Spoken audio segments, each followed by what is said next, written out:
What's up, guys? How's everybody doing today? What's going on, Kang? Ronan, how you guys doing?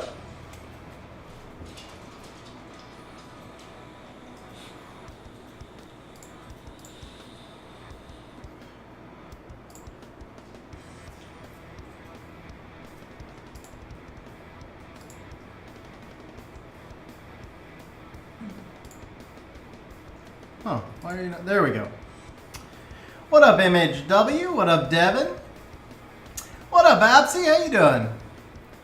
Bro, I think I've caught you on stream a couple of times. I don't make it to Twitch too often, but I know I've seen you on there, like, I want to say within the past month, like, one of the last two times, what I'm trying to say is you were one of the last two people I saw on Twitch. Yeah, so Devin, we're actually going to be doing everything except for Battle Angels and Cookies, just because I couldn't find anything that was more up to date. And I spent a while, I was trying to figure out how to just add my own images in. I couldn't figure out how to do it without remaking the entire thing from scratch. I didn't have time to do that before stream, so we're just going with what we've got. But I mean, as far as Battle Angels go, it's pretty simple. Veronica's the most busted thing ever.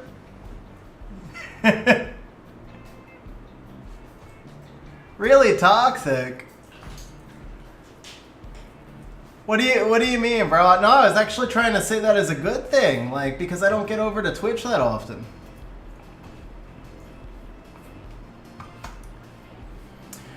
All right, so the team is tough. Team is toxic. I'm not sure.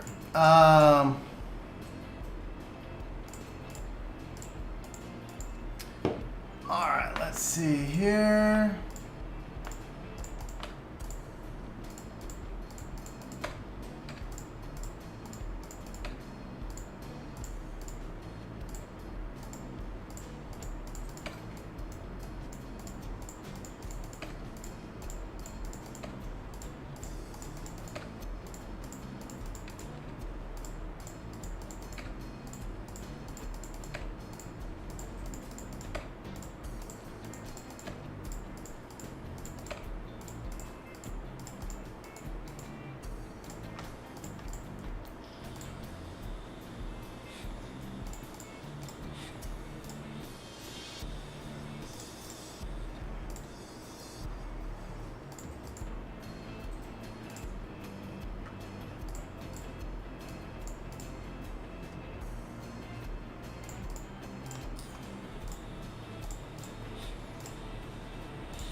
So we're going to be starting the tier list, I would say, in like 3-4 minutes, guys. Just giving people a chance to, yeah, Pickletoad just started. What up, Bronson? How you doing?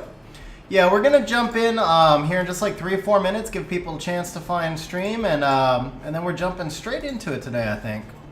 So I actually don't have any wings. I did all my wings last night. I tilted all my wings last night. Bro had a... I should say I threw. I shouldn't say I did all my wings. I should say I threw all my wings. Yeah, it wasn't even like I had like 3 bad RNG fights at the start, and then I just went on some crazy tilt just because I was doing wings at like 4 a.m. and shouldn't have been doing wings at 4 a.m. I guess. So we're back out of G3. On the outside looking in, I'm like 2-3 wins out of G3 again. I need to like not tilt in the last 2 weeks of the season and just like, you know, not choke. That's a better word. I need to not choke in the last 2 weeks of the season, I guess. But so here we are now. What up, PDRT? How you doing, man? All right, guys. So yeah, I'd say let's just jump into it because I think doing the tier list is gonna take a minute, right? So let's jump straight into it. This needs to go here. All right, let's start off by naming our tiers. So, top one, we're gonna call this Emergency Nerf. We're gonna call this Nerf Candidate. Defines the meta. Works in the meta. So one thing I was thinking about this beforehand, guys. We always do 195. We always do SS Triple S, and I mean that's honestly a good way to go. But it's not necessarily accurate. So this is I was recently playing on a Tian Lang account, and I didn't realize how bad Tian Lang is in the Oliver meta. The thing is, like, if you pick Oliver, Tian Lang nerfs your Oliver. And if you don't pick Oliver, then you have to face Oliver. And that makes Tian Lang a lot worse. It really does. Do I think Tian Lang is still a top 10 LD5? I do.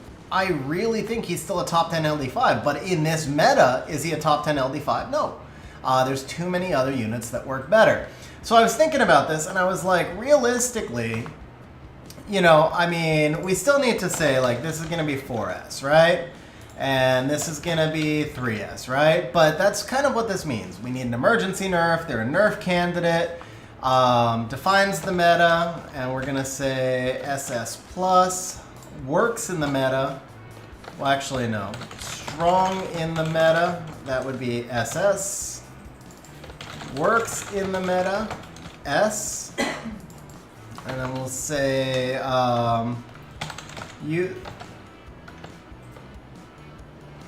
let's see, good but replaceable.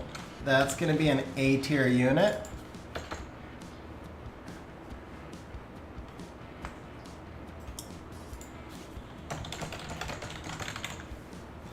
So strong in the meta or as a counter, works in the meta or as a counter, good but replaceable, so-so, that's going to be a B tier unit.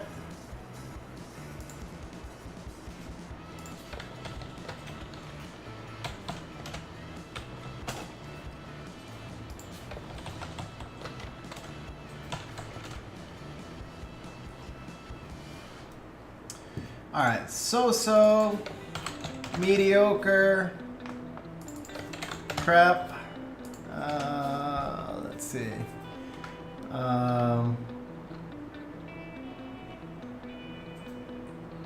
Yeah, meme candidate is fine. All right. So mediocre would be C. Huh. All right. Guess we can't do it that way. We can do it like that, though. How about this?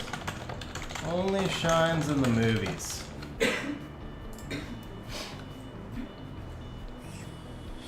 So another way to say this, for those of you guys who are long time on the stream, you know, I actually group monsters into 3 categories. There's monsters you win because of, monsters you win with, and monsters you win despite of.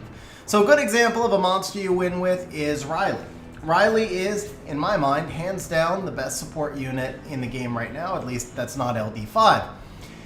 Is Riley replaceable? Yeah. I mean, you can use Fran. She's not quite as good, but you can use her and get pretty much the same effect. You can use Wusa, who is better in some ways, worse in others, but you get pretty much the same effect. It's a support unit. Riley is the best of the support units, right? But Riley is still replaceable. Is Ragdog replaceable? No. Ragdoll does something that no other monster in the game does, and you win because of him. If you have a Ragdoll and you draft him in the right spot, you win because of him. If you have a Riley and you don't draft Riley, but you draft Fran instead, you still probably get the same result 9 times out of 10. So there's monsters you win because of, there's monsters you win with, and there's monsters you win despite of. A monster you win despite of is a monster that you're just like trying to prove that this crappy monster can win. So a monster that you win despite of, we're actually going to call this here, monster you win despite of. That would be a D tier monster. Every monster in the game you can get a win with, because you can win 3v4, 2v4, whatever. Every monster in the game can get a win. That doesn't mean that monster is your best, second best, third best, whatever option in that case. Now, I will show you guys, we are going to be looking at some SW Arena, and we're also going to be looking at some SW ranking data to make sure that everything that we are lining up is correct. But this is not going to be based straight off of win rates. This is going to be, what I'm going to do is basically place the monster in the tier where I think they belong first. Then I'm going to double check the win rates just to see if I'm crazy. And maybe make some adjustments from there. But keep in mind that global win rates does not really define a monster's true potential, because people can overdraft monsters, draft them at the wrong times, draft them with bad comps, draft them with crap runes, all of that stuff. So a win rate is a really, really good guide point, but for example, last season, say Shizo played Gianna Lima in basically every match. He did 2,000 wings and won 75% of them. So somebody else out there had to be losing 25% to drag that win rate down for 2,000 wings, which wasn't happening. So that impacts the monster's win rates overall. All right, so if Christina got the opposite of Leah's buff, like Christina doing more damage the slower she is against opponents, do I think it would be a cool buffing game for her? I mean, I certainly add some value to 100% attack bar boosters. It would make her interesting for like some siege offenses, but then the reality is, like, is she any different than Kali or Bulldozer or Copper or et cetera, et cetera, et cetera? So I mean, yeah, I mean, I think you could use her more easily at that point, but I don't think it would make her special. That's the exact definition of a monster you win with. So the formula here is attack bar boost with attack buff and nuker. Ignore defense nuker, or in Christina's case, high damage nuker. And honestly, if she's not ignoring damage, if she's at 0 speed, she's probably not going to be better than like a Lucian or a Claire or a Kali in that role anyway. All right, so we are going to start off. A lot of this stuff, by the way, we're actually just going to say ignore empty space. Well, no, we're going to leave that as meme. I guess we'll leave that as meme. We're just going to have a lot of crap down here we can't really use. But we'll start right off. I wanted to start off with something interesting, and this is all kind of jumbled up. Let's start off with the oracles, just because they're the best. So we're going to move all the oracles up into the bottom category right here, and that'll make it easier for us to move back and forth. So we'll start them right here. So, does Gianna need an emergency nerf? That's going to be the true question right here. Does she need an emergency nerf, or is she a nerf candidate? I believe that she is still probably... Here's the thing. I don't necessarily believe Gianna is the most broken unit in today's meta. I think she's the most broken unit in the history of Summoner's War because she is so good in every meta and in every kind of team. Veronica's more broken right now. Veronica needs an emergency nerf, right? But does Gianna need an emergency nerf? I don't know. They've nerfed her twice. She doesn't change. Like, short of just jacking up her kit, I don't know if you can break her. I don't know if you can nerf her without breaking her, right? But I would say, I'm going to guess she's going to be, 52.5%, 53% win rate. Probably one of the top monsters in the game. 52%, surprisingly, a little bit lower than I would have expected. 52%. So we're actually just going to come over here to monsters. We'll take a look at highest win rate. So according to SW Arena, we're obviously going to want something with at least, like, let's see, 1,000, 24. So 5,000 wings seems to be played in 1% of matches. We want a good sample size. 5,500 wings. We want something played at least in 1% of matches. So yeah, I mean, Veronica 2% ahead of Artemil, who sneakily is back in the meta. Lucian maybe doesn't really belong exactly here. I think this is more of one of those things because he's not super in the meta right now. He's catching people off guard. They're not preparing for him. My window is kind of cropped. How so?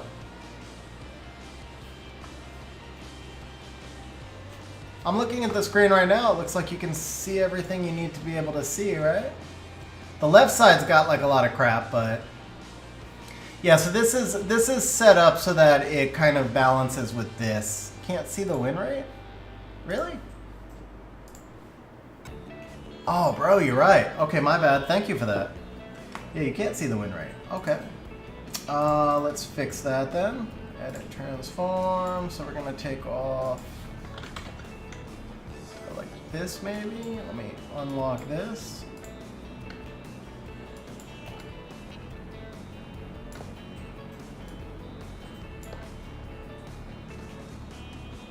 Yeah, so I optimized the window for the tier list maker, and I didn't think about the other windows.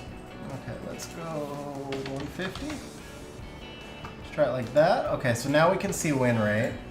We'll take a look at what that does to the tier list maker. Hopefully it should be okay still. All right, so we can see win rate. It just means we're going to be seeing advertisements.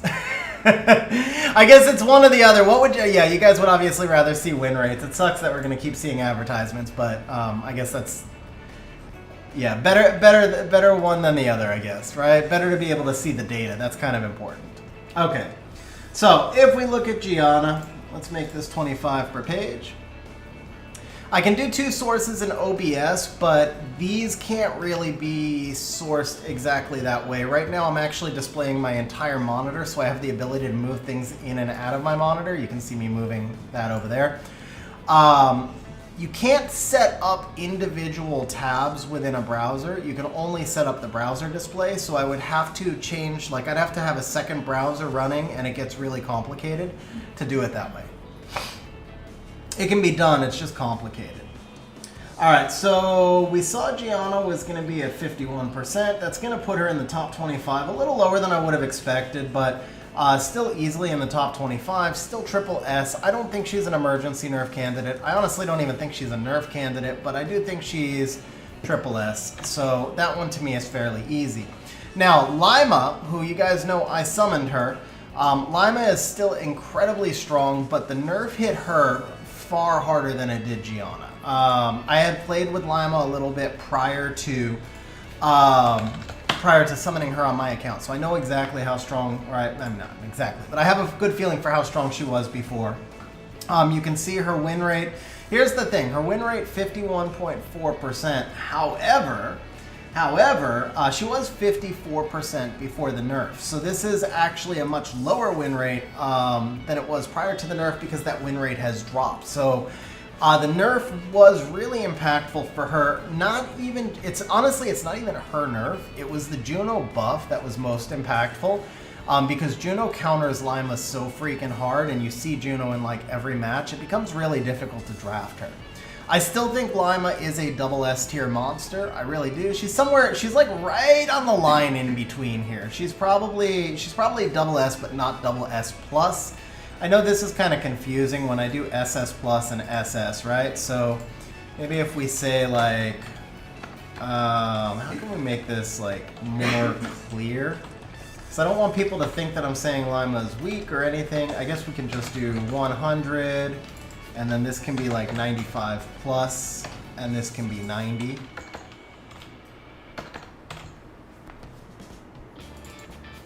This would be 85, and then we'll drop down to like 80, 70, 60, right?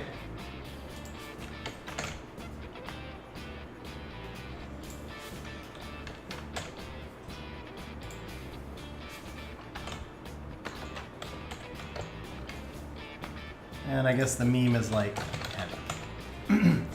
All right, so for right now, I would say Lima's probably an 85. In other metas, I think Lima could definitely move right back. Without like any change to her kit, I think Lima could definitely move right back up into the 90 or even 95 tier. I was ecstatic to summon her. I still am, so it's not a complaint at all. But because I have her, because I can feel the difference, and because I understand now how hard Juno counters her, I do have, and because Juno's in like basically every draft, I do have to put her there. Now Juno, I would actually say, Juno really does define the meta. So if we're saying this defines the meta, Juno is crazy. Ever since she got buffed, I think Juno's just insane right now. If you look at the exact data, the way I would define the current meta is accumulated damage. So, like recent metas were all CC and artifact damage. This meta is like accumulated damage. You take a lot of monsters that do either artifact damage or do true damage or some side of passive damage, and you just make it accumulate. Now, there's still a lot of CC, there's still a lot of snipe, there's a lot of everything. It's probably the most balanced meta that we've ever had, and because of that, I would just call it accumulated damage. Well, Juno directly counters accumulated damage because she's constantly giving her team that little bit of a sip of heal, and because she's taken that speed buff and cycling ahead. Now, Praha, I would say, is probably right on par with Lima. Lima being a stronger unit, but Praha being less countered by Juno. So that would pretty much be the difference right there. Lima is a stronger all-around unit, but Praha is not directly countered by Juno the way that Lima is. So if you think about it as strong in the meta or as a counter, they both kind of fit there. Now, Ciara definitely was hit hardest by the nerf. She's still really good. But she's no longer anywhere near as good as she used to be. And for the most part, if you don't have Gianna, you're probably not playing Ciara anymore. So I would call her good but replaceable at this point. Now, we can come back over and we can take a look at some data just to make sure all of this lines up, but I don't even feel like the data would influence me on most of these, because Juno is Juno right now, right? Like, I don't even think seeing this win rate, the thing is, I know Juno was 46%. I actually had looked this up. She was 46% prior to her buff, right? So if Juno was 46% prior to her buff, and she's 49% now, that means she's been 52% ever since.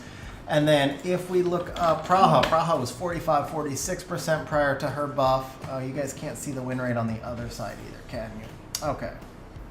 We're just going to have to take the filters off completely from the right and the left. And we're just going to oversize this window. I guess you guys are just going to be stuck seeing ads, honestly. I was trying to make it so that you wouldn't have to see ads, but I think you're going to have to see ads for me to go back and forth. All right, so let's resize this here a bit. Put that there. Okay, that just messed something up badly. Okay.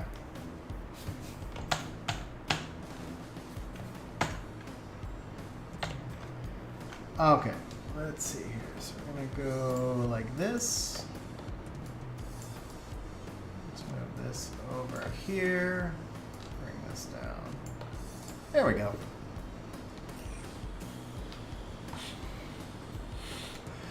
All right, so we've got Juno at 49%, but again, I know that win rate has climbed an absolute ton. We can take a look here on SW ranking as well.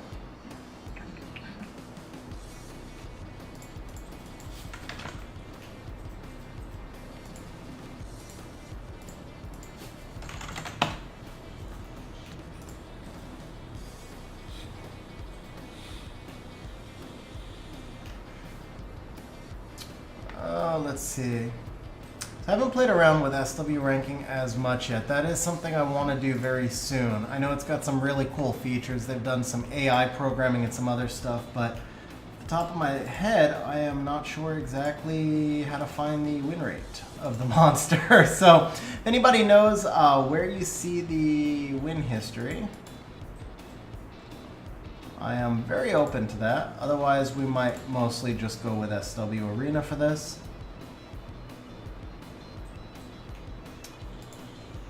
There we go. Ranking? No. Okay, that's fine. That's fine. We'll use SW Arena for this. It's going to be similar data. It's going to be similar data both ways. All right, so Juno 49% does not change my opinion. I honestly believe that she is she's exactly where she should be. And then the Praha, this might change my opinion. This is pretty insane. If you think about what she did in SWC, and then you think about the fact that she had a lower win rate than Juno prior to the nerf, does that change my opinion? What up, Nicholas? How you doing, man? I guess I have to put Praha with the Juno, but can I put Praha above Lima? I don't think I can. But I can't put Lima here because she's too weak to strip, and she's too weak to Juno to say she defines the meta. She's an amazing 4th and 5th pick, but she's really hard to run early in the match because of Oliver's. She's not spammable the way they use. You know what? That's the thing. Neither of these monsters is spammable. No matter what Praha's win rate is, no matter how good she is, Praha is just simply not spammable. Juno is spammable. Gianna, absolutely spammable. These two are not, so I don't think we can call them spammable. So that's pretty much that. I'm very comfortable with that ranking. Okay, let's do the Art Masters next. Yeah, I mean, okay, we can actually do Sky Surfers, because this is going to come as no surprise to anybody when I say that Oliver needs an emergency nerf, and I first pick him every single match because he needs an emergency nerf. Oliver is beyond stupid. He changes RTA completely. It's basically like every single the splits that I have in my RTA box, my RTA stats this season, like this is freaking insane. Just look at this, guys. I'm like 57% when I get first pick and 51% when I don't. And that's just all about Oliver. That right there is like, because if you don't first pick Oliver, the other person does, right? That entire split, that's what Oliver does to RTA. That's what Oliver does to RTA. Which is a shame because we literally have the most balanced, I think we have the most balanced meta that we have ever had. Like, truly the most balanced meta we've ever had. Except for that. So, if they would do something about Oliver, I think the game would be in the best place that it's ever been. Let's go ahead and move these guys up. Or at least I should say that RTA would be the most balanced that it's been since I've been playing. That would be a much better way to say it. But yeah, if they could figure out something with Oliver, I think we're like closer to true balance and true parity than we've ever been. Wow, these guys needed to move way up, didn't they? Okay. So we're gonna do this grouping here next.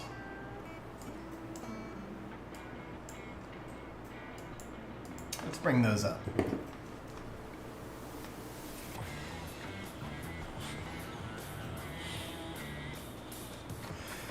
It's more about the reset, Nicholas. It's more about the reset.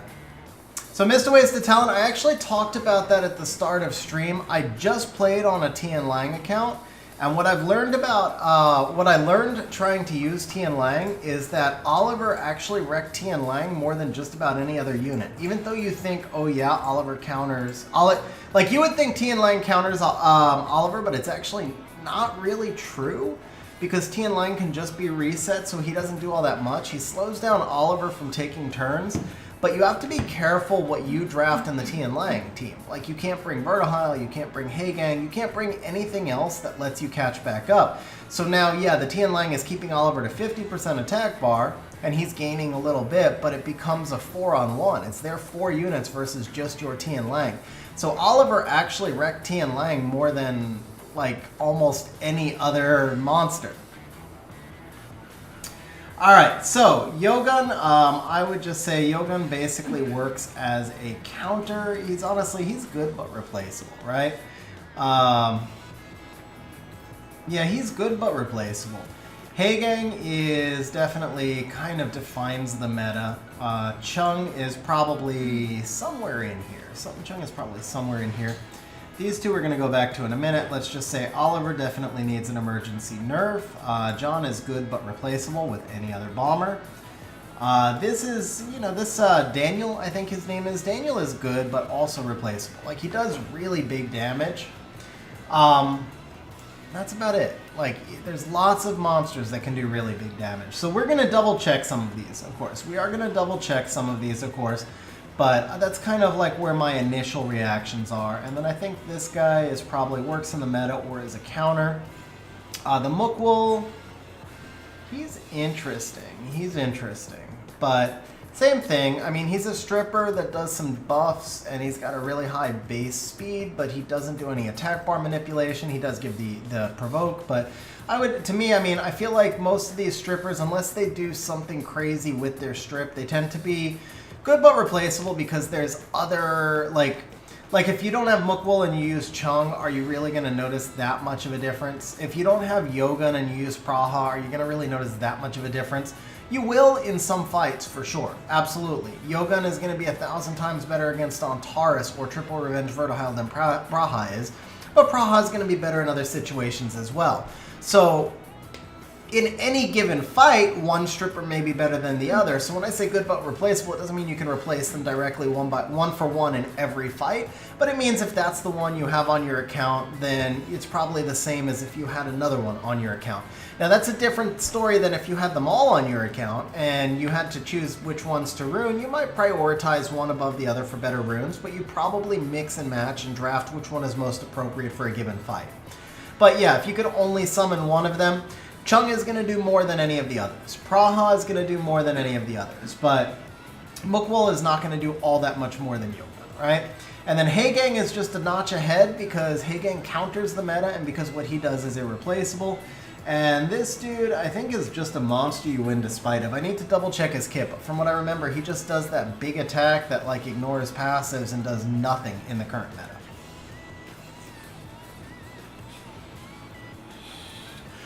Alright, so Jackson... I do think Jackson's a very underrated unit. I just don't have much experience with him. I don't have very much experience with him. Let's take a look. Let's start with the Jackson because I'm actually not sure where he really should be. So I think that's probably a good place to start. Let's take a look at his win rate. Let's see what he's paired with also.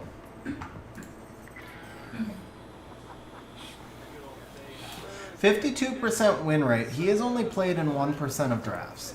Now, the odds are at this point, because LDs have gotten so easy, I mean, if you look at, like, Jackson has played in 1% of drafts, Gianna's probably played in 15, 20%. 27% of drafts! Gianna! The best LD5 in the game is played in 27% of drafts, guys. The issue here isn't that people draft her, it's that how is it possible? How is it possible that she is used in 27% of all drafts? Maybe we need to move her up to that emergency nerf point after all, because what that tells us is that people are just buying Gianna accounts.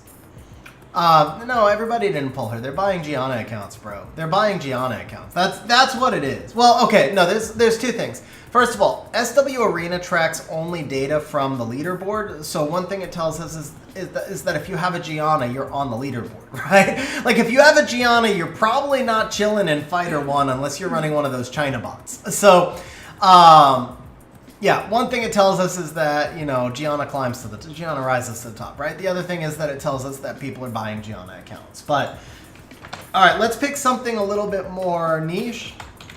Something like a Wedjet. I bet you we still see Wedjet played in a slightly higher amount of accounts, or slightly higher amount of fights than we do Jackson. Yeah, Wedjet's in almost 3% of fights with a lower win rate. So what that tells me is Jackson's being used mostly as a counter pick. If we tried to go to something maybe a little bit newer, like how often is Veronica being played? Far more people will have Jackson than Veronica, but Veronica's being played in 2.7% of fights with a 55% win rate. It's so stupid.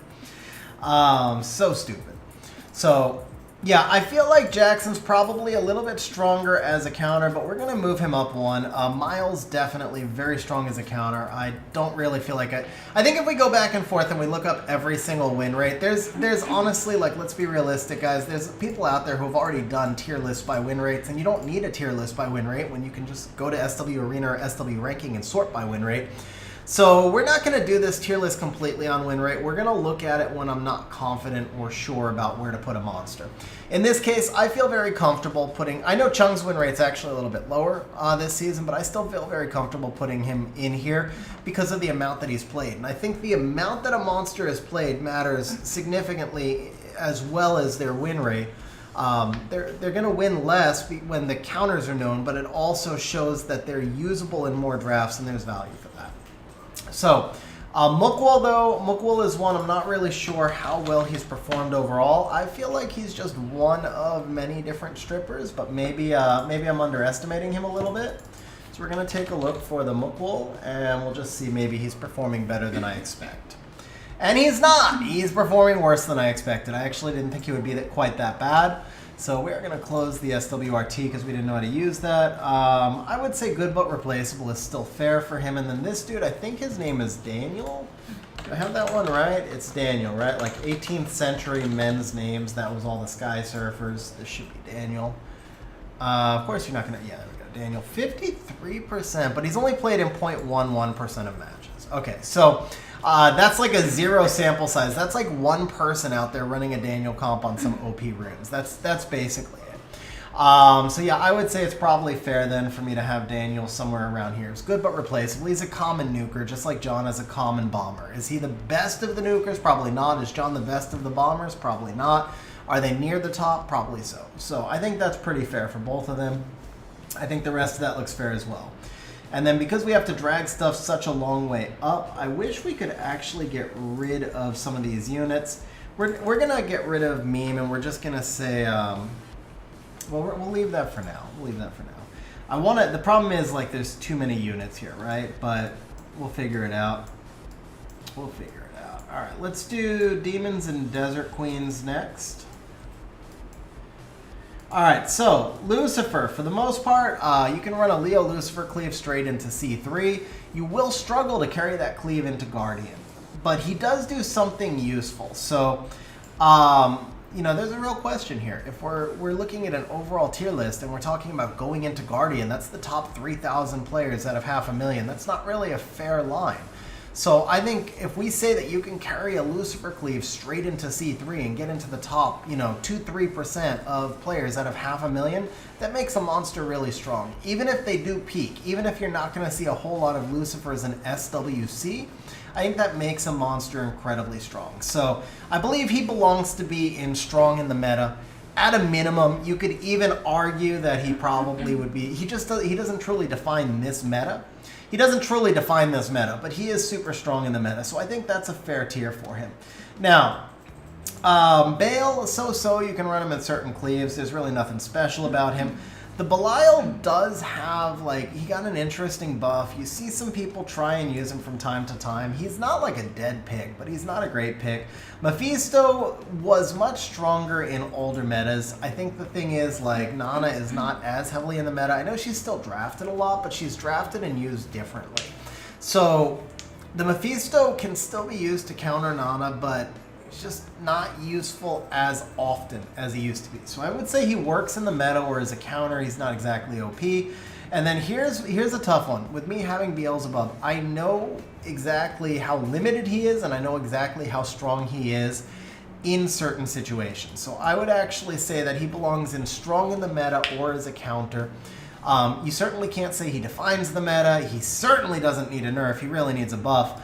I say that because I have him, of course, but I do think he actually needs a buff. Small buff. I don't think he needs a huge buff. I think he's super strong in certain situations, but he's too weak to reset, and everything in the meta resets. So the ability to use him is super rare. The buff he needs is just something that makes him more draftable. But with that said, he is a really nice counter. I mean, I'm going to put Magnum up here too, and you can only use Magnum 10 times a season.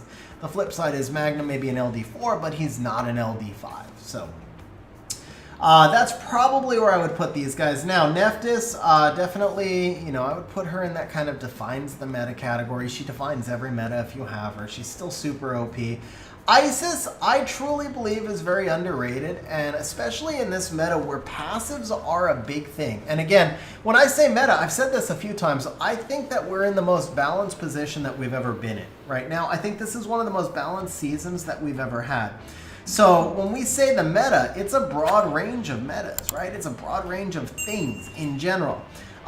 One of the common teams that you see is something that's just super passive heavy, and Isis is obviously really strong against passive, so I think she does work in the meta as a counter.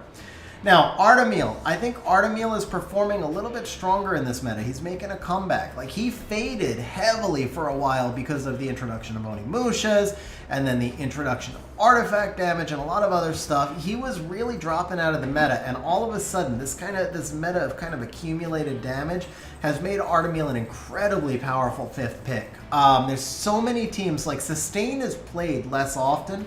Even when you're doing bruiser battles, Sustain is played less often these days because monsters like Shizuka and even the slight return of Josephine make shielding count as kind of your Sustain, right? Or shielding or invincibility if you see like Chloe, and Chloe is the free-to-play option or some semi-free-to-play option, right? And then you see Pontos and Lima. Invincibility is being played more, shielding is being played more. You don't always need that direct sustain. Sometimes it's kind of more a passive sustain. And in a meta where you're not actually healing your monsters, you're just protecting them, Artemil's ability to continually strip and disrupt makes him really, really strong. So I would definitely put Artemil up in this 90% range. Now, Sekhmet really is, you know, she's kind of YOLO in that, you know, if you miss a reset with Sekhmet, you probably lose the fight, but you see Sekhmet in a crap ton of battles. And you kind of have to, because again, in that Oliver-defined meta, Because Oliver is the one exception. I keep saying we're in such a balanced meta. Oliver is the exception to the rule. But you can see right here, Sekhmet is played in 20% of matches with a 47% win rate. That's everything you need to know right there. That means that there is no other monster that can do what she's doing better, and she's doing it badly, but she's still needed because of Oliver. So, on the one hand, she's kind of doing bad because she's got a 47% win rate. On the other hand, I said, like, how much you play a monster and what they do really matters. Sekhmet may have a 47% win rate, but everything else you draft in that same spot probably has a much lower win rate than Sekhmet does. And that goes back to kind of what I was talking about earlier, right? And this is the issue with Oliver, and this is where Oliver messes up the game. Look at this. First pick 56.4%, last pick 51%. That 5% gap is because it's because whether or not I have Oliver, right? This is when I pick Sekhmet, and this is when I pick Oliver, because I'm going to have one of those two in pretty much every single battle. Ginger Brave, to me, is not even draftable. Honestly, I don't even see Ginger Brave as draftable. And Oki's 100 base speed. Other units can do what Sekhmet does. You have Sagar. There's other units that can do strip into reset. The Wind Mermaid Cichlid. So there's other units that can strip into reset. But when I say they can't do what Sekhmet does, I'm talking about kind of the overall kit and combined with the base speed, the 114 base. Yeah, that's why I say he's not draftable, Hippie of War. He doesn't really do anything. Like the thing with Sekhmet is she gives you the heal block is maybe the most important and underrated part of her kit. Because if they first pick Oliver and you take something like Masha Sekhmet into them or more Sekhmet or whatever, the odds are they're going to wind up with a Juno. If they first pick Oliver and you take Juno Sekhmet, then you're dead to a water heavy draft. Or something that can kind of like snipe or control the Juno. So the Juno Sekhmet's not really a great 2-3 counter there. And not usually a great 2-3 counter there.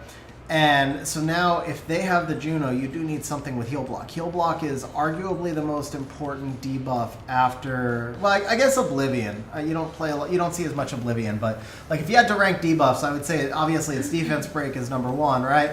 Oblivion is probably number 2, followed by heal block right now. And so Sekhmet being able to give you defense break and heal block and then actually, you know what, glancing.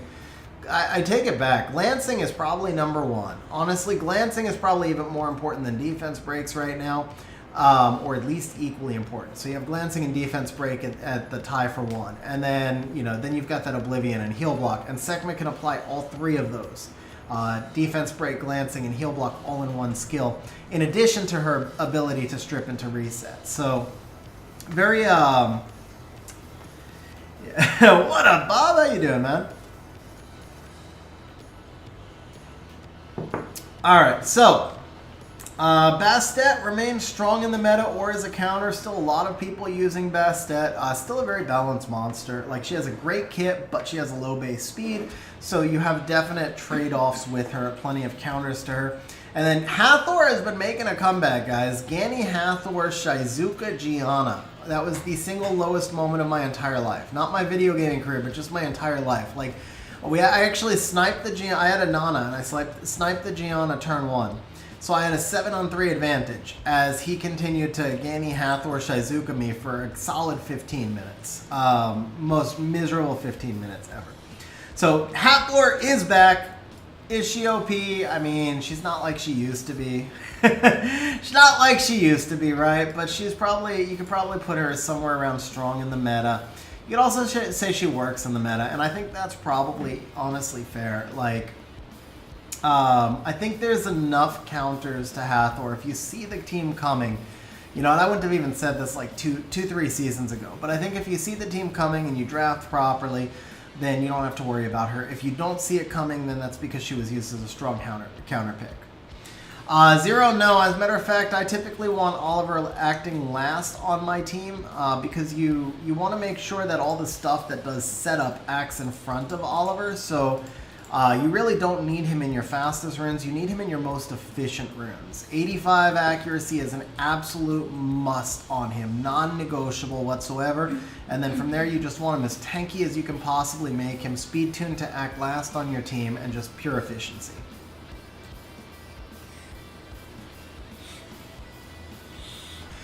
Sam, even if they nerf Oliver, Sekhmet is still viable as like a Gianna counter. So there's, I mean, what Sekhmet does is she gives you the ability to mess with your opponent when your opponent is playing turn 1 CC or turn 1 snipe. You can use Sekhmet as a Molong reset. Sekhmet is not going away. Unless, yeah, I don't think Sekhmet's going away anytime soon. I definitely think Sekhmet's worth building. Yeah, 114 base speed with a great kit. Will heal block be as important next season? No. I actually think Juno is more of a nerf candidate than Oliver. Not because she needs it more. Oliver needs, like, desperately, they need to do something about Oliver because he screws the game up. But Come To Us has a history of not nerfing the units that people complain about. Yeah, I think Juno. It feels like Juno is more likely to get nerfed than Oliver is, but I don't know. We'll see. Kick Gaming. I had a terrible day in RTA yesterday. I dropped out of G3. I'm ranked 400 right now. It was just like I had a couple of bad matches at the start, and then I just started drafting terribly. Like I just dropped and dropped and dropped. So I dropped 50 points almost, and there you go. That's where we're at right now.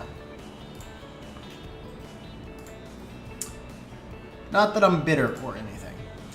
All right, let's see. So, Bastet, I believe that's about right. How would I nerf him? I would delete him from the game. No, how would I nerf Oliver? I think his skill 3 needs to have a 1-turn cooldown and not a 2-turn cooldown. That's probably the biggest thing. There's no defense once he gets, and so this skill right here, attack the enemy and increase his cooldown by 2 turns. This needs to change to 1 turn, and this needs to be a maximum of 1 turn. So he should not be able to push you past 1 turn.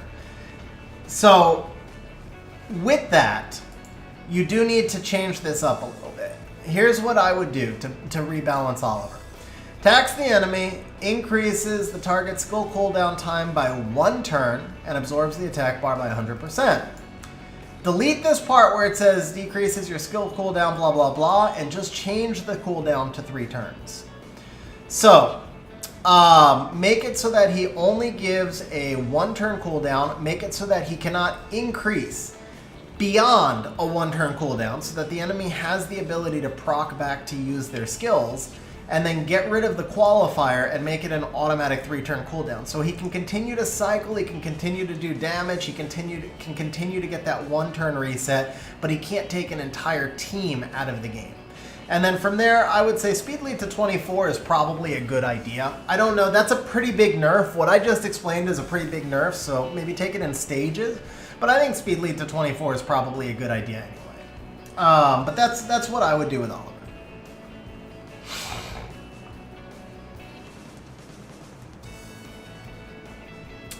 All right, and I've heard lots of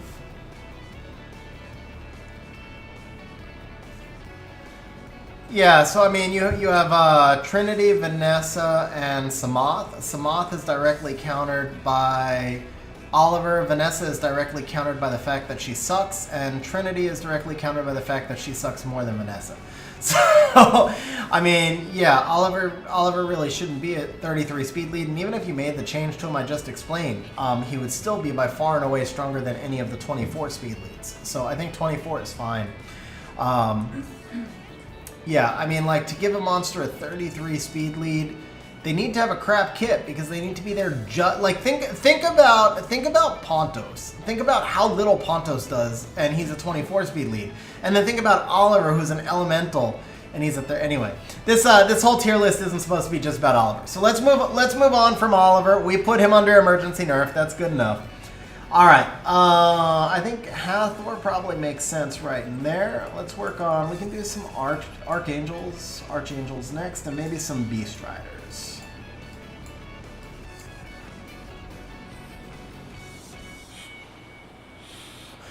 All right, Velajul. I think Velajuel is just good but replaceable. He fits right. This is going to be probably the biggest here. So, and for those of you who weren't on stream early, I'll give you the short version right here. Good but replaceable just means like if you don't have this unit, you can use other units in their place. Maybe one is certainly better than another. Like, yeah, Riley is absolutely better than Fran. But if you don't have Riley, you can get away with using Fran most of the time. You might lose an extra little bit more, but not a ton more. Same thing with Velajuel. If you don't have Velajuel, there's other units that you can use in his place. Is he better than those other units? Most of the time, yes, he is. But is he so much better? Not so much. All right, Ariel is... I mean, Ariel's really just... in this meta, Ariel is mediocre. Now, the reality is that Ariel is an amazing counter to Asima and Rika, but you don't really see much Asima, and you see virtually no Rika or other heavy debuff teams. And more importantly, there's this thing called Juno. And Juno is just way, way better than Ariel right now. So because of that, Ariel has to drop down into this mediocre.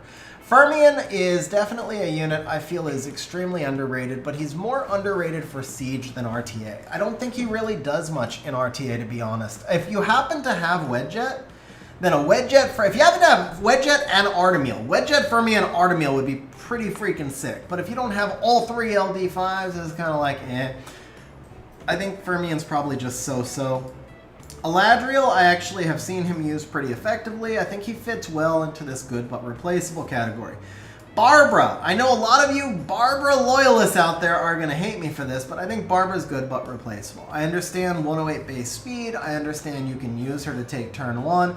I also understand that there's plenty of other units that have really high base speeds these days that can be used to do something similar.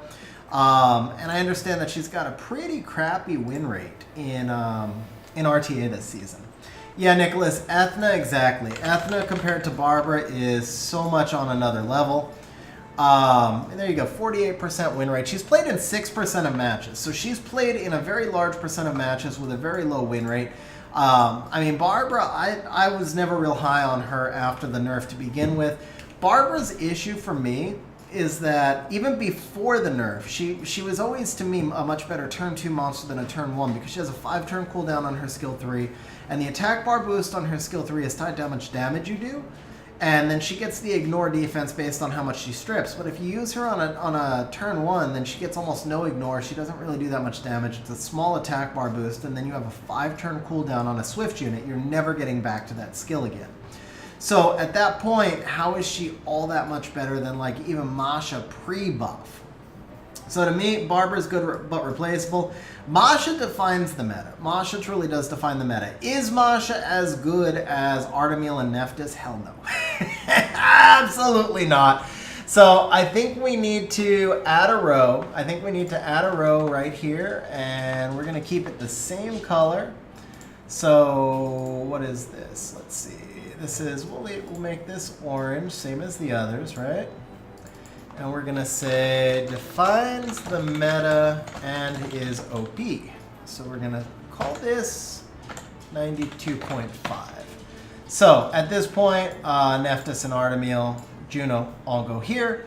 I think Sekhmet, Masha, and Hagang, they definitely define the meta, but I wouldn't necessarily call them OP. Honestly, Juno's not OP either. She's not on the level of a Nephthys or an Artemeal.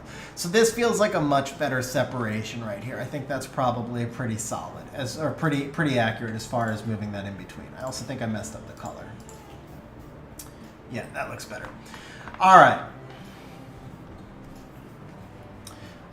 Yeah, so Chilling, I 100% agree with you on Rahul. Elsharian's kind of so-so. Just because he's so hard to build. He's actually not a bad counter, but I would prefer to have Bulwark over Elsharian in almost every situation because Bulwark's going to get free stacks from the Masha. He can strip the Masha. I've had a lot of matches this season that wound up with me 1v1ing a Bulwark versus a Masha, which is always tense. But yeah. All right, Gianna, she's honestly a better version of Vale, so we can just put her one tier above. I think she's an amazing arena offense unit. Like people sleep on her and then they get excited for Grogan. Yeah, Grogan's better. That's not fair. But she's better than Poseidon. She is better than Poseidon for arena offense. I've built her for some people before. She's amazing for arena offense. But as far as RTA goes, she's good, but she's replaceable. Narsha definitely belongs up, I think, actually in this 92.5. I know Narsha's win rate, I believe Narsha's win rate is actually down a little bit this season because she was absolutely insane the last 2 seasons. So let me make sure she's just pretty much, yeah, she's still though 52%. Any monster that's at 52% is pretty busted, honestly. Like, that's a huge, huge difference. That's like saying if you have this monster, you'll win 4% more of your RTA matches because it's 2% over versus 2% under. A 4% swing is like moving up from Fighter 3 to C3. So that's like saying if you pull an Arsha and you rune it properly and you use it properly, you go from Fighter 3 to C2, C3. That's just absolutely OP. So I think we can, I don't think she's a nerf candidate. I think she fits right here, defines the meta and is OP. And then the Savannah, I think she's basically just a strong 5th pick or a counter. She's probably in that Hathor range because the thing with Savannah is you're mostly only ever going to use her as a 5th pick. So she probably fits right in that Hathor range, just a little bit below. And I think actually probably the Sekhmet belongs here too now that I'm looking at it. But you'd have to put her a little bit below like the Praha and the Lima. So I think this is probably about the right spot for her. All right, we're obviously not going to do Cannon Girls. I don't think we're going to do Beast Monks. I would actually say let's do just some of the LDs. We're only going to do stuff that people are generally actually drafting. But you see Teor a fair amount. You see Shan and Zaratu a fair amount. You see Varad. You see Jameir. You see some Zerath. You don't really see Zyros or Grogan. You see some Leica, Chow, Leo, Jaeger, Ragdoll. We see all of these, right? We see all of those for sure. You do see Belinus once in a while. You see Abellio. See a little bit of Volantis, and you don't really ever see Pater, but I think Pater definitely deserves to be ranked, right? From the Fairy Kings, we definitely see Daphnis, Oberon, Samath, Nyx is still showing up once in a while. So that gives us a good chunk, and then we can come back down here. So basically what we're going to do is we're going to skip 3 of the Beast Monks. I guess what I could do here, let's do this. Add a row below, we're going to make this gray, and we're going to call this, oops, let's make this gray. And then let's call this unranked, rarely used. So we'll just do that. So these guys pretty much never get used. We certainly don't need Cannon Girls in there, except for the Bella. The Bella can come up here. Rakan actually can go up there. Lagmaron doesn't really get used much. These 2 don't get used much. Rocky we can rank. Beth, not so much. Asima, all of those. Okay. So for this, we're going to change this color up to this, like this. Okay.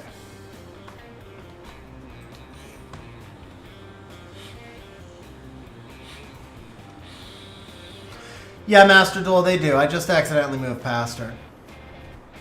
There you go, Rahul. That makes sense. Actually, if you countered with Elsharian and Bulwark, like if you pull a Bulwark, that would be an even stronger counter.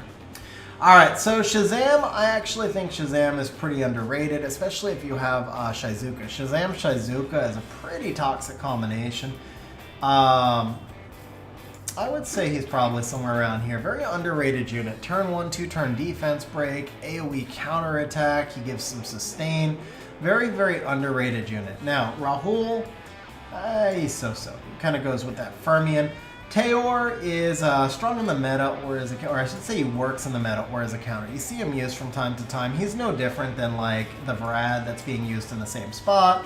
He's no different than other types of CC units. They all have the same kit. They all do basically the same thing. Belinus, again, they all go in this spot. They're just like 5th picks and cleave teams. That's not to diminish any of them. They're all strong monsters, right? But they're common. Their kits, their kits are different, but their kits are the same. Belinus is AoE provoke, defense break, attack buff, lots of damage. Theor is AoE pushback and slow and freeze and lots of damage. Poseidon, AoE slow and pushback and lots of damage. Like, it's all the same kit, right? It's all, it's not the same kit, but it is the same kit. It's the same effect. It's the same result. That's what I'm trying to say. They all do the same, they all get the same result. That's the correct words I'm trying to say. They don't do the same thing. They get the same result. So you can use whichever of them you have. Some of them are easier to rune because they have higher base speed. Some of them need more accuracy, whatever. But they all basically, they kind of serve the same role. Now, Zeratu, bro, Zeratu, since his buff, Zeratu is stupid legit. Like, people are sleeping on this dude. I would put him up there in that Narsha category. I really do. I mean, he's somewhere in between. We're going to double check. I'm going based off of just like the times I fought him now, but man, he is absolutely a nightmare to deal with now. So, okay, much lower win rate than I expected. Much lower win rate than I expected. So that does influence me on where I'd put him. We can kind of put him down with the Beelzebub. That tells me that people are overdrafting him. And yeah, that tells me that people are overdrafting him a little bit because he is super strong.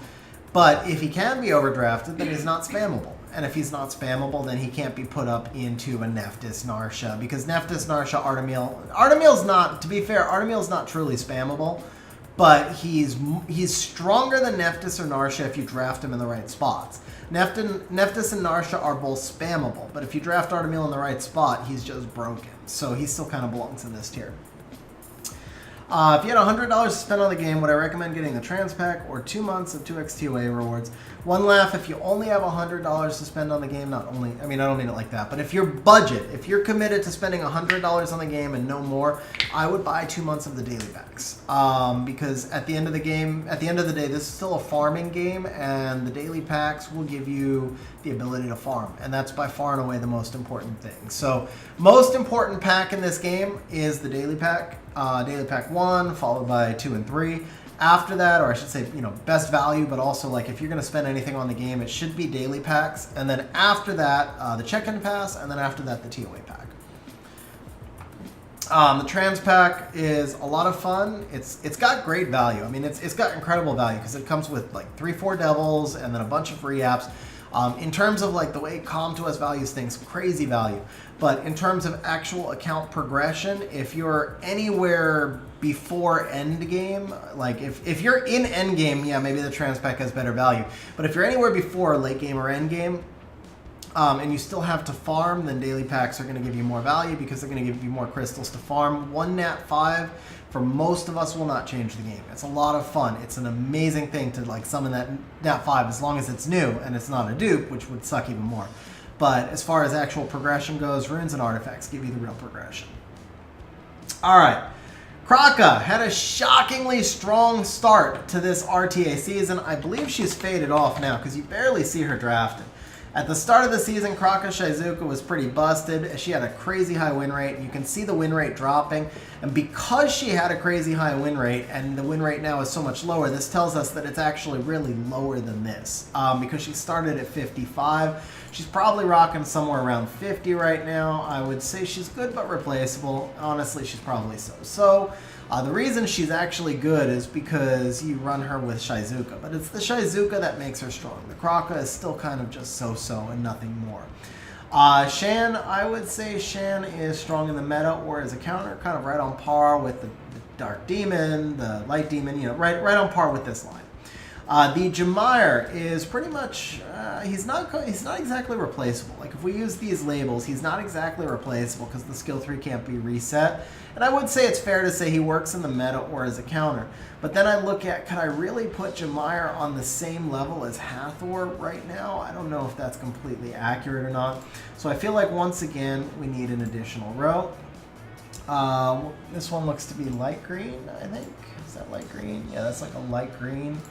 And so we're going to do that, and we're going to say this would be works in the meta or as a counter, and we'll call this a 75. So we'll go ahead and put the Jemire there, and now when we look at having this additional row, is there anybody else we move down? I would say the Bastet still is very much in a set team. The Shazam might be able to drop down. Varad is really strong, so is Belinus. These three are all pretty much the same. All right, so that feels about right to me right there with that extra row. So now let's come back down here again. Okay, Oberon. I have always felt that Oberon, people underrated him, and of course not having. Juan, no. Okay. Working. About to be rated. Let's say that so that it's not confusing. I'm just using that as a working column. All right. I've always said that Oberon was underrated, but man, Oberon Shizuka is just so freaking strong, man. Oberon Shizuka just so freaking strong. I kind of want to say he defines the meta, but because I don't have him, I do have to go based off of, like, people who do have him tell me that he's not as strong as I think he is, and a lot of times, you know, the grass is always greener. When you don't have a unit, you think he's stronger, but never mind, bro, never mind. No, I'm right, they're wrong. I'm just saying, 52.5% is busted. Okay, yeah, Oberon, you can go right there, bro. You can go right there. Now, of course, part of the reason he goes right there is because of the pairing with Shizuka. Let's be fair. But man, Oberon Shizuka is just a whole other thing, man. Just a whole other thing. Yeah, Oberon Shizuka Elanoa, that's busted, man. So, all right, Daphnis. Daphnis to me, this is kind of like, yeah, he's just, you know, he's good but replaceable. Like, is he really that different than Kali or than Claire? Like, actually, Claire's probably better, to be fair. She's new, but, you know, she doesn't have the same qualifiers that he does. She hits harder.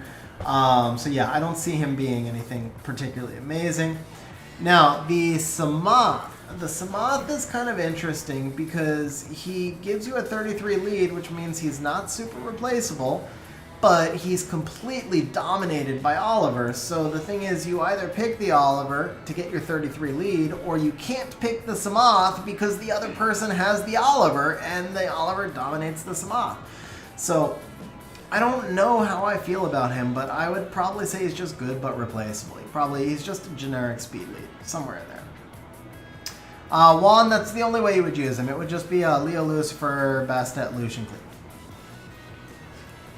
Alright, Zarath. Zarath is an interesting unit, but honestly, he's good but replaceable. He would fit kind of in there. Leica, also good but replaceable, because if you don't have Leica, you can just use Garo. I mean, not really. Leica's clearly better than Garo, but I just mean, even though he has a slightly unique kit, if you don't have Leica, you can use Minato, you can use Douglas. There's other monsters that you can draft, and as a matter of fact, you can use Kinky. Like, there's other monsters that will do better in his spot. There's definitely such a thing as a Leica solo, but there's also such a thing as an Antares solo, so I think Leica can probably go in there. Now, Leo is a direct counter to a lot of the meta. Still very, very strong in the meta. Pairs amazingly with units like Ragdoll. Still plays a big role in the game overall. And although I think his win rate's probably not crazy high, his ban rate is probably through the freaking roof. 45%, yeah. So his win rate, almost 51, is very strong. Ban rate of 45%, played in 20% of all RTA matches. That shows you how much he is defining the meta, right? So, strong in the meta or as a counter. Can we say he defines the meta? Is he as good as as Juno and as Masha? Probably not, but very strong in the meta as a counter. So I think that's probably a fair place for him. Now, Chow, a couple of seasons ago, he was really good. This season, he's just not, man. We could pull up his win rate. It's 46, 47%. He's just not good. Jaeger, excuse me, I think he works in the meta or as a counter. You can definitely build a team around him. He's really strong. Would I call him as strong as like a Lyman? No. So I think the 80 tier is probably pretty accurate for him. Ragdoll obviously defines the meta, and he's OP. He's not a nerf candidate. He's just super strong. He definitely belongs to be right here.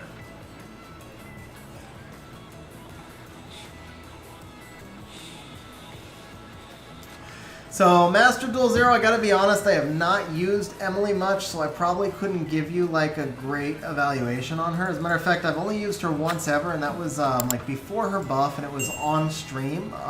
We just like did a Rage Emily fun thing, and that's literally the only time I've ever used her, so I don't have a great opinion on her. Alright, Asima.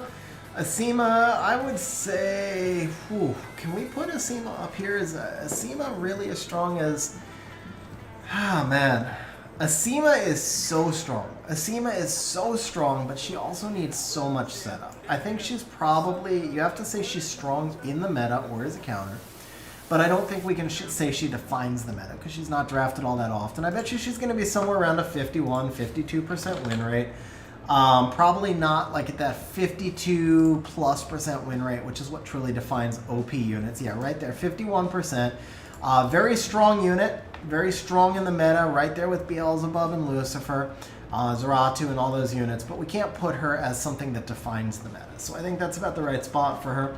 Rocky she works in the meta or as a counter, mostly a counter to like Juliennes and Beelzebubs. You don't get to use her very often, but if you have one ruined, you can use her on occasion. Same thing for Rakan. I would say Rakan, you could argue to put Rakan in the 70 also. You could argue to put him here or here. I think he probably goes into the, but the thing is he's not replaceable, he's unique. So if we're using these labels, works in the meta or as a counter versus good but replaceable, he's not really replaceable. That's the only reason I'd put him in the 70. I think he probably sits right here in between the two. Either way, it's not a big distinction because he's not that amazing. Pater, pretty underrated unit. I think he does have a place in the current meta. His place is not at the top of the list. Where in the Genny Hathor meta, he was amazing, right? But we do still have Hathor showing back up in the meta from time to time. So I do think Pater has a place in the meta. I think he works as a counter, and I think he's a really strong counter when you get to use him.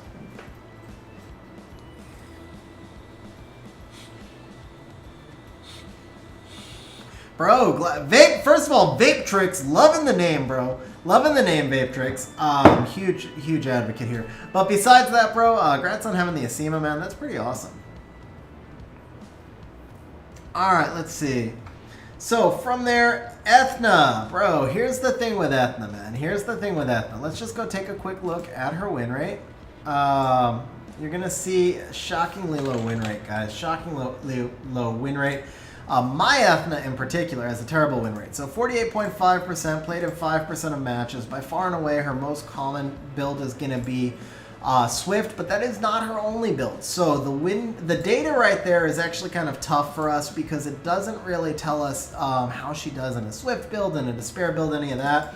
But if we just look at like units that I've got with the lowest win rate, drafted at least 2-3% of fights, Ethna is my third lowest win rate unit. The only thing that's worse is going to be Tomo and Tessarian.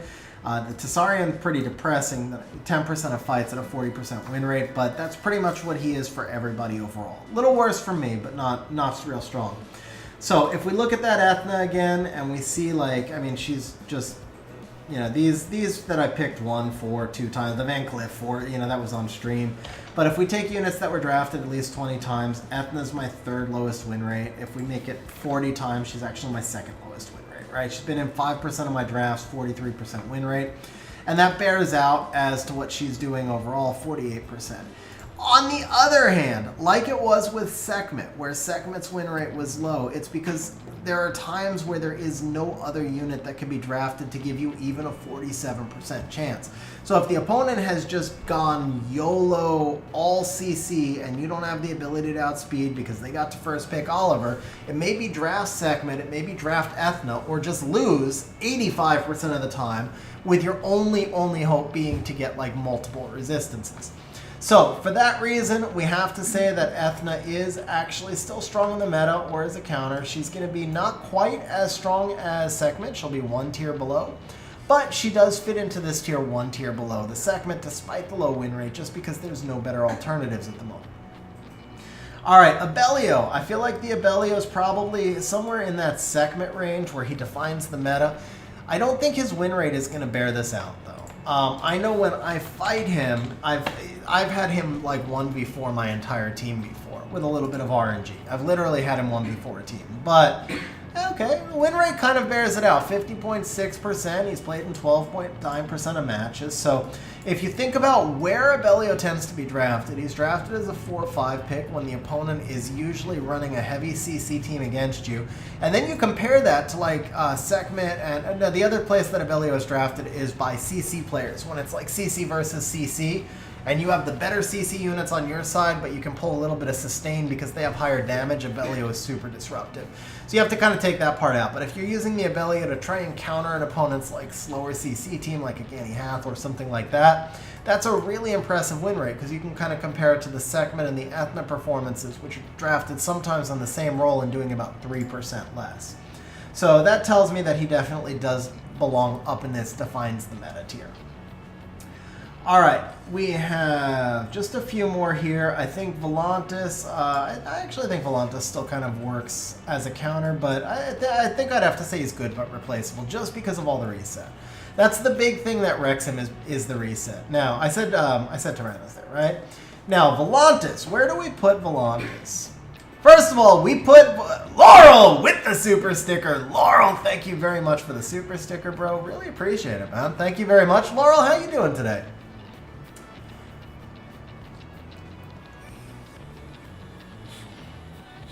So Glenn, let's see. Glenn said, defines the meta and strong as encounter pick. Both are shady because defines the meta also good. Yeah, Glenn, I mean, there's no perfect language. I'm not going to say I labeled this perfectly, but I did my best trying to, or, you know, if you have better suggestions, I'm very open to it. Let's say it like that. Let's say it like that. I mean, on stream, you're always a little distracted, but I thought this was kind of just like a good broad-based label instead of just generically saying SSS type thing. It's not perfect, just kind of a generic idea. Can you use Lucifer to counter Leo Gianna? No. No.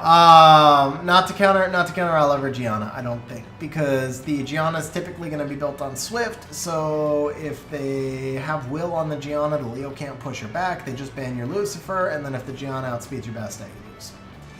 Tariq dropping the super chat says, hype up my Volantis. Tariq, thank you very much for the super chat, bro. How you doing, man? What's going on, Tariq? I really appreciate it, man. All right, so Vape Trick says I gave up vaping and coffee a while back.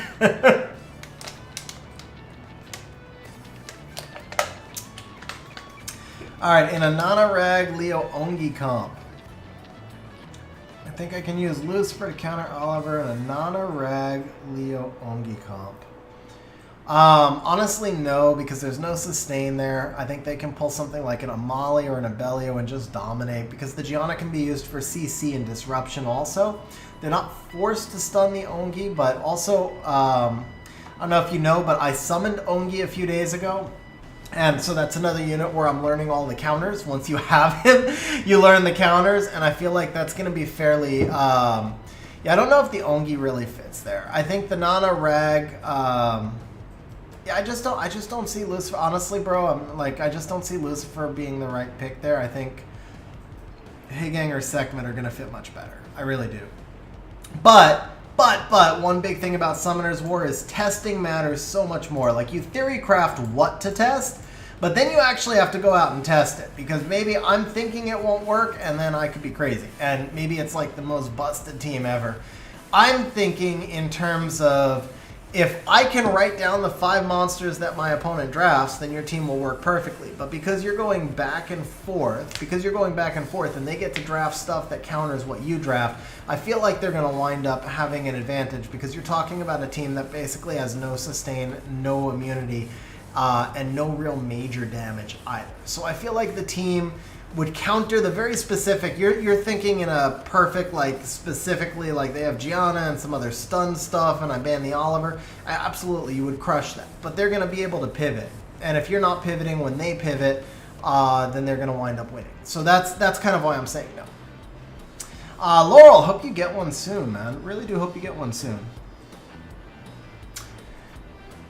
Yeah, Jax, I really do, man. I can't say anything. At this point, I legit can't say anything. For the longest time, I said I was behind rates. I actually may still be a little bit behind rates with the amount of LDs I've summoned, but man, not only am I catching up, but I've gotten no dupes.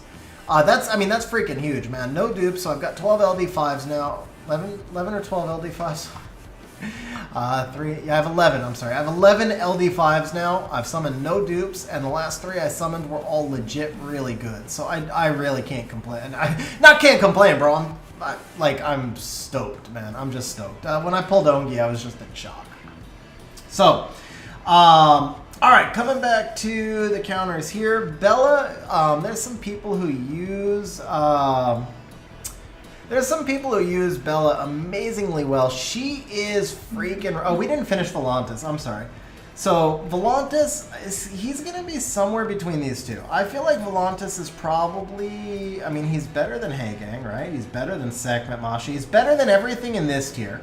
But he's probably not quite as good as anything in this tier. That's an issue for me.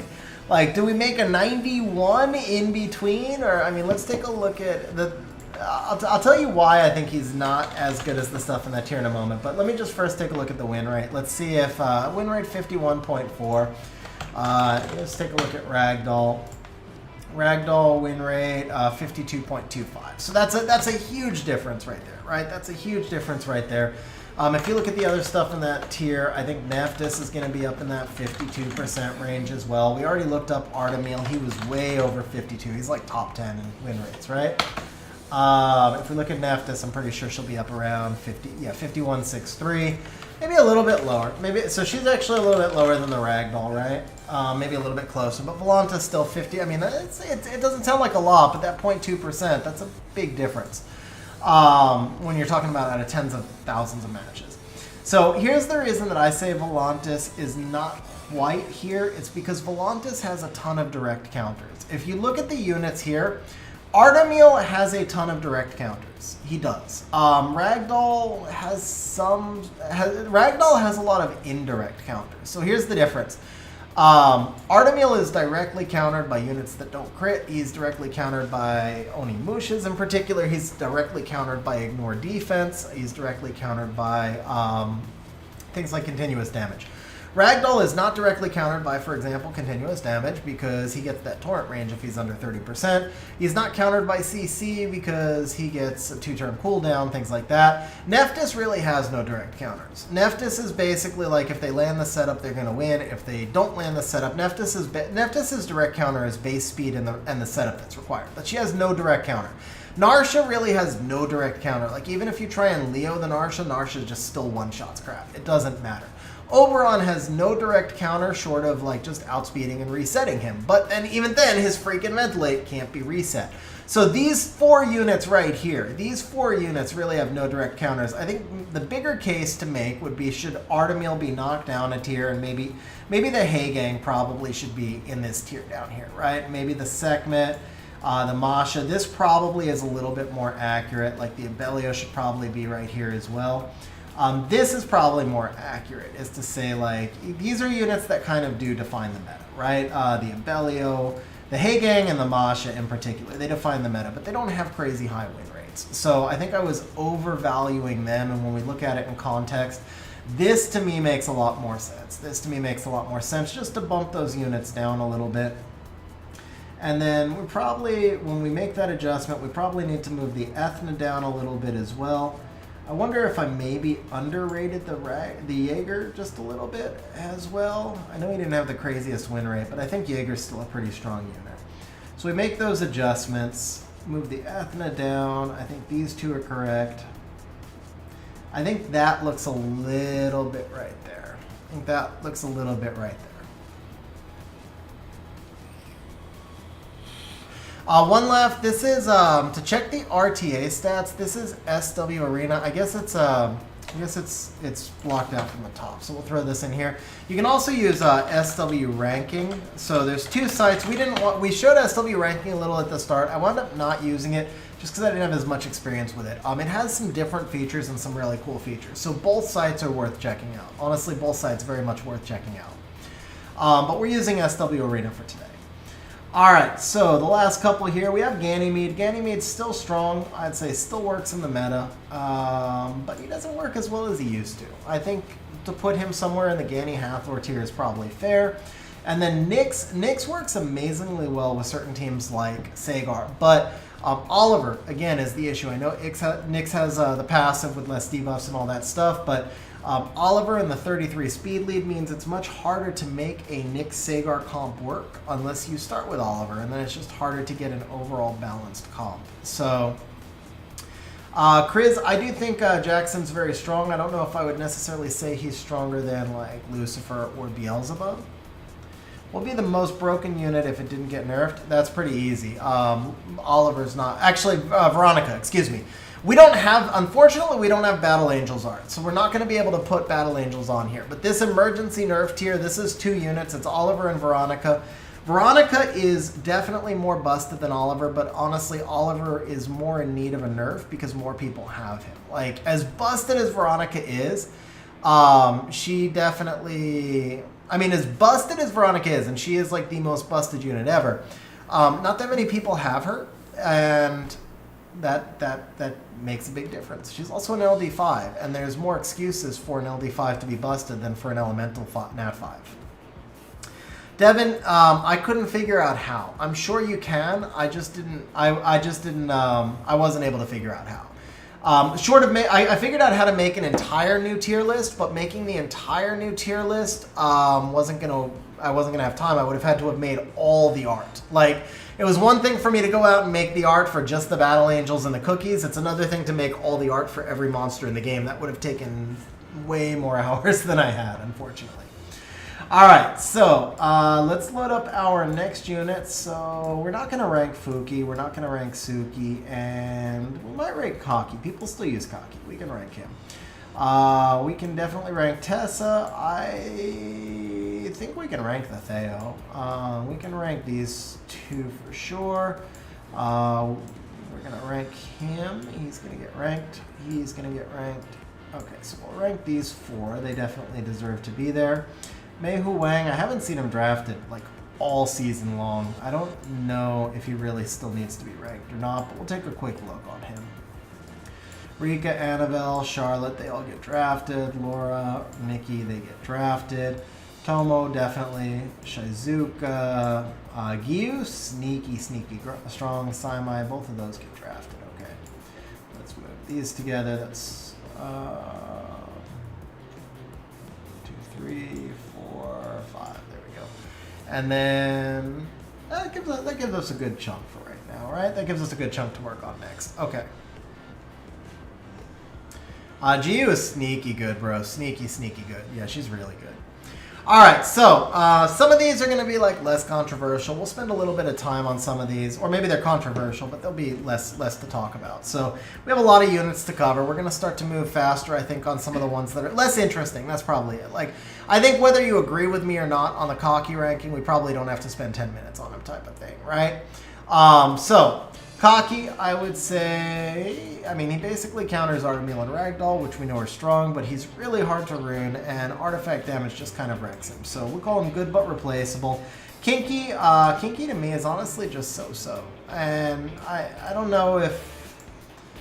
I think we can just call him good but replaceable. There's people who are going to strongly disagree with that, but I feel like Kinky had so many counters even before the last nerf. They just keep making him weaker and weaker, and he can work well in certain comps, but generally speaking, he just doesn't belong in RTA.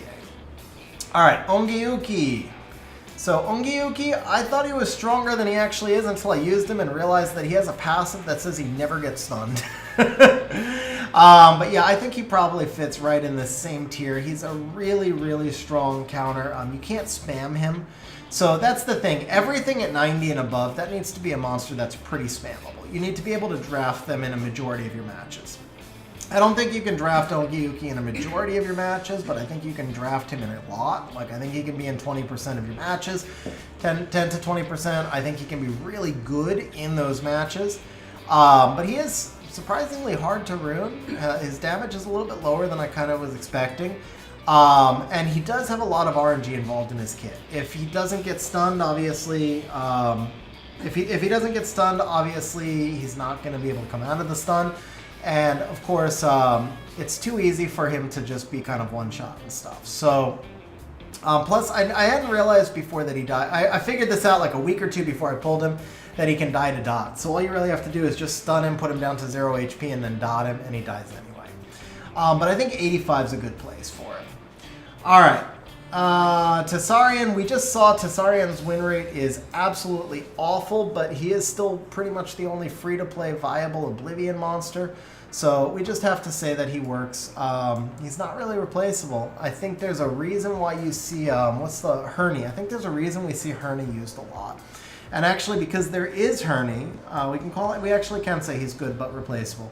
Theomars, I think Theomars does actually have a place in RTA. Not in Guardian RTA, but in RTA. So Dwamatev, or however you pronounce him, I don't think he really belongs in RTA. Delphoy, if you compare Delphoy and Herney, Herney just does more. That's the thing. Herney just does more.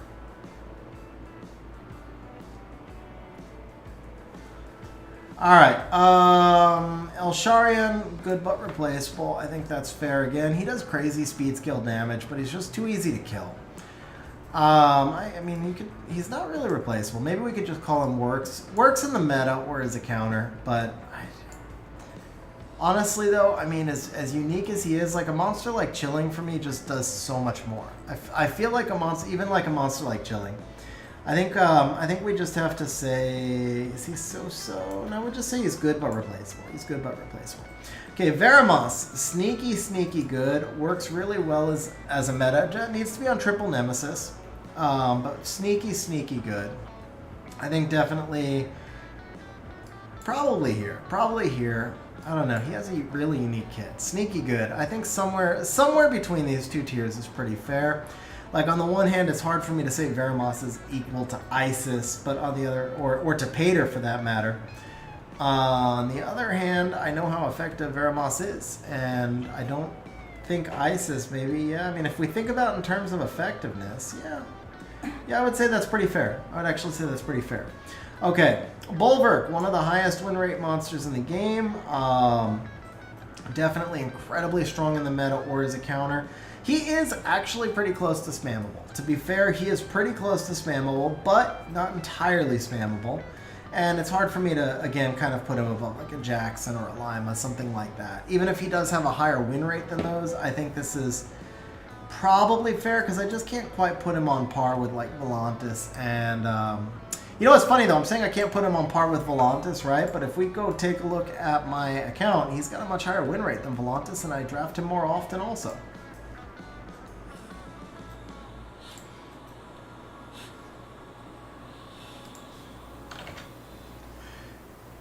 So there you go. He's second highest win rate on my account behind only Diana, but he's been in 36% of my drafts. So, yeah, you know what? I mean, like, I didn't want to put Bulwark up there. I don't even know why, but it's because he doesn't belong in the Ragdoll tier, right? But I think Bulwark belongs in this tier. I really do. I think this is fair, man. He defines the meta. He's got a higher win rate for me than Volantis or Juno. And I think he does at least as much, or about as much as Archangels does. Now, it's not just me, man. His win rate is pretty busted. His win rate is pretty busted overall, and it has been for 2 seasons. He was one of the highest win rate monsters last season as well.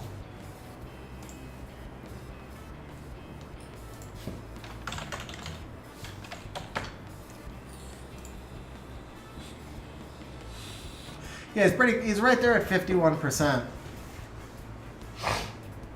Just under 51%. So, who is Vero good versus? Vero's good versus anything that does heavy debuffs. Yeah, 30% ban rate. He's played in 13% of matches. Volantis is like 51.2. We looked him up earlier. 51.4, something like that. But again, this is not, I mean, if we wanted to just organize monsters straight on win rate, then we don't really need this. We could just list by win rate. So if we look at how I feel, I mean, because at the end of the day, this is a tier list of my opinions, right? And from my opinion, I actually think, like, I mean, they're close. I use the win rate to adjust my opinions if I think my opinion was wrong. In this case, I actually think this is right. I think Bulwark just belongs up here. He's just that strong. Yeah, no, I wasn't saying that to you, Michael. It was more like anybody watching the video or the stream in general, just kind of like explaining that. So, Taylor, I use Elsharion on Double Revenge as a counter. Yeah, Taylor, it's just, I mean, just maybe my experience. Like, my experiences with Elsharion, I just couldn't get him to live.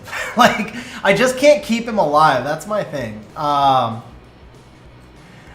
Mediocre at best, I mean... Oh, man. Congrats on the new toys. Yeah, Taylor, it's the skill 1 for GU, man. Strip into defense break and stun is just freaking insane, man.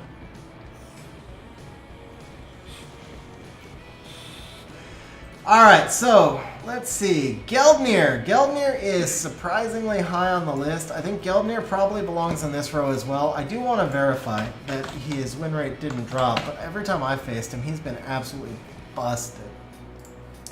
Michael, so just put Deborah as the fodder. Yeah, bro, look at that win rate. 54%. 54%.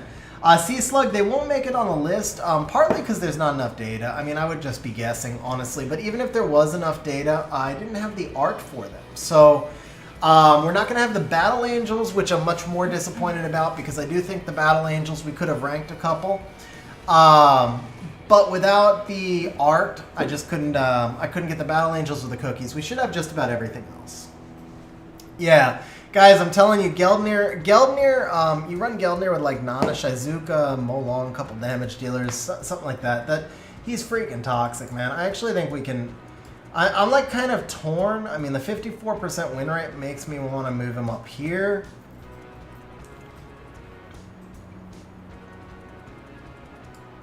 But do I really think... Yeah, I mean, he's a better Bulwark. That's the reality, right? He's a better Bulwark. He does what Bulwark does on a passive, right? So that's it. If I think Bulwark belongs here and Geldnir is a better Bulwark, then obviously he deserves to be one tier above. So yeah, that's pretty easy. Okay, Hertite. Unfortunately, Hertite, he's just not as good as he used to be. I would say works in the meta or as a counter. Yeah, he's on par with, probably on par. He's somewhere in between these two, right? I don't have him, so this is another one where maybe we just want to kind of take a look at the win rate and see if I'm surprised one direction or the other. I am shocked. I knew he wasn't as good, but holy crap. All right, 45%, that's enough to influence me down a little bit. We're going to say good but replaceable. I don't know. He might actually go into so-so. Like 45%, that's pretty bad, man. That's really bad. How do you run Miles? Speed HP, as tanky as you can, but also as fast as you can, Vio Shield. Or if you run him with another unit that's on shield, like if you run him with Bulwark, then you can put him on Vio Will, and if you get the shield and the will, that's even better for him. But you need to make sure there's a shield set in every team you draft him for, no matter what. All right, let's see. Odin, he's definitely good but replaceable. Mehu Wang, he does have kind of a unique kit, but he really only counters like... He counters hard control, right? So I mean, he's technically, he just doesn't really work in the meta. I'd say he's so-so right now. Shihu definitely works as a counter. I would say he belongs right there. Xingzei's win rate, by the way, guys, stupid low, but he's another one of those units that you tend to draft when you're at a big disadvantage. He tends to be a 4 or 5 pick when you're at a big disadvantage. So even though he's got a crazy low win rate, you have to adjust for the fact that people draft him a lot of times when they're losing, and so he's going to have a lower win rate, but that doesn't mean that he didn't bring their win rate up. So I think he's a little bit, I think his win rate's a little bit misleading, but I still would probably just put him on par kind of with the Rakan. Shihu's the slightly better brother. I think the Mehu Wang, he probably belongs in this tier. He's good but replaceable. Dark Monkey, also I think a little bit underrated. I would say he definitely works in the meta, works as a counter. I wouldn't necessarily say he's strong. He is strong, but I don't know if I would put him on par with like a Praha or an Ongiyuki, right? So I think the 80 tier is probably about right for him. Kitan Deshang, obviously, is still one of the strongest monsters in the game. I'm pretty sure that we'll wind up seeing a crazy win rate for him, but let's just double check that. 52.3%. Yeah, absolutely crazy win rate. Can't put him on par with Gianna, although he's awfully freaking close, man. But I can't quite put him on par with Gianna. Gianna's just another thing. So putting him right there with Nephthys, Narsha, Ragdoll, that all makes sense to me. All right, Rika is still an amazing counter pick, man. Rika's still an amazing counter pick. I wouldn't say she defines the meta, but she's incredibly strong. She's my highest win rate monster this season. I don't get to draft her all that often, but just incredibly strong. Annabelle, also incredibly strong if you pick her in the right situations. Charlotte, however, is freaking stupid busted. Charlotte, I actually think, is a nerf candidate. We're going to double check her win rate, make sure that maybe it's not just my own trauma, but I do think Charlotte actually is a nerf candidate. 52.62%, and if we go back and we look at her last season, 52.29. If we look at the season before, 53.15. That's just too much for an elemental, man. That is just too much for an elemental. Like 52% is about the highest win rate any monster should have. Like if we're talking about game balance, no monster should be over about 52%. That should be your LD5s. No elemental should really be over 51. So to me, Charlotte's a nerf candidate. that actually has to put her right up there with Gianna. Honestly, I find it harder to deal with a Charlotte than I do with a Gianna. I'm not even gonna lie. Like, I would rather face Gianna than Charlotte in RTA, and that's busted because Gianna's the strongest LD5. So Oliver's win rate's gonna be a little bit lower, 51.2. Oliver's issue isn't even the win rate, it's the play rate, man. 51%, I'm going to move my head, 51% in 62% of fights. That is so out of whack. So if you look at Masha, Masha's played in more matches than Oliver, but her win rate is sub 50. Masha is played because she has to be played in order to counter Oliver, and Oliver is played because he's busted.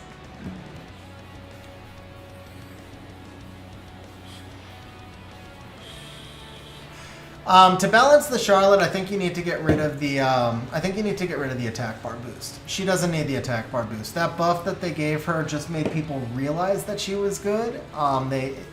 Plus the meta shifted. Like, I think if they had never buffed Charlotte, I think she would still be used right now. But they did buff her because she wasn't being used, and then the meta shifted, and what would have already been an amazing kit became like a stupid busted kit. So Charlotte definitely is a nerf candidate.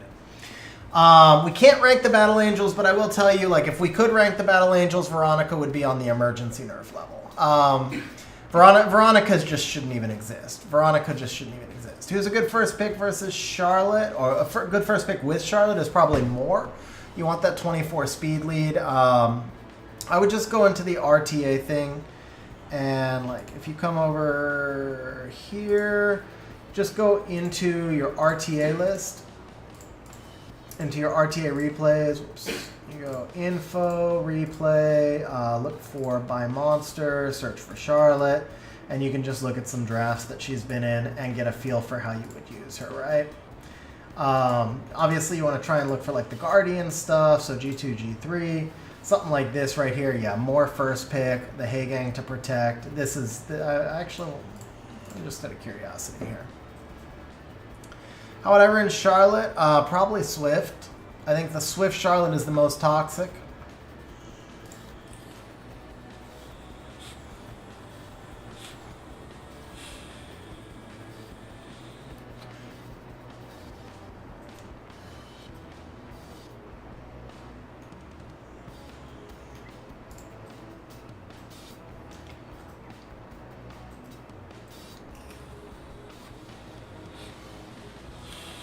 No, speed tuning was fine there. That's how Charlotte's normally ruined because of the attack bar boost. So that allowed him to run the Despair more, which is how he got those stuns.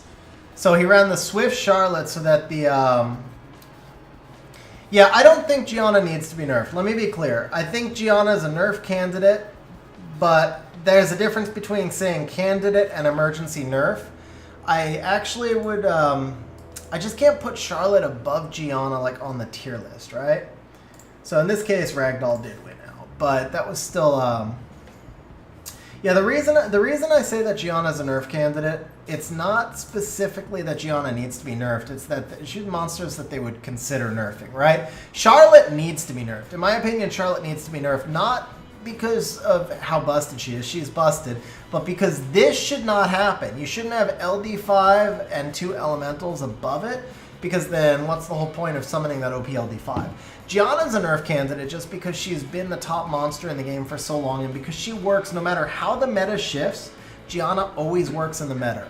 Other monsters ebb and flow, like they rise and they fall, right? Artemil was bad for a few seasons, he's back again. Ragdoll's been good forever, but he's never been busted. Nephthys has been really good forever, but never quite been busted. Lima already got nerfed, and it made a huge, huge difference. Lima's nerf impacted her a lot. So I already have Lima down. I think Lima got hit a little bit harder than the other units. The problem for Lima, it wasn't necessarily her nerf. That nerf wasn't that big of a deal. It was the Juno buff. The Juno buff counters Lima's nerf, or counters Lima so hard. Gianna's ruined either Swift or Violent. It can be either way. She can also be ruined on Triple Revenge. All 3 of those builds are viable. You definitely need the 100 crit rate. You definitely need as much accuracy as you can get on her, and you want her to be tanky. Alicia, not just a better talisman. Alicia's got a crazy high win rate in RTA. We'll get to her in a little bit, but crazy high win rate. Light Monkey more busted than Charlotte, but Light Monkey is an LD5, bro. He's supposed to be more busted. However, Light Monkey does not have any attack bar manipulations. Excuse me, he does not have any attack bar boosting. The fact that Charlotte can be run on Swift and boost the team into strip pushback, and then Charlotte can cycle back, and the fact that she has a built-in Vio proc on her skill 1, that's what makes her so busted. Light Monkey is just basically Hathor, bro. He's a slightly better Hathor. He's a slightly better Hathor for sure. But Light Monkey is just, he's a better Hathor. Charlotte is something else. Her kit's a little bit more unique. All right, Laura's just mediocre. She's just mediocre. Nikki, on the other hand, Nikki actually goes right up here. Nikki is just really, really good, man. Just so good. Very balanced kit. I personally don't feel like she deserves a nerf, but I have her, so of course I'm going to be a little bit biased. But her win rate is through the roof. He gives himself attack bar. That's different than giving the rest of the team attack bar, though. That's a big difference. He cycles. He cycles, but he doesn't attack bar boost the team. So 52.47, that's a little bit on the high side. That's a little bit on the high side for sure. I can't say she's like with Gianna, because she's not, right? But she definitely belongs in this tier. She's definitely the best of my LD5s. She's got a crazy kit. She's got a crazy kit. It's really well balanced. She has counters. Like, if you say like Gianna basically has almost no counters. She has Higit. That's pretty much it. Nikki's got a few more counters than that. She does just a little bit less than Gianna, but she has a more diversified kit. So the fact that she can heal, attack buff, and that she can do huge damage makes her like she outshines Gianna in a few areas. Gianna outshines Nikki in most, but Nikki outshines Gianna in a few. She's not a pure CC unit, but for example, Juno is often used to counter CC-type teams, and then Nikki has that AoE heal block, which just nerfs the value of Juno, and her heal also nerfs the value of Juno. So Nikki is like one of the very, very few monsters in the game that actually counters Juno. So definitely belongs up here.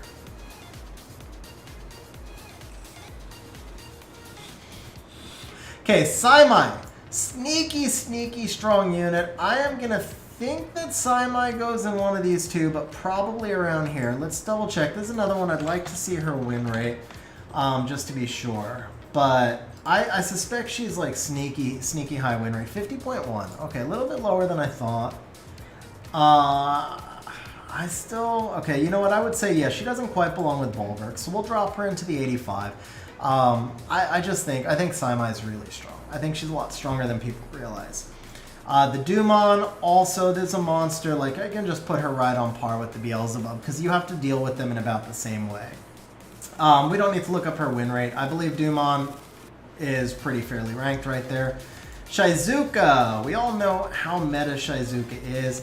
Shizuka probably goes right on par with the Bulwark. I'm going to assume we're going to have like a 51% win rate with an incredibly high play rate. That would be my assumption right here. And 50.5, but with a 42% play rate. So we give her some extra weighting for the play rate. The biggest thing with Shizuka is that she has a direct counter in Juno, whereas Bulwark has fewer direct counters, right? Do we put Shizuka on the tier with Dumon and Beelzebub and Jackson? I think maybe that's fair. I think maybe that's fair, actually. We can't quite put her up on a tier with Volantis and Bulwark, so I think that's probably fair. She's not like the most busted thing ever. She's just meta. Now, Tomo. I've used Tomo. Tomo can be extremely strong in certain situations, but also extremely RNG-based, extremely frustrating. So there are comps where Tomo just shines like crazy, and then there are times where Tomo is just awful. I'm going to assume something like 48, yeah, I was going to say 48, 49% win rate. I think she's really good as a counter. I think she probably deserves to be somewhere in this range, but nothing all that much higher. Now, Giyu, or however you pronounce her name, sneaky strong unit, man. Skill 1 strip. So, the counter that I ran into with this The team I ran into with this, he was using Beelzebub, and it was because I opened Oliver, man.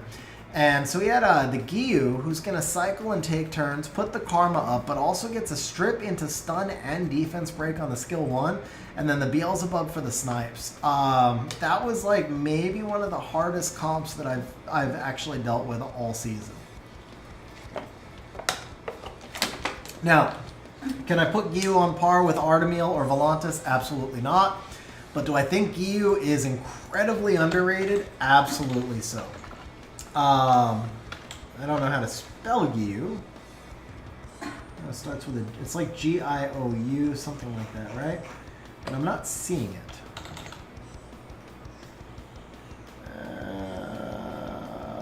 Okay. I don't know how to spell her name. Anybody know the proper spelling? Chilling, speed, HP, HP, yes. Speed, HP, HP. That's how I was spelling it. Okay. Oh, there we go. All right. I don't know what I was doing wrong. 47%. That just tells me, having faced it, what it tells me is that people are probably drafting it wrong because it shouldn't be 47%. But maybe then we can just drop it on par with Tomo. I think maybe calling it equal to Dumon. I might just be scarred by that one particular counter. So I think putting it on par with Tomo is probably fair. All right, so now as far as Paladins go, obviously we're going to do the Leona and the Josephine. I don't think we need to do the others. We're not going to do him. Obviously we're going to do the big 4 pandas, but we can skip one. Perna I haven't seen used much, but Perna does actually deserve to be rated, I think. Eludia certainly needs to be rated. Jara... we don't see Jara much, but just because Jara owners would probably be upset if we didn't. I think we'll rate every LD unit no matter what. These Pioneers deserve ratings. He does not. He does. He does. Brandia, Brandia is an underrated unit, but we're not going to rate her. Tiana needs a rating. Mostly, we want to rate the stuff that people use consistently in RTA. We don't need to rate the stuff that have been drafted like 20 times all season long, right? But we will do every LD5. We'll do every LD5 regardless, even if we're just taking our best guess at it, right? I think all of the Slayers definitely need to... Actually, no, this dude never gets used. The water one, whatever his name is. Most of these guys, he doesn't get used. That guy will do... That guy will do. I did not just say that on stream. Nobody heard that, guys. Nobody heard that. We'll do the LDs here. Let's load in the Valkyrjas. So Camilla deserves to be rated because she's underrated. Maybe not for RTA. Okay.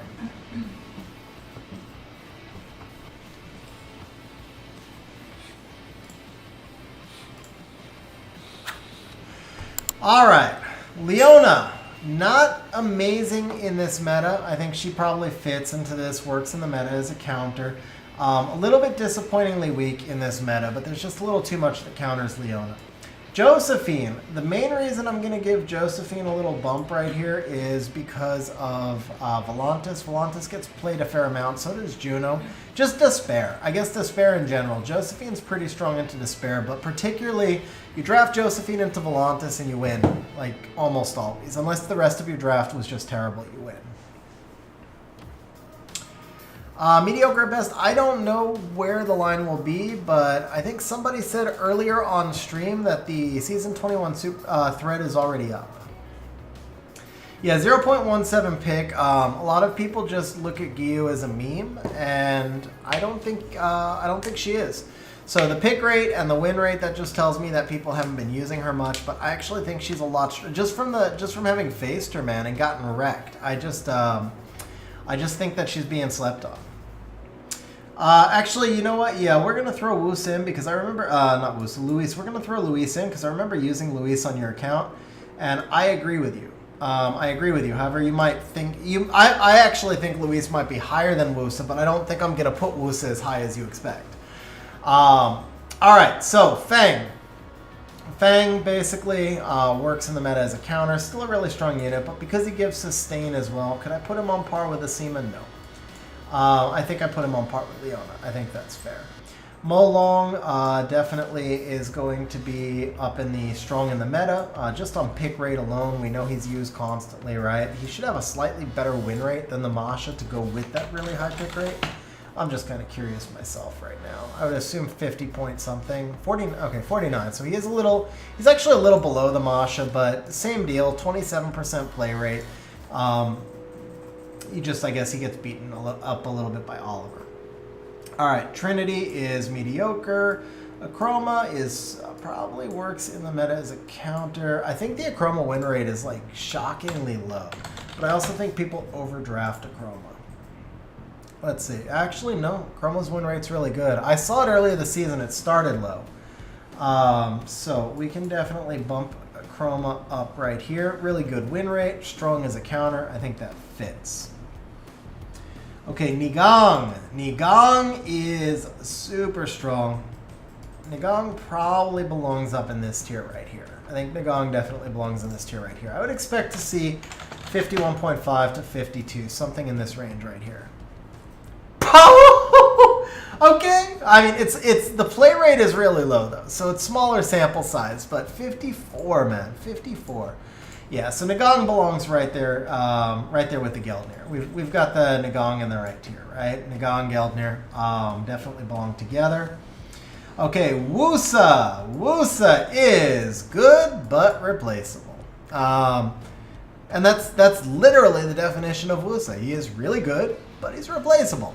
The shields are cool, the base speed is cool, but if he gets stripped and he gets CC'd, he gets wrecked. His win rate has not been that high. He was spammed a lot last season, so people complained about him, but his win rate was below 50 last season, and I think it's probably even lower than that. It's okay, it's right at 50. He's a 50-50 unit. Last season he finished at 50 last season as well. Okay. He climbed then. He was under 50 all season. He climbed right at the end. So am I underestimating Wusa then? Because I would call Riley the better support. Where's Riley at? Riley's at 48. So there you go. Maybe I'm underestimating Wusa. Riley's played in 21% of matches. Wusa is played in 37% of matches with a stronger win rate. So yeah. Okay, and then what about the Luis, just for point of reference? Luis played in 0.04% of matches. That's a nothing. That means nothing. Okay, one thing about Luis versus Wusa is going to be the base speed. So 102 versus the Awakens into 118, excuse me. That's probably I like the Luis S2 more, like having used her on your account, but it wouldn't synergize necessarily with everyone. So Wusa's a 50-50. I think we can just put him. I don't see it. I mean, I know the win rates are there, but at the end of the day, this is personal opinion. I just don't see Wusa being as good as like a Leona or even a Fang. So I'm gonna put Wusa right here. Now on the flip side, I think Luis probably goes on the same tier as Wusa. Tian Lang,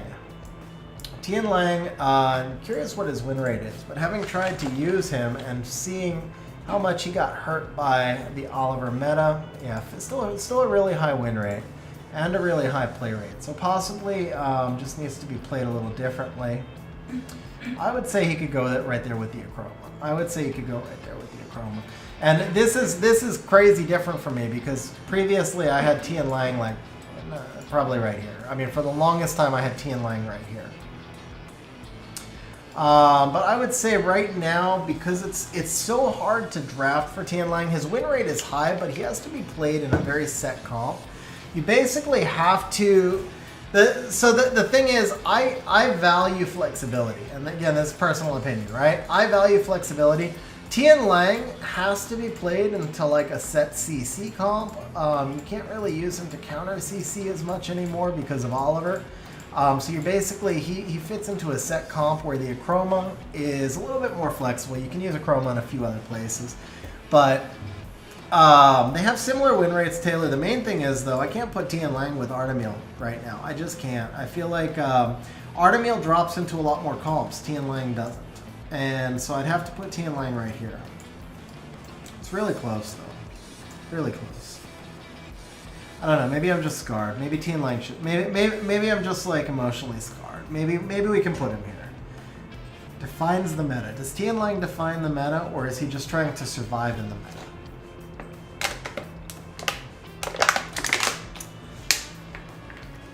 All right, win rate speaks. Win rate speaks. We're gonna put him right there. We're gonna put him right there. All right, Mi Ying. I think Mi Ying is actually super underrated unit, and I would say he's strong in the meta as a counter. I don't think we need to look him up. He's kind of niche, but I do think he's pretty strong. Chiwu is actually one of the stronger strippers, but I mean, yeah, I'd say 75 because of the speed lead, right? We got to put the Chiwu slightly above the Yogun because of the speed lead. Wunsa, no speed lead, higher base speed, but has qualifiers. So, is he any better than Chiwu? No. Is Chiwu better? Probably slightly, or at least they're comparable. Do they belong in the 80 tier, though? No, I think they belong right here. I don't know, though. Maybe they belong here. Let's take a look at win rates on these two.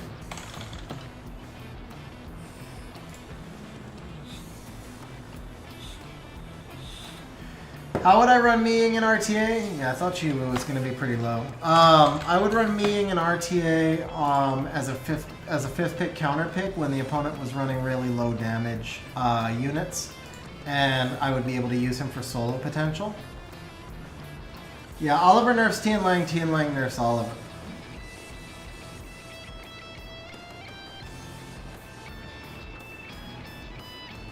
Alright, Chiwu has the appreciably lower win rate. I felt like Chiwu should be here to begin with, so I guess we can just do this.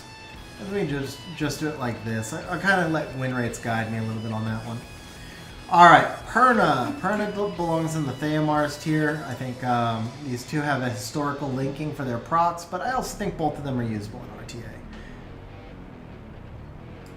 Vanessa probably works in the meta or as a counter. I don't think she's particularly strong in the meta. She's not. Let's see. I mean, you know, she's probably, yeah, Vanessa's probably as good as Josephine.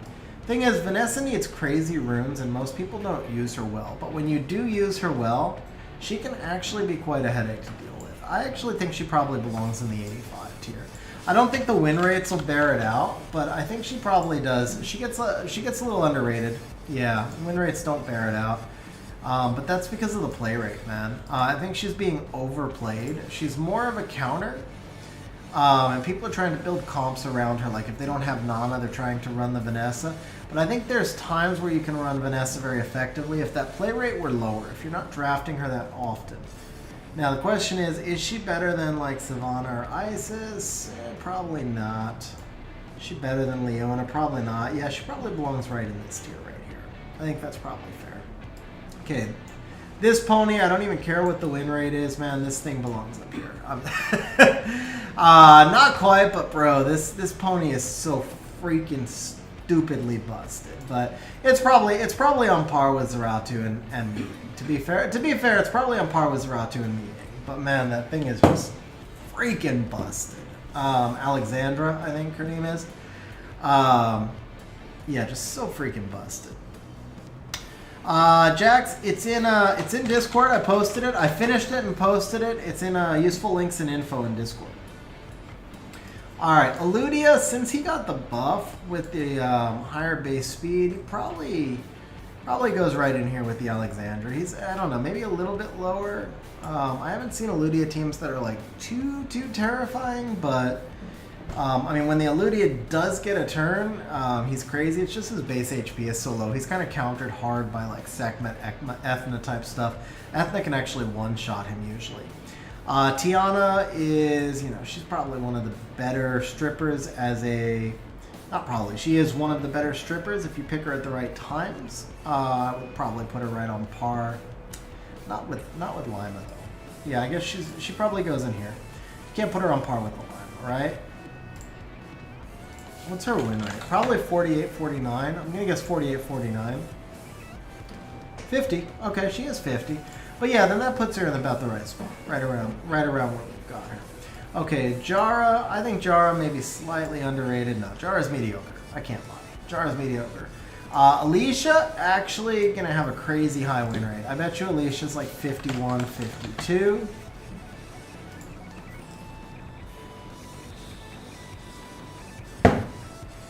55. 55% is ridiculous. Bro, okay, we can just knock her up there. I mean, we can't put her up on the higher tiers. Part of why it's 55 is because she's being played by a few really strong G3 players. And she's being played in LD comps, but 55, I knew she was going to be high. The thing is, though, the reason she's high is because the play rate is low. The people that are playing her in incredibly strong comps, but she's not being overplayed. So that's why it's so high, is the 55%. But even so, that proves that she can truly shine. So she is one of the best AoE damage dealers. Can we put her above Ongi-Uki? I mean, the win rate says we can, right? Can we put her above Jackson, Lucifer? I don't see anything in here. I guess the Lima. Maybe I'm undervaluing the Lima. Maybe the Lima needs to be up here, and then I feel a little more comfortable with that. I would say that's probably fair. That means the Praha probably needs to be up here too, though, right? Because she has crazy high win rate. That probably feels a little more balanced. So these guys are slightly lower win rates. Jackson, maybe then he needs to be up here as well, because I feel like Jackson's super underrated, but I don't have a lot of experience with him, so kind of, yeah, 52%. So we move Jackson up. We balance this tier out a little bit better. Beelzebub and Lucifer, not as good as Lima or Jackson. Zaratu, Shan, not as good. Leo's got a crazy high win rate and a unique passive. I think Leo can go up there with Alicia. Asima probably belongs in this tier. In that case, Asima probably belongs there. Saimai and Dumon, they're really good, but are they better than Hagang? Potentially. Yeah, potentially. That's a little bit more balanced. Okay. Who are they running Alicia with? So if we come in here, we can actually take a look at...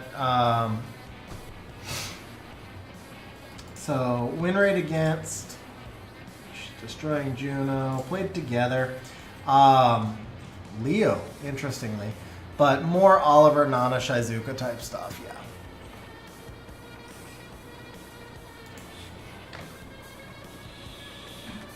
Leo, more Oliver. I mean, really small sample size here.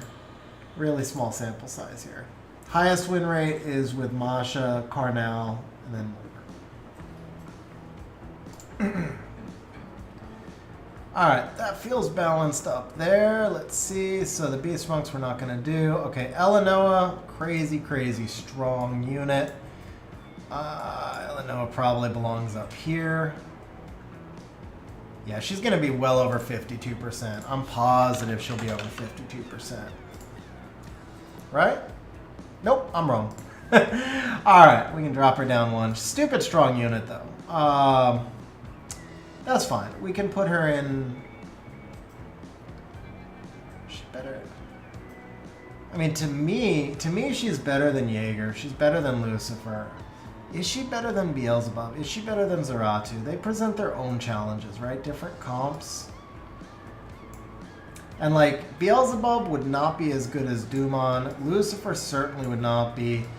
Zaratu could be, but the win rate wasn't there. Sean could be, but the win rate wasn't there. So we're letting the win rates influence a little bit of this, right? If we're just going personal opinion, I kind of feel like maybe the Sean, but I'm just thinking about what's difficult to fight, right? So I guess the Eleanoa probably belongs in here. If Eleanoa belongs in there, then Simon... You know what? No. Eleanoa... Here's what we do.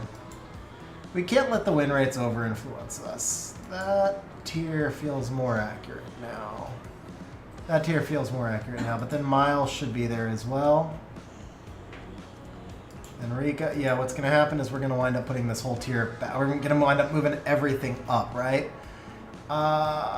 Jaeger, definitely not on par with them. Chung, Luce... Okay. Yeah, that's probably more accurate. Okay, we can do it like that. And then the Miles, definitely a nightmare to deal with. Ongiyuki's a nightmare to deal with. Annabelle's probably a little bit more replaceable, but the Rika's still crazy OP. I'd say that probably works. How to run Dominic in RTA. How to run Dominic in RTA. There's no like set. It's more about stats. You're looking for key stats on the Dominic. So I would do this. Well, this is my build for him. Some people will go for higher attack. Some people will go for a little bit higher HP. He does not need the crit rate. This is just the way my runes happen to break out. And he certainly doesn't need the extra 13 resistance. Not one of my best builds. But this gives you kind of a good base point. Obviously, the speed is just about speed tuning. It's just whatever fits with the rest of your box. All right, I think that's probably pretty good where it's at. So Van Cliff, monster you win despite. Van Cliff's freaking terrible, man. Lydia's pretty strong, man. I think Lydia actually does work in the meta. It's another monster. She's used to be so strong, and she kind of faded back out a little bit. But let's see, 52.6, only a 0.21 play rate. So I would say, yeah. I'm curious, who's she being paired with? Masha, Shizuka, Oliver, Dominic. Okay. I don't know that she's specifically winning those fights, but I mean, she's got a strong kit. She's got a really strong kit. I think it's fair to probably put her with Tiana. Okay. Poseidon, still slightly replaceable. Like if you don't have Poseidon, you can run Beelzebub. Excuse me. You can run Belinus. You can run Teor. You can run like a lot of different units. I think Poseidon's probably the best of them, right? So you have Poseidon, Teor, Belinus, Varad. Poseidon's the best of these four, but they're all pretty much the same. I think they can all go together. Very strong units in the right situation.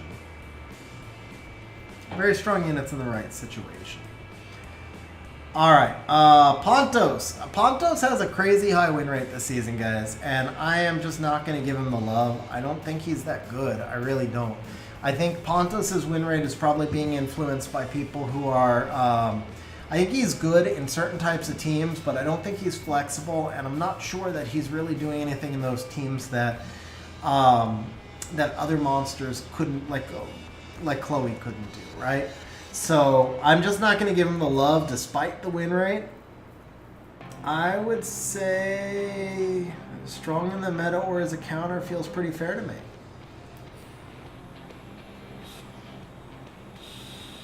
Yeah, HOD, I will, bro. I will. Yeah, I mean, the freaking pony is insanely busted. Mi Ying's insanely busted. He's no better than those. That's fair. All right. Amelia, we don't need to rate. She's not really being used at all. Craig has a really high win rate. I think he probably pairs with Lydia pretty well. Dark Bison. So he has more counters than people realize. Veramos is really good against him, but he is still pretty busted. I know his win rate's high. His win rate's going to go down, though. His win rate's going to go down. I can't put him any higher than Volantis. Because the thing is, people know Volantis' counters, and he's still winning 51.5%. Burka, people don't realize, like, Veramos dominates him, stuff like that. So his win rate will go down as people get more used to facing him. I think putting him on the Lima Volantis tier, that's pretty fair. Okay, Mana, he's actually not bad in other parts of the game, but he's useless in RTA. Oki's time has kind of faded. He's good, but he's replaceable. I think that's fair. Triton is basically just a niche pick when you need to contest speed, so good but replaceable. Still fair. Sagar is a little bit stronger. Sagar is kind of a headache to deal with. I would say he works in the meta. He works as a counter. He's not on par with like a Jaeger or anything, but he's on par with the Craig. Actually, the Craig's pretty good. Craig maybe should be up a tier. Craig's on par with the Pontos for sure, yeah. Let's see. Carnell. Carnell not being drafted as often lately, but still an extremely strong monster. If you've got the artifacts for him, that's the thing. You need the artifacts for him, but if you've got the artifacts for him, just a really, really strong monster. All right, Douglas. He's not technically replaceable, but man, it's so rare that you can use him. I'm gonna go 75. It's just so rare that you can use him. Helena's definitely, when you get the Helena in, she's much, much stronger. Diana, I think, is probably just, she's a strong counter in the meta. She's nowhere near, I mean, I know the thing that Diana has going for her is that she can do an infinite proc cycle, right? But that's still RNG base. I'll be curious to see what her win rate is. I would assume it's probably decent, but nothing crazy. Yeah, 49.6, right around 50-50. High sample size, so you know she has some RNG built in. I'd say she's strong in the meta as a counter, but she's not a monster that's spammable. Okay, Eleanor, monster I feel like is kind of underrated. I do feel like she's underrated, especially with her recent buff, but let's see how the win rates. Eleanor, how do you spell her?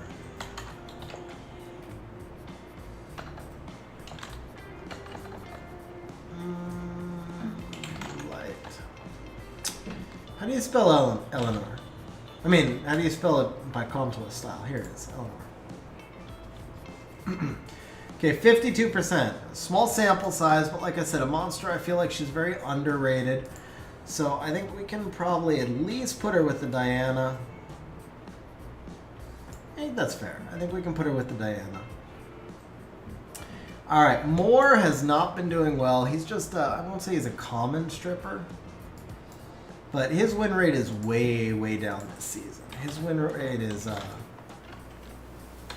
his win rate's way down this season. Yeah, 49.3.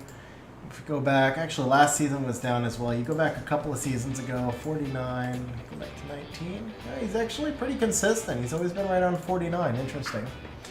So 49.3, I wouldn't say he's a common stripper. The speed lead is helpful, but you know, can we put him below Chiwu? I always kind of viewed him as about the same as Chiwu. Slightly higher win rate, but a speed lead stripper that you play in a cleave comp.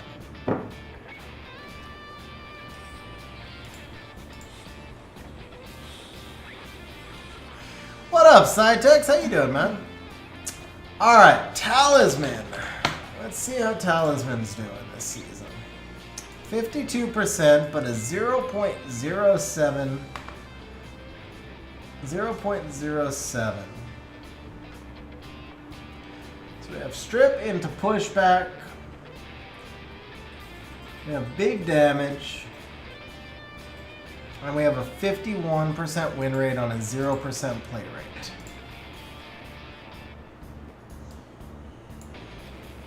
I think he's basically a Helena style pick.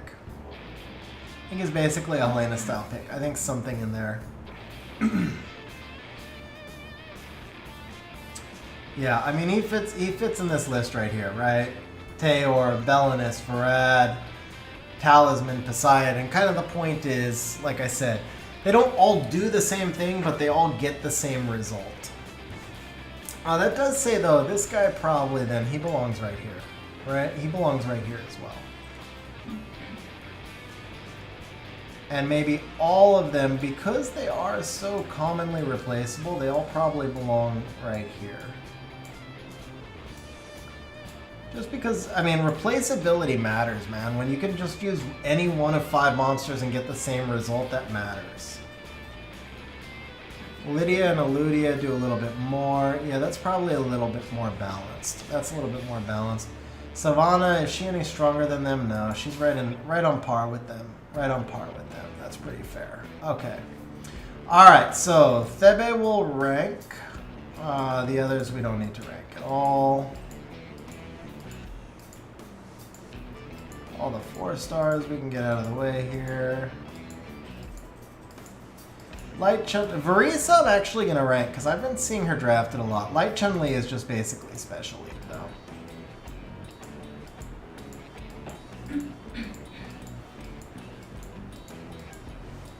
I wish there was a way to just delete all these instead of having to keep doing this, but Tableau gets ranked. Kearney gets ranked.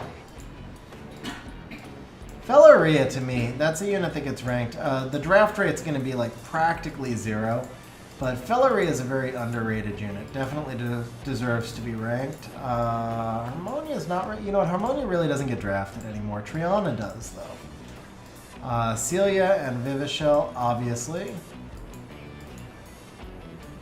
Wedjet.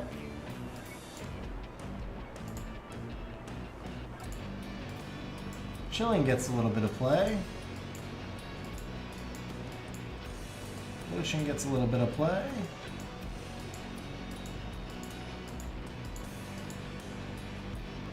For Siege, the Kung Fu girls would get a little bit more ranking, but for the most part, they're just Special League. Antares, unfortunately, gets a little bit of play. RNG God himself. Rigel really not getting drafted. He's probably not going to get ranked, but we'll take a look at him. Iris I have not seen really drafted at all. Tetra we don't need to rank. Molly, though, Molly's been making a comeback. Molly's been making a comeback in the meta, so we'll give Molly a ranking. Ileana actually does kind of work a little bit in this meta as well. We can rank Ileana. Sylvia's LD5. I said we would rank all the LD5s. So we will rank Sylvia, but Sylvia we don't have to spend time on. For RTA purposes, she does nothing. So we can just drop her into the Win Despite of list. Cammy, good siege monster. Garo, we don't need to do anything with. Susanna, we can give a ranking to.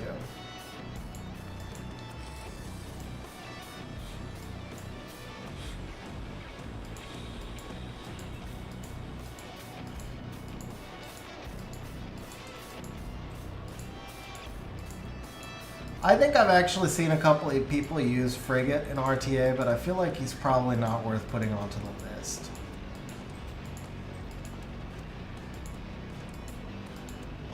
Okay, the Sky Dancers both definitely deserve to be ranked.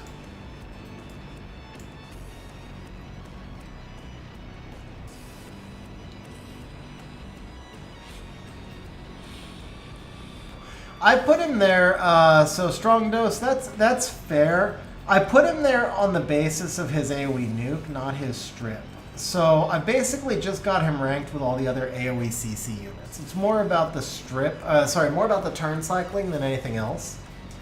So if you, wait, where did I put everybody?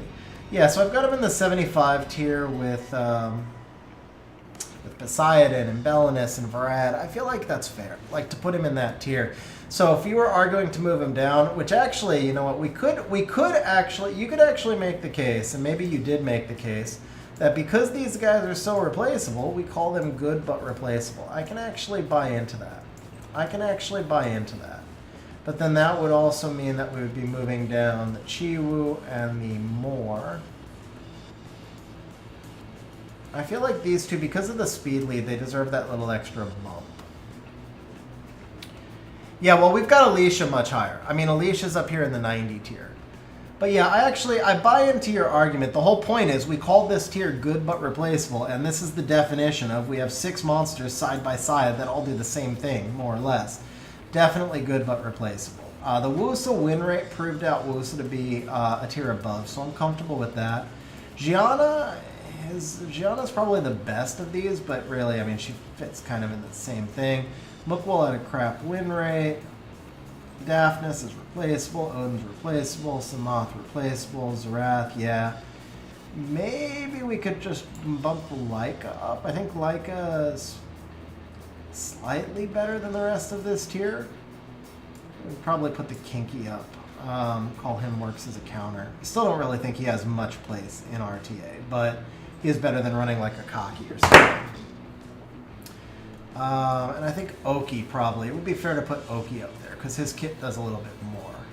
And then maybe the Triton could go right here with the other 2 strippers. Okay. Yeah, you sold me, Strong Dose. There you go. You have some influence, bro. You have some influence in the final result because I think you're right. All right, we sorted some of these out. Let's put some of these where they go. Yunhung, John Turtle, you're going to like this, bro. Yunhung goes straight up here for me. I still feel like she might be a nerf candidate, but probably not. Honestly, Yunhung's probably right here. I think Yunhung's probably right here. I'd like to see her win rate. I know it's going to be crazy high. I'm going to guess 52.5, something like that. Let's see. 5106. 5106. Okay. So then win rate bears it out because she's got it. That's a big sample size too, 10%.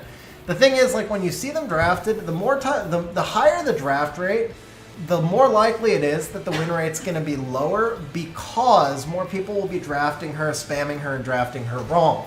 So it's kind of like for anybody out there who's a baseball fan, basketball fan. So if you follow basketball, you know that a big part of player efficiency is usage rate. And it's like a player that handles the ball 50% of the time is not going to be as efficient as a player that handles the ball 15% of the time. So in this case, it's kind of the same thing. Like when you're drafting Yun Hung in 10% of fights and she still has a 51% win rate, that's pretty OP. Just because she's being drafted on such a large sample size, people got different builds. It shows a lot of flexibility. Joshua, I think we may not have the Weapon Masters on this tier list, which really sucks. I could not figure out how to add art into this. So if anybody has ever worked with, please tell me we have them. Yeah, we have, it's up to Shadowcasters. So the Weapon Masters, yeah, here's the Weapon. No, we have Weapon Masters. We're cool. It's all good. We've got the Weapon Masters. Okay.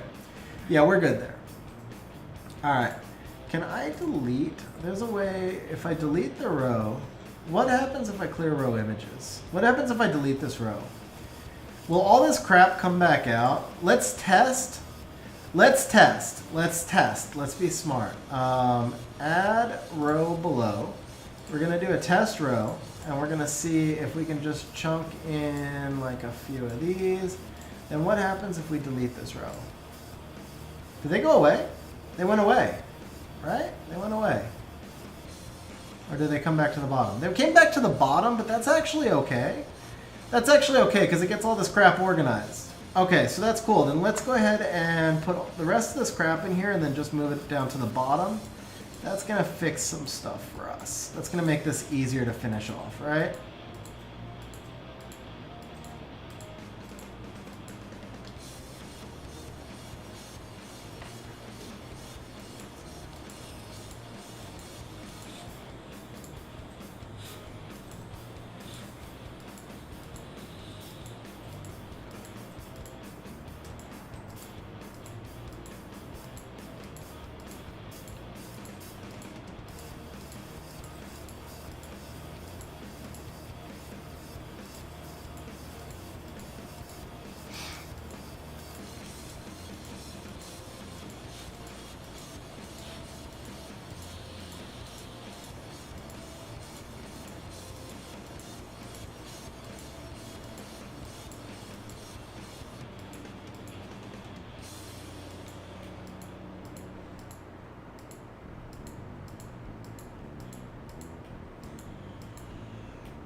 Oh, crap, Trendy. Yeah, the bot is off. All right, we're going to give everybody some bonus points because we left the bot off. We're going to go ahead and delete this. And please stick all this crap on the bottom. Yay, it worked. Cool. Okay, so let's add a row below. Cool. Kali actually deserves a spot there, so now we can move all this into waiting to be rated.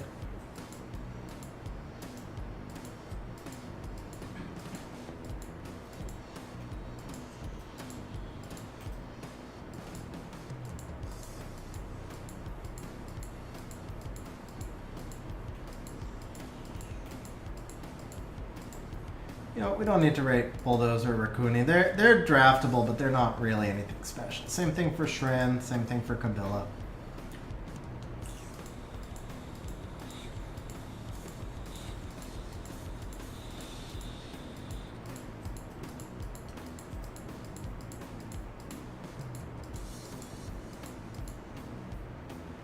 Gina, though, the 2A Gina definitely deserves a rating.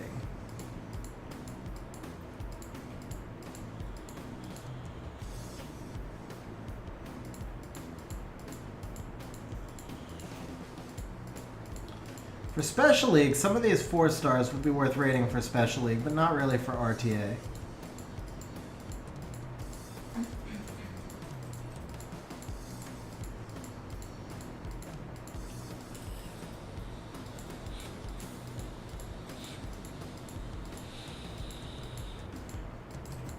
I remember when Lucia was all the rage in RTA.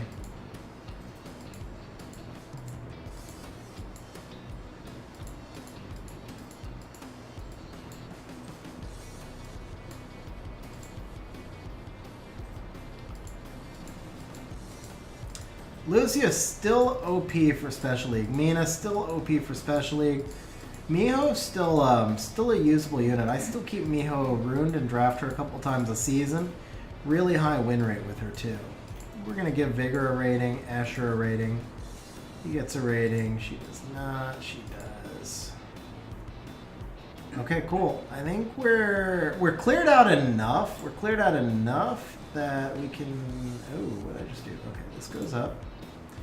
Yeah. So from here, I should be able to get everything that we need dragged up. Okay, cool. Oh, did I draw? Yeah, you know what? You're right. The Thrain probably needed to be... I might have gone too fast there. Yeah, Thrain actually deserves a rating. Thrain's good. Get the Thrain up here. All right, so let's see. Varisa to me, just a common stripper. I think people are using the Varisa a little bit more because of the attribute neutrality, but... Same thing, Chiwu, Triton, Varisa, more, they all have their uses. I mean, obviously, it's a strip meta, right? And I think Yogun probably belongs there too. It's a strip meta, it's a strip game, Mookwall too. All the strippers to me, though, the point is there's so many, they all do the same thing. Do we know what 2As are next? I think Jubagel usually has some info on that, but I don't personally know what might be next. Jubagels is usually theory crafted, but it's pretty well theory crafted. All right, Tableau is a strong speed lead, mostly just, I'd say, strong in the meta. No different than Craig. I think he belongs right around there with Craig. The Felleria, kind of underrated support unit, mostly as an Asima counter, but I would say she works in the meta, works as a counter. Is she any better than Veligul? Yeah, she is, actually. She actually is, because she has a more defined use. Veligul, I don't know, Veligul actually, a Nemesis Veligul is pretty strong, though. Actually, Vela probably needs to be up. They probably need to be in the 75 tier, along with the strippers, kind of technically replaceable. It works in the meta or as a counter, but has alternatives. Let's say, but has alternatives.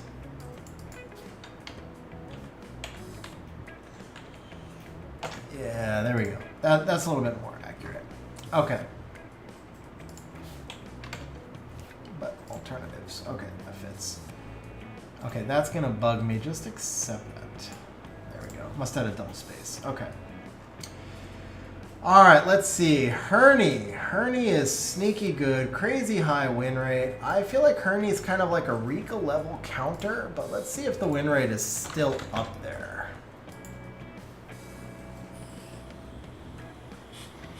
Now, people have started to adjust to her. Okay, if people have started to adjust to her, then we can kind of... I really was giving her that only on the basis of win rate. So I would say Herney works in the meta, but has alternatives. That feels right to me. Celia, man, I still feel like Celia is so underrated, but I know the win rate's not going to be there. I know the win rates. I feel like if I had Celia, I would find a way to use her, but man, 44% win rate. Okay, yeah, like even yeah. Okay, I want so mediocre. Yeah, I guess Kraka's better, right? Mediocre wants you in despite of. I'd just say mediocre. I think Celia may not being used well. Okay, Julian, guys. I still feel like Julian is arguably my best LD5. I feel like he belongs in this tier. The win rate's not going to bear this out. But having used him for several seasons, I know that I just know how to use him. And I feel like maybe a lot of people don't use him as effectively as they should. 50.74%, but from my own personal experience, he's just stronger than that. It's just getting the right build on him and using him right. So...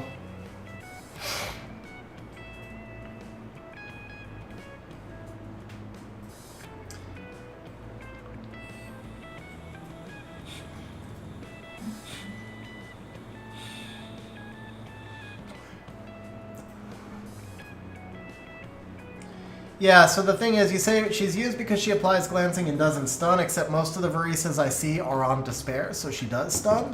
The attack buff is definitely useful, or excuse me, the attack break is definitely useful against Douglas, though. But I mean, to me, the point here is, I mean, more can do attack break. The point to me here, it's not that Varisa's kit isn't good. It is. She's got a great kit. The point is that there's a lot of different strippers, and it's kind of a mix and match thing. So it's like, it's hard for me to say one. None of those strippers are infinitely spammable. Or that's not true. If you're playing turn 1 CC, whatever strippers you have are spammable. But they're all, like, there's no stripper, other than Volantis and probably Juno. There's no stripper that you can spam that's you know is the best stripper before you see what the opponent drafts. Every stripper has their, and even then Volantis has some really hard counters. You have to draft Volantis later in the match. Juno is probably the only stripper in the game you could just like open up turn 1 every time and know that there's no counter. And that's why we've got Juno up here, along with the Volantis and the Lima and the Praha.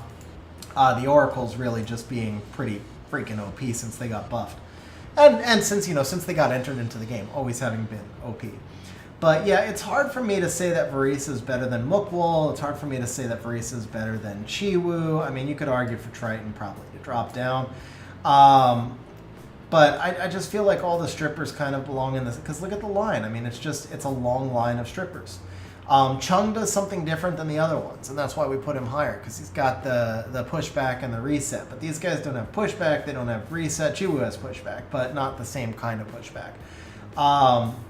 And the win rates kind of bear that out. Again, like, I would be really surprised if Varisa's win rate was particularly different than, 48%. So no different than negates the reason I want to use her instead of Hey Gang, yeah.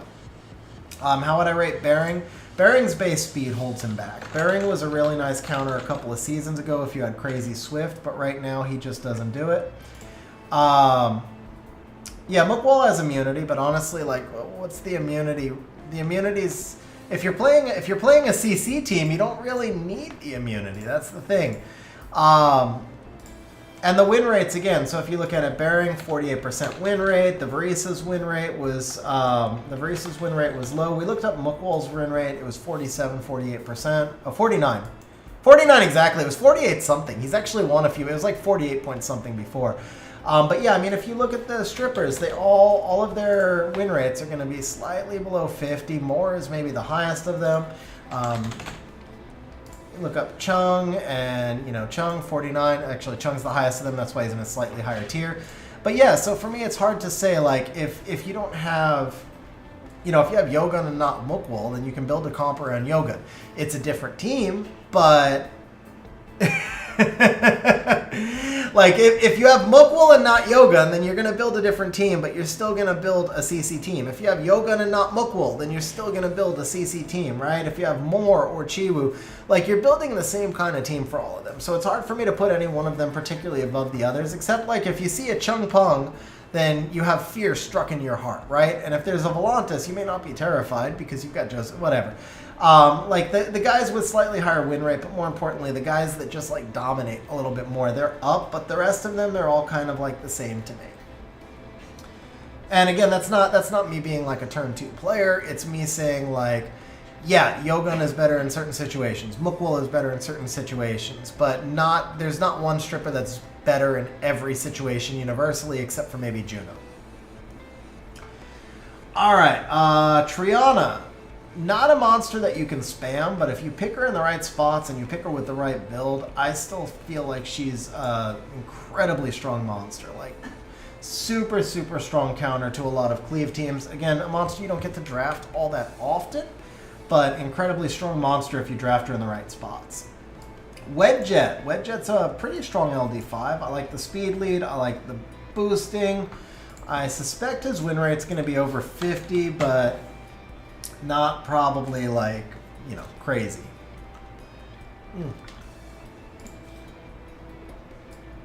49, so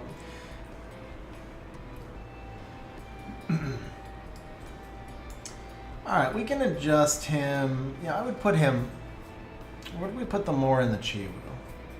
He's a slightly better speed lead than more in Chiwu, probably.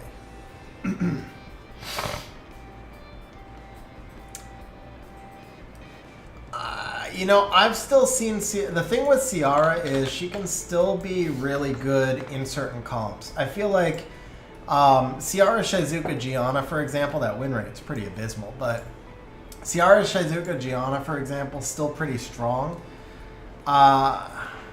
If we move Ciara into the so-so, then we would have to move John and Belial. So what would this look like? Because I'm not necessarily in disagreement, but we'd have to move John and Belial. That's not unfair, right? Odin, he's kind of hard to use in the current meta, so that's not unfair. Chao's win rates really don't bear out right now. Kaki is a little bit difficult. Tasarian's win rates don't bear out. These three would all move down. He would move down.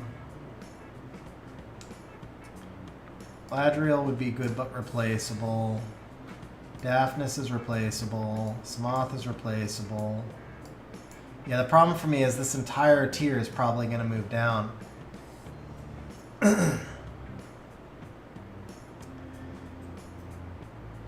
Yeah, the problem for me is I feel like every monster in this tier is basically equal. Yeah, yeah. Well, see, these I would put slightly above. I'd put the Kraka maybe even slightly above.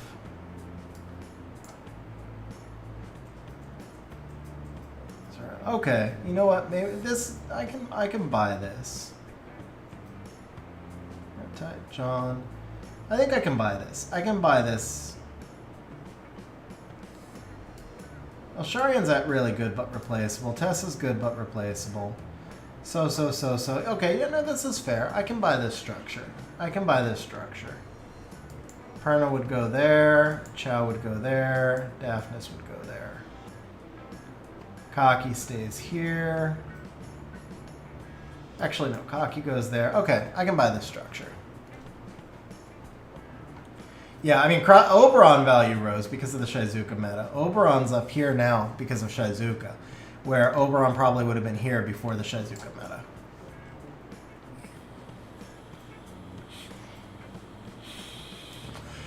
Okay, Antares, let's see, works in the meta or is a counter. I want to put him in the 80 tier, but we will double check his win rate. I think people overdraft him, so if the win rate is, yeah, the win rate's kind of low. He is probably a little overdrafted. He is super RNG. But I guess at that win rate, there's no alternative to him, though. He's another one of those units where I feel like you draft him when you've already lost or because you don't have counters. Like, when I say people overdraft him, like, if you don't have Masha to draft against Oliver, then what else are you going to draft except for Antares? Like, you don't have a lot of choices, right? So if he's got a lower win rate, but he's being drafted in, like, let's say Antares has a 45% win rate, but he's being drafted in a situation where you would only win 40% of the time otherwise, then that makes him a much more valuable monster. And so again, if you don't have Masha, if you don't have anything to counter Oliver, then what are you going to do? You're just going to throw up a Hail Mary. Antares is that Hail Mary. So I would have to put him in one of these two categories, 85 or 80. He does have his limitations, though. I think 80 is fair. I certainly can't put him above, like, Pater. I think putting him in the same category as Fang and Leona is pretty fair, because he's basically like them. I think probably Douglas needs to be in that same category as well. Okay, that feels fair to me. That feels fair to me.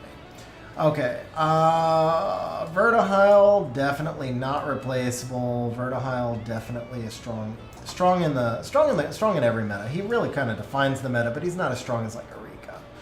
Although he doesn't have any direct counters except Tian Lang. I am curious how high his win rate is the last 2 seasons. Okay, 48 this season. Last season, the Swift-Verd meta, also 48. 49 the season before. 49 the season before. We could call him then... Yeah, we can call him an 80. That's fair. That's fair. Yeah, the 20% pick rate, we know he's got a unique thing. I mean, can I call him as good as Craig? Could I call him as good as Alexander or Mi Ying? I think it's fair to say he's probably around an 80. Lauren's place has definitely faded a lot. We can say she's good but replaceable. Chilling is a super niche counter pick, but he is extremely effective when you get to pick him. I think the low pick rate, the nicheness of it, and the fact that he's not like a guaranteed win. So we're going to get to Magnum here in a minute, and I'm going to have Magnum way up there. I think Magnum goes up in this tier under, it goes up in the, defines the meta in his OP. He doesn't really define this meta because there's not that many buffs. So strong in the meta or as a counter, probably at 85. In previous seasons, I would have had Magnum here, honestly, or actually here. In previous seasons, I would have had Magnum here, but the less you can pick him, the less value he has. So he's definitely stronger than the Chilling because he'll basically win. He's like 100% win if you pick him in the right spots. Chilling is like an 80%, 70% win if you pick him in the right spot. So I think the Magnum right there. Yeah, the Shizuka is super hard countered by Juno, and Praha counters Juno. So that's a big part of the meta, but also if you just look at the win rates, Juno's win rate is not crazy, but that's because her buff came mid-season. Shizuka's win rate is lower, and she had a nerf mid-season, so Shizuka's win rate's trending down while Juno's win rate's trending up. Strong as Shizuka is, she's still very weak to most CC. Juno is not really weak to anything right now. I mean, Juno's just pretty busted. Praha being in the 90, this one you could argue, you can really argue Praha in the 85 or the 90. I kind of bumped her up just because of win rate. The win rate's kind of insane. Plus I bumped her up because of SWC. Honestly, I don't think it matters, bro, if it was one turn or not. Because she's just going to get debuffed again the next turn. Like, I really don't think it makes that much of a difference. I don't know what they need to do to balance Juno, and maybe she's not imbalanced now, but she's a little broken right now. Just a little. I mean, she's not Oliver, she's not Charlotte, but she's a little broken right now. So yeah, I mean, Praha, honestly, I kind of go back and forth. I'm going to move the Praha here. I don't feel like Praha is particularly stronger than Hagang. I think in the right situation, Praha shines like crazy. But, I mean, to call Praha equal to Dumon or Beelzebub's a little iffy for me. Yeah, I think the Praha going down one is fine. Problem is, if the Praha goes down, the Lima has to go down, because I feel these two are about equal. And I hate putting the Juno... This is where I'm stuck. Like, I don't like putting the Juno over the Lima.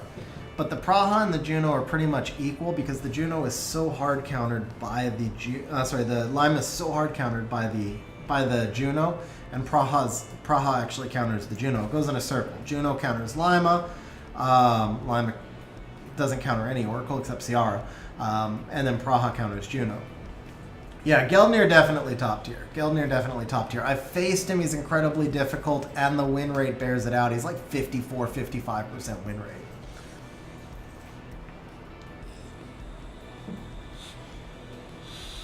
Yeah, so the thing is, Cytex, Lima's really not a good pick. She's a good 5th pick, but the Juno just absolutely wrecks Lima.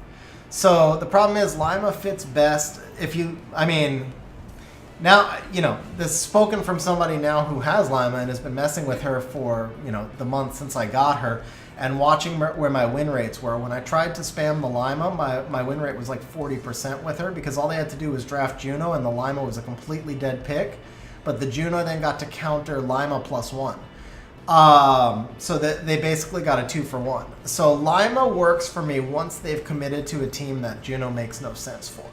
Unfortunately, that's a pretty low pick rate. So the Limas come out, like here, I can show you actually my win rates. Lima's just not spammable for me, at least. So if we go my monsters, let's look up a date range of like the last, I don't know, 3 weeks. We'll go back from September 1st, right? So if we go back to September 1st, my highest win rate, we need to, Etha's doing really well since the 1st. Let's say monsters that have been picked in more than 20 matches. So if we go back to September 1st, my Lima's at 56%. And this is basically, I'm actually getting her into a fair number of matches, 23% of matches. If you go back to this range, I guess that's too far back. That's weird. Oh. Did I go back too far? I'm not sure.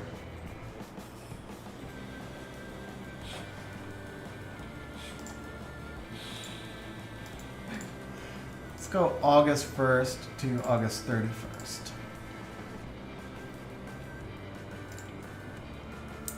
Lima, well, Lima 56% on 220 picks, August 1st to August 31st. And we go September 1 to September 12. Lima 53% on 80%. Yeah, I'd have to, okay, it'll take me too long on stream. There's a cutoff point where I've rebuilt my team and started changing my drafts. And the Lima, like if I knew exactly when I drafted Lima, I could show you. But my first 100 drafts with Lima, the win rate was 40%. And it's because as soon as I picked Lima, they picked Juno, and I lost. So then I got to the point where I started picking Lima much later in the drafts and making sure that they couldn't pick a Juno, or if they did, I had Juno counters, and my win rate went from 40 to closer to 56. Makes a big difference. But at that point then, I have to say, like, I don't feel like either Lima or Praha is spammable. So anything in the 90 range, anything at 92 is completely spammable. Anything in the 90 range needs to be draftable in a lot of drafts. In the 85, it's a little bit less spammable.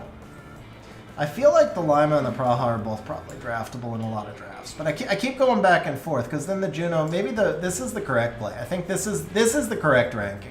Probably needed to bump the Juno up a tier. That feels more correct. I think that's what it was. We needed to bump the Juno up a tier, and now it's probably a little bit more balanced. So let's see. Somebody said Zeratu greater than Shan. Yeah, Shan has more direct counters, man. Zeratu is just, whew. When I face the two of them, I'm a lot more afraid of Zeratu than Shan. Definitely a lot more afraid of Zeratu than Shan.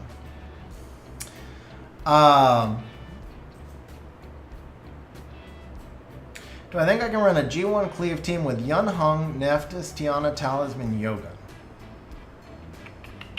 For G1, no second speed lead.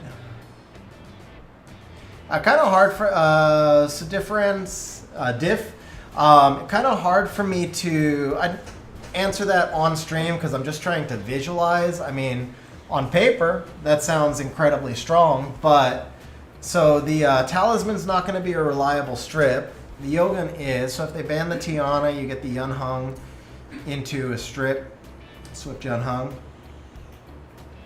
Yeah, I mean, it sounds solid, man. It sounds solid. You need to have pivots, though. There's no such thing as any team that you can just draft the same thing 5 times over and make Guardian, honestly. You need to have pivots, but that does sound like a really solid core. It really does. That's going to come down to your rune quality and also to your draft sequencing to make sure that you're hiding the team as long as you can. So I would probably first pick, let's see, would I first pick Talisman there? I'd either first pick Talisman or Yun Hung. I like the idea of first picking Talisman because it can confuse people, but I would test that. I would see what the people's responses are, and then if the responses to Talisman are anti-cleave right off the bat, then I might go Yun Hung. Because the goal here is to get them to pick some sort of response that does not allow them to pivot easily to counter your Nephthys. Because Nephthys is really the core of that team, right? I mean, the Yun Hung is the strongest monster, but Nephthys is the key part. Also, come to think of it, you have no defense break, bro. You only have 1 defense break. So I take it back. Yeah, so that's the thing. On stream, when you're not looking at it, it's much harder, but your only defense break there is the Nephthys. So if they ban the Nephthys and they go Bruiser with some Revive, you're probably in trouble. So it's a good direction. It's a good start to the core. The Yogun probably needs to change. Yogun probably needs to change to Chung or something that can defense break. But then you lose the attack buff. But Talisman self-attack buffs, so that's probably fine. Yeah. Yeah, I mean, some minor tweaks there, and I think you're good. All right, Vivishell. Vivishell, stupid strong monster. Stupid strong monster. We can just put her straight up here. I almost want to put her here, except I'm pretty sure the win rate's not going to bear it out. But there's another one. We'll take a look. I feel like she's probably good where we've got her in the 90 tier, but let's just take a quick look at the win rate. Yeah, 50.5, I thought so. So putting her right there with Leo, who she's most frequently paired with, that feels fair to me. All right, Sylvia. No, we're not doing Sylvia. Okay, Chloe. Yeah, Chloe works in the meta, so we're gonna put Chloe kind of with the other supports right here. I think that's fair. I mean, she does give a little bit more. She gives the speed lead and everything. But there's just so much more. There's so much strip right now.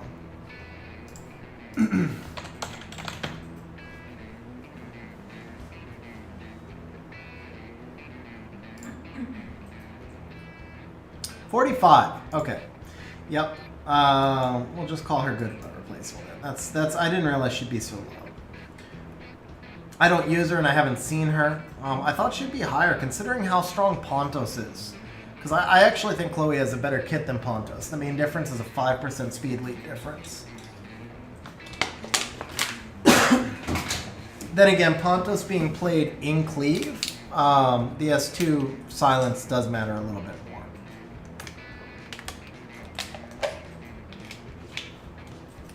Alright, Delphoy definitely goes with the Veligil. Veligil's slightly better. Veligil's slightly better. But I feel like they're all going to have pretty much the same use.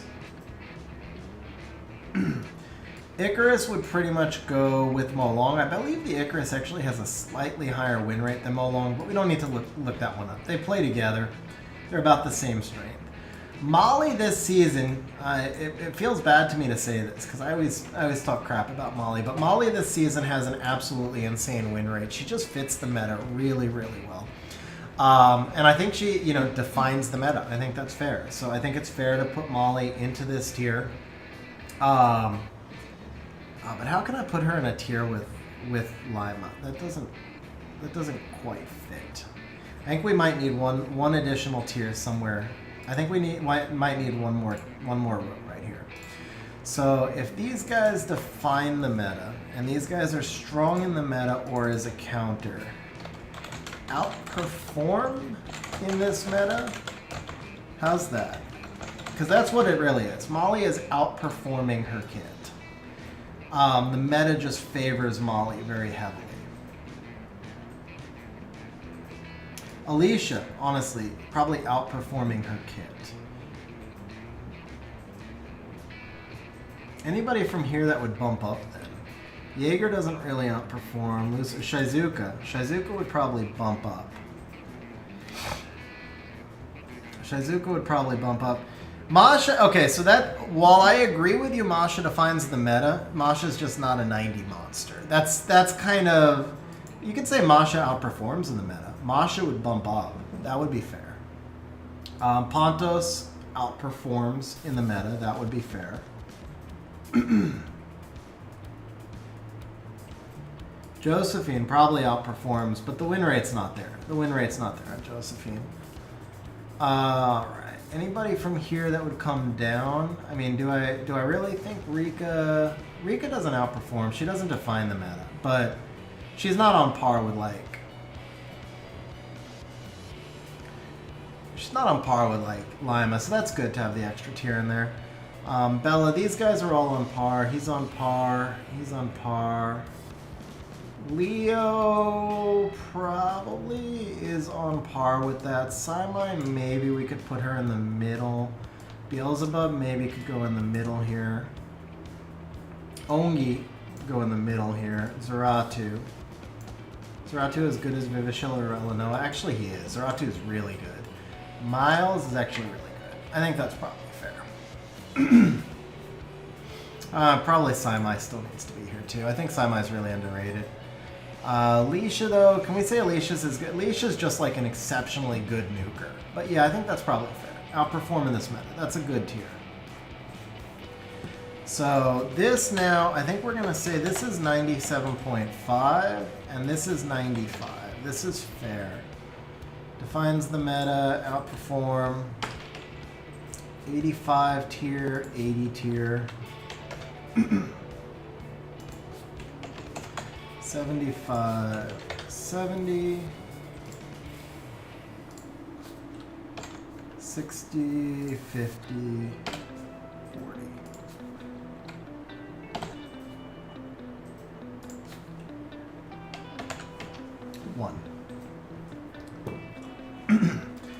Alicia's for straight cleave, though. Alicia's for straight cleave. There is a ton of CC in this meta, bro. It depends on what your ranking is. If you're in C3, you don't play a single fight that's not CC. If you're in C2, you probably don't play a single fight that's not CC. If you're in Guardian, about a third to half of your fights are going to be CC. There's still a ton of CC out there. Much more in C2, C3 though. C2, C3 is now, has always been, and probably always will be. Yeah, so if you're in high C3, then you should be literally just doing CC every single fight. Like, I just did 30 wings on someone's account today, and there was not a single fight, I don't think, that wasn't CC. Maybe there was one.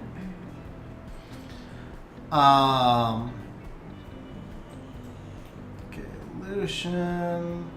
Lucian has a ridiculous win rate, man. Lucian has a ridiculous win rate, but let's just say outperform in this meta.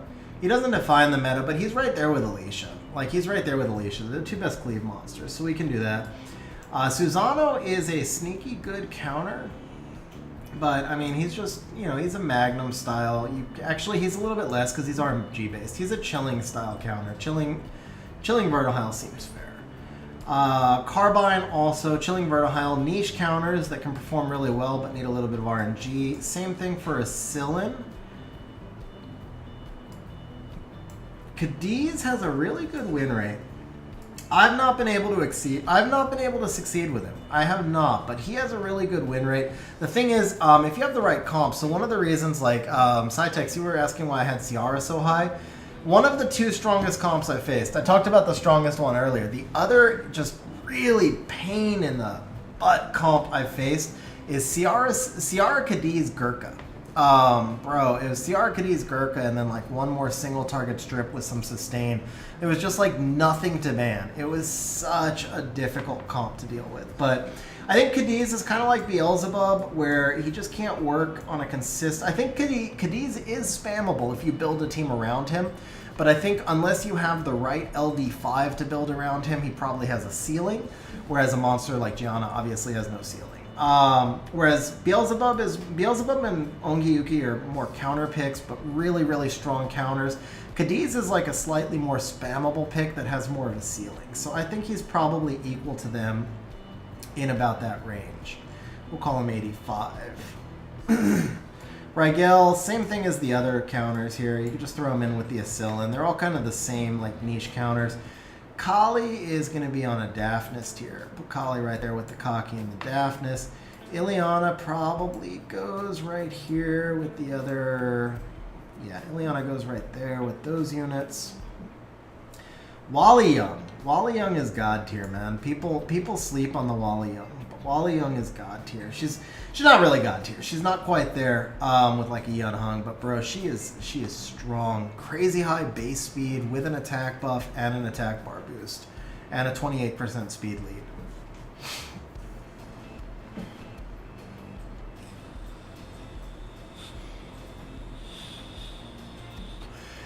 Yeah, I'm curious what her win rate is. I'm not going to change my opinion. Like, even if it's low, I'm not going to change my opinion. I'll say people are drafting her wrong, but I am curious what the win rate is. 49. So I'm just going to say she's being drafted wrong, man, because she's not easy to counter. Or she's being drafted by people that don't have good enough Swift, you know, or the people that haven't speed tuned, something like that. But yeah, she's right there with Vivishell and Zeratu in my eyes. All right, Thebe. Win rate's got to be like next to nothing. I don't really know how to evaluate him. There you go, 5106.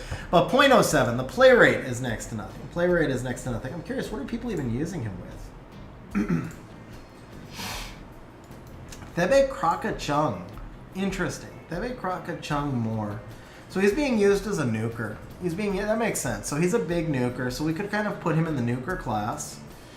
Is he going to be better than like a Teor or a Belinus? Let's see. Does he have... I mean, it's a small sample size. Really small sample size. But is there any reason to believe he's any better than most of the other nukers? 49, but on a 0.78 play rate. Teor, I think, is getting drafted more this season. Maybe not. 0.34. Higher win rate. Poseidon should have probably the highest win rate of that grouping. 50 point, yeah, well, highest play rate. Play rate plus win rate. Now, there's no reason to think that Thebe is really any better than Poseidon or any worse. I think he just kind of falls in this grouping right here with the talisman and all of them. No Sagar love. Where did I wind up with Sagar? We can double. I mean, we'll go through and double check one more time. As you load more monsters in, your opinion shifts a little bit. That bad? Yeah, I mean, guys, so I've got him in a good but replaceable. I mean, I've got him in the 60 tier. I don't know how much lower you want me to put him. I think 60 tier is pretty fine, bro. I think 60 tier is pretty fine. Okay. Han, obviously, super strong. Not quite as strong in this meta. I don't know if I can even put him... Can I put him, like, above Cadiz? I don't think so. Can I put him next to Cadiz? That's a question. 52. Ooh, 52. 52, okay. And Cadiz is probably close to 52, right? No, Cadiz dropped off a lot. Okay, I feel much better about that then. It's not just me who can't win with Cadiz. So what we can actually do is drop Cadiz down. We'll put him next to Leona, right? Yeah, works in the meta or as a counter. That's fair. And then the win rate supports that. The Han goes up then. Does Han deserve to be on this tier? He probably does. To be fair, he probably does. All right, that feels right to me. That feels right to me. All right, let's see. What do we have next? We have the Thrain. Thrain is actually pretty good. Thrain is actually pretty good. I'd say kind of like the others. He's a really strong counter in certain situations. If we got Rika in the 85, can Thrain be this far down? Yeah, I mean, you can't put Thrain, like, you can't put him on par with, like, Hagang, right? Devastating monster in the right draft, but Hagang just, he does so much more in this meta. He does so much more in this meta. So that seems fair. Okay, so we're going to do, these are all monsters that we're going to rate next. Not these two are the same monster, right? Yeah, those two are the same monster.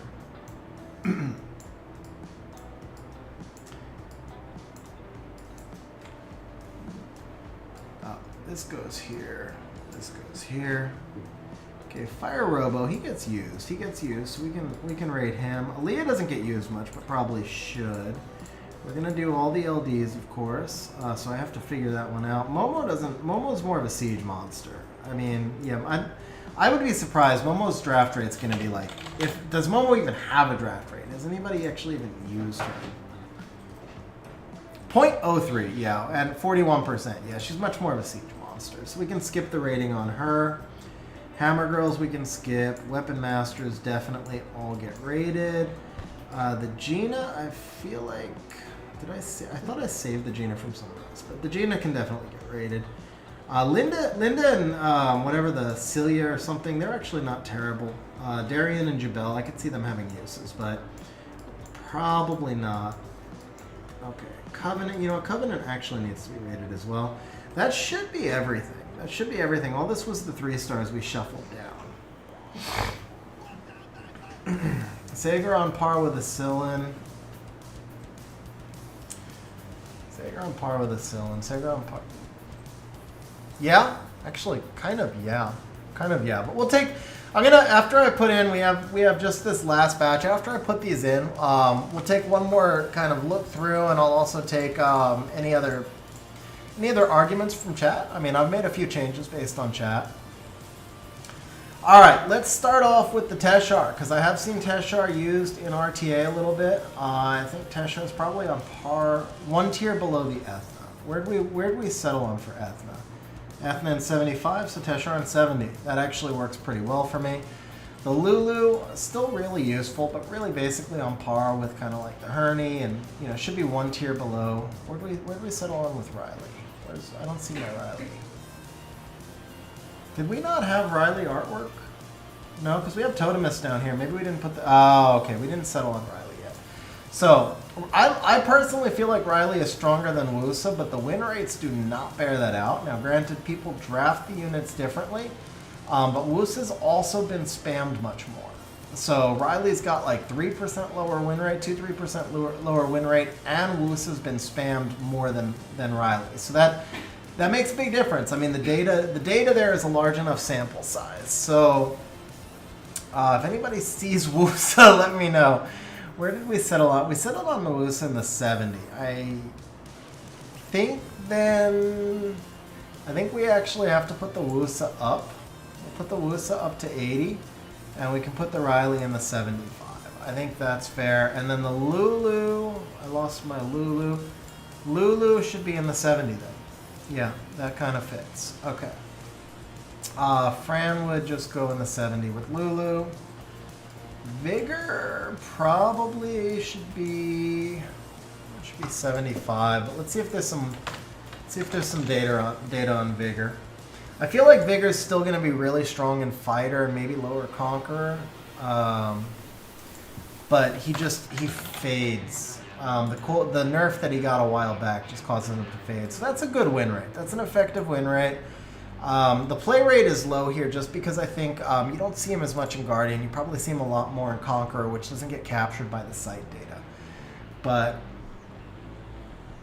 I guess we would just say he works in the meta as a counter or as alternatives. I mean, the win rate's nothing outstanding, so that seems pretty fair.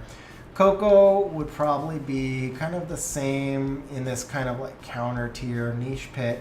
I know some people really love Coco, but I think it's hard to get her turn. Do I see Jackson? I've seen Jackson being used a few times. I've only run into him a few times, and he is. I don't play the types of teams that would draw out a Jackson, that would draw Jackson out, right? But when I run into him, he's a giant pain. There's some really, really strong Jackson comps out there. He's a giant headache to deal with.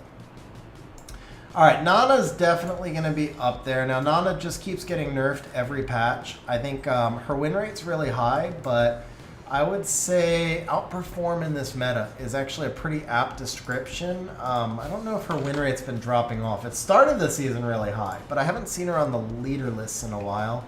Now, it's still extremely high. I mean, wow, okay. She's spammed into a third of matches, and she does win 52%. Can't put her below the miles. Can't put her below the miles. I can't put her on par with Han or Neftis. So, defines the meta. Yeah, that's fine. I'd say she defines the meta. Beelzebub. I mean, is she above Ongiyuki? Really? Actually, she is. She really is. Okay. Okay, yeah, that's fine for me. That's fine for me. Alright, Fire Robo. That's another one of those niche counters. You draft him in the right situation, he absolutely shines. Draft him in the wrong situation, and he absolutely SH something else's. Alright, Dominic. I feel like people overvalue Dominic quite a bit. Probably he's a little bit stronger than Mo Long. Not quite as strong as Nana. I bet she'll be somewhere around 51, 52. Part of that, though, is just people not countering him properly. Part of it is him proccing. Actually, 50.4. Okay, so not as high as I thought either. People just over-fear him.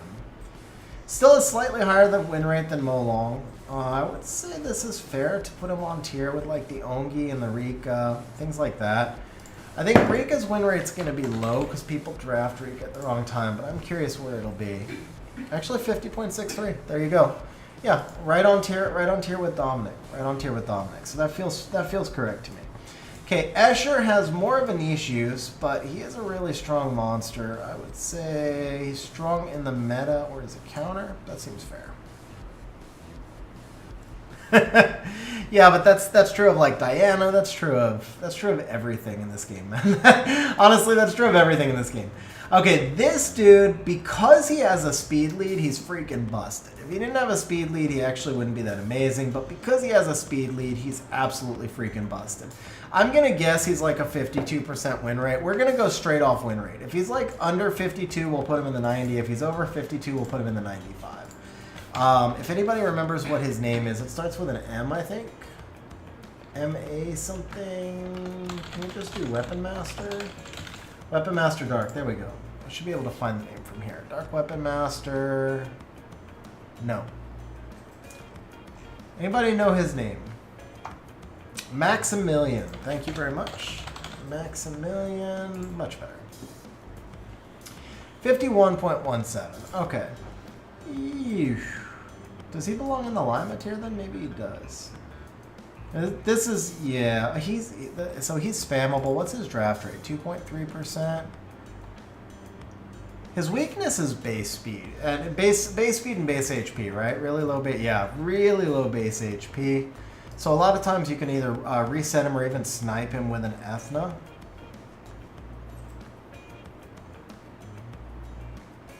Yeah, well, I mean, Oberon, Nephthys, Han, they're all picked in cleaves. The question is, which cleaves are more effective?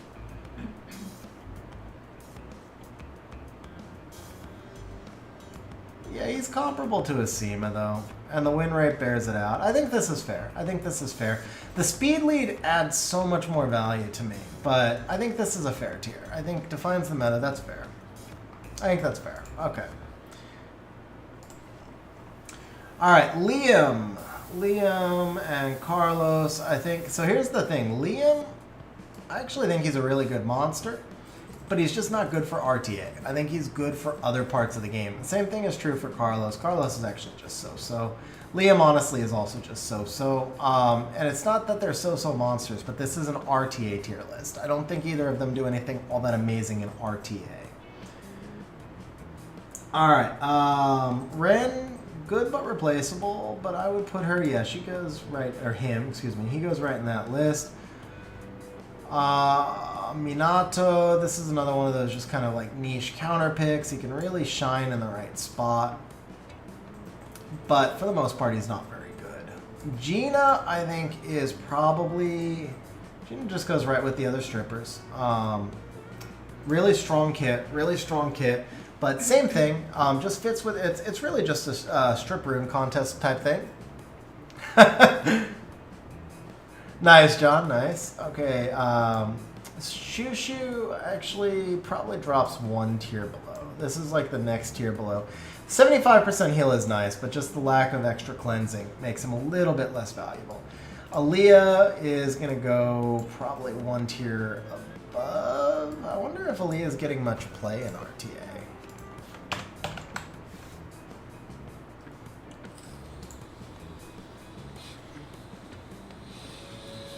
Better win rate than Riley, which I thought, much lower pick rate, but better win rate than Riley. I feel like Aaliyah, carrying runes on Aaliyah, she's technically, so they're very different monsters. The thing is, if you carry runes on Aaliyah, it's because you can't draft Aaliyah as often, but if you can put the Aaliyah into a comp with like a Fang, or especially if you have Artemil, Aaliyah can be pretty crazy. So, yeah, I would put her right next to Riley. I think that's pretty fair.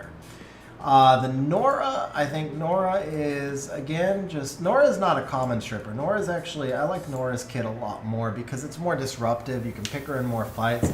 I want to see if the win rate bears it out, though, or if she's much more of just a siege monster. Because she may be just more devastating in siege than she is in RTA. That's kind of what I thought. So she becomes just common stripper then. She goes into that grouping of all the different strippers that you can pick at different times. Now, Kiki, bro. Kiki, Riley is fusible. Aaliyah is not. Oh, Riley. Oh, got it. So the thing is, this data is basically mostly Guardian because the website only pulls data from top replays. So even though Riley is probably spammed in Fighter, none of that data goes into this site. It's basically a little bit of C2, C3, and mostly Guardian because it's all coming from just top replays. Okay, which monster? Oh, Kiki. Yeah, Kiki's got to be way, way up here. I'm going to assume Kiki is like 52, 51%. Something like that. I mean, I know you have the Juno counter, but that's about it. 51, yeah, 51%. Should go right in the Maximilian tier. Super strong monster.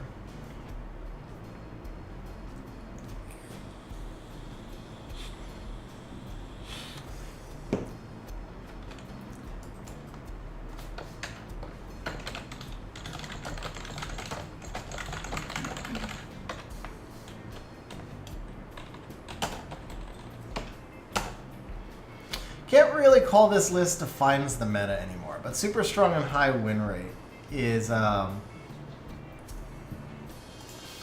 Say it defines the meta or is OP, and maybe defines the meta or strong in general. That's probably fair.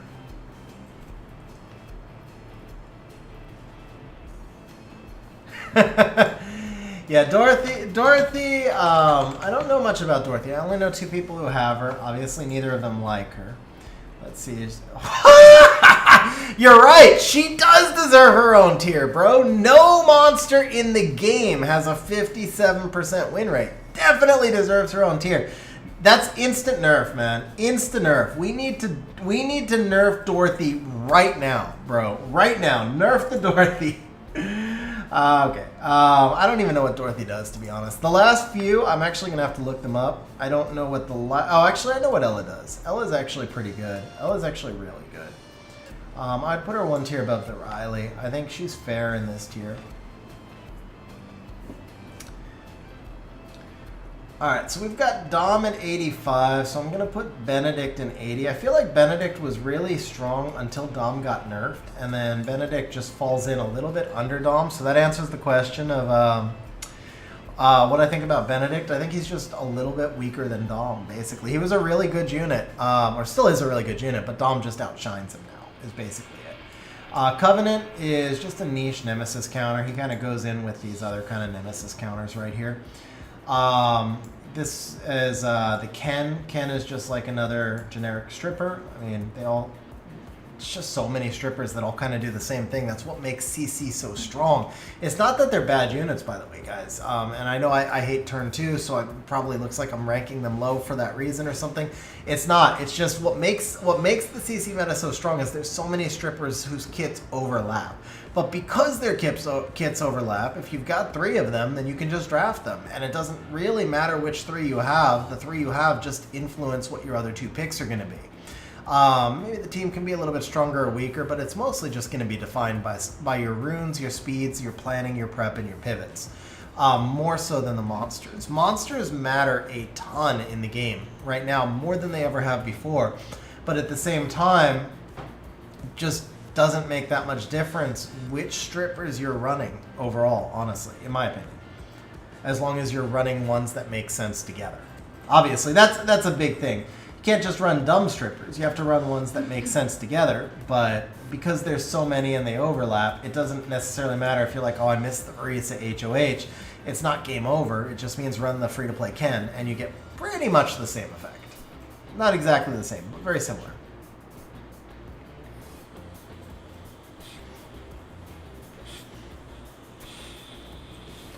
Dark Totemist is actually really good, bro. Dark Totemist is actually really good.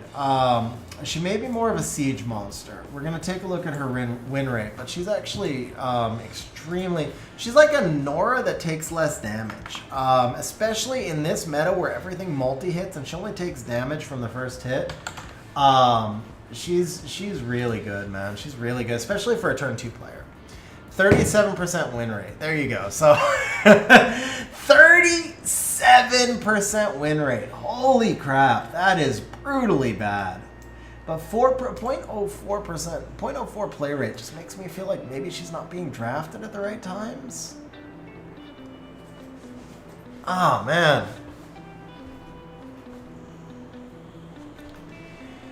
Front Flash, huge congrats. So Dark Vanilla Cookie would be under emergency nerf or nerf candidate. Probably nerf candidate. I'll be honest. Like, the dark Vanilla Cookie is pretty close to busted, but it would be on the Gianna scale for me. I think Veronica would be on the emergency nerf line. So I think your Dark Vanilla Cookie would be 97.5 if we could rate it. Man, now I'm so conflicted because I genuinely feel like Maya is really good, but obviously I don't have Maya, and there's no play data to base it off of. I know in Siege, Maya is really good. Everything multi-hits. I mean, Maya can't be killed by Dominic, can't be killed by Masha, has the Nora Provoke kit, does damage based on debuffs. I just have to believe. I have to believe. We're going to put Maya next to Ella, and I just believe that I'm right. Maybe I'm wrong. Maybe this is the glaring mistake here, but there's no data. And to me, I believe she would be good. I believe.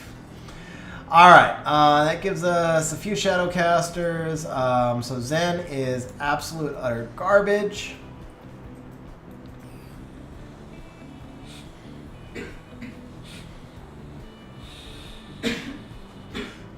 So side text, I've only seen a handful of plays with the Dark Vanilla Cookie, and to be fair, virtually all of them were from people who somehow had Gianna as well. So maybe it was influenced by that, but the Dark Vanilla Cookie just looks absolutely busted to me. All right, so Dorothy, I remember Dorothy having some damage tests that were just really... Oh, well, there's your first problem. She should be on Swift, not Vio Will. What are you trying to proc into? Like, yeah, she should be on Swift. All right, so this is kind of what I remembered. Yeah, Dorothy just doesn't do anything in RTA. Yeah, Dorothy doesn't belong in RTA, or probably anywhere else in the game, but especially RTA.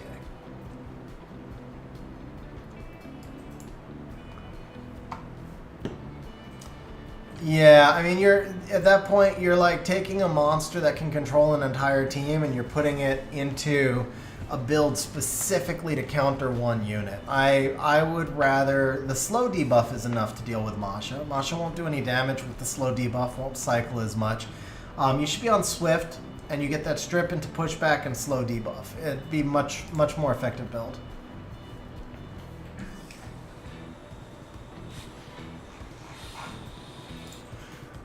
Just my opinion, but I think she can't control an entire team. She sets you up to control an entire team. Like if you put her, she doesn't proc the more. She's, oh man, she does so much.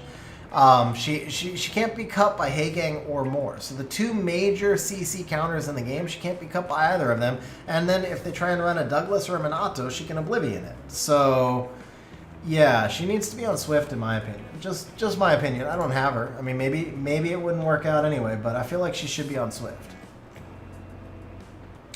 All right, Light and Dark Shadow casters. That's what I'm looking for.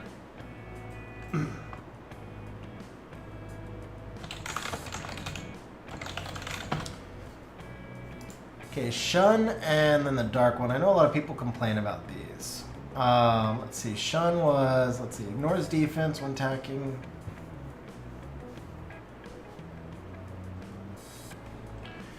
So ties the enemy's shadow and grants an effect that gives 30% of the first hit damage to all enemies if you deal a single target. So you could actually, in theory... yeah, I keep forgetting. They look like females. It messes me up. So in theory, the way this would work is that if you went on Vio, you could actually snipe a target and then do 30% of that ignored defense snipe damage to the entire team.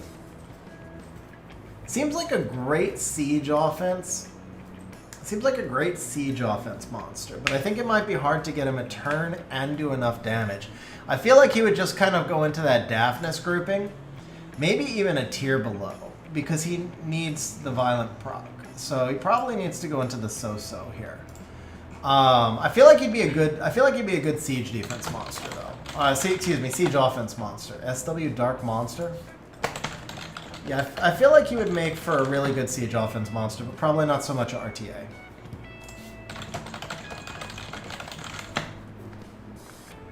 And then let's go ahead and look him up. He was Shun, right? Shun or Shen? Shun? Shun. Yeah. Just double check win rate. Make sure I'm not missing. Yeah, 40% win rate. That's what I figured. Okay, Dark Shadowcaster. This is the weaker one, I believe, right? Attacks the enemy to decrease defense. The shadow protects you. So this is basically the same thing as Minato. Cast a shadow to trap on the target after you attack. If the target with the shadow trap gets a turn, you steal. So he steals turns. He steals turns, but he just has the Minato S2, which is decent, but it's the same issue, man. It's the same issue. I think he's probably too easy to deal with. The stealing of the turns is kind of cool, but I think it's just too much work. Like, I think it's probably just too much work to be effective. Let's see. 33%, yeah. So, same deal. Same deal. Alright. How much do you win? Despite of... Well, no, I guess we can Mediocre? Yeah, win rate's better than both out as mediocre. Zen, I think actually maybe I put Zen like down here because I'm not gonna lie, in the last balance patch I thought he was gonna be OP and I doubled him and he's so freaking bad, man. I'm bitter about the devils that I wasted, but that's a different thing. I think he actually is usable. So the monsters that we're missing, guys, the monsters that we're missing are the cookies, the ginger brave, and the battle angels. I wish we had those extra artwork. Unfortunately, we don't, but this is a pretty complete list, I think, of everything else. So obviously, of the battle angels, Veronica would be under the emergency nerf category. She'd be the top tier. Destiny, I think, would be in the 95 category. I think Destiny is actually pretty balanced, just really, really strong. That's the dark one. The fire one, Claire, she's really got not much use in RTA. I think she's a slightly better Daphnis. So if we have Daphnis down here at the 70, no, sorry, we have Daphnis down here at the 70. I would put Claire, sorry, Daphnis in the 60. I'd put Claire in the 70. The water one, I think she's a little bit stronger still, but I don't really have enough experience with her to rate her. So I'd probably just go off win rate for the water one, and then the same thing for the wind one. So of the ones, because I have the wind one, she's not deviled. I don't have the water one at all. So, but Claire is definitely just a better, yeah, Amber, that's the one. I know Amber's pretty good. I just don't have enough experience with her. I've only faced her one time ever in RTA. I've never used her. The one time I faced her, I just killed her because I didn't know what she did. I just targeted her first with like a Molong snipe. So I honestly, like, I know what she does now, but I don't know exactly how good she is. So I really don't know exactly where I'd rate her. She might be somewhere in the 80 range because I feel like somewhere around the Benedict, not as good as Dominic, but somewhere around the Benedict.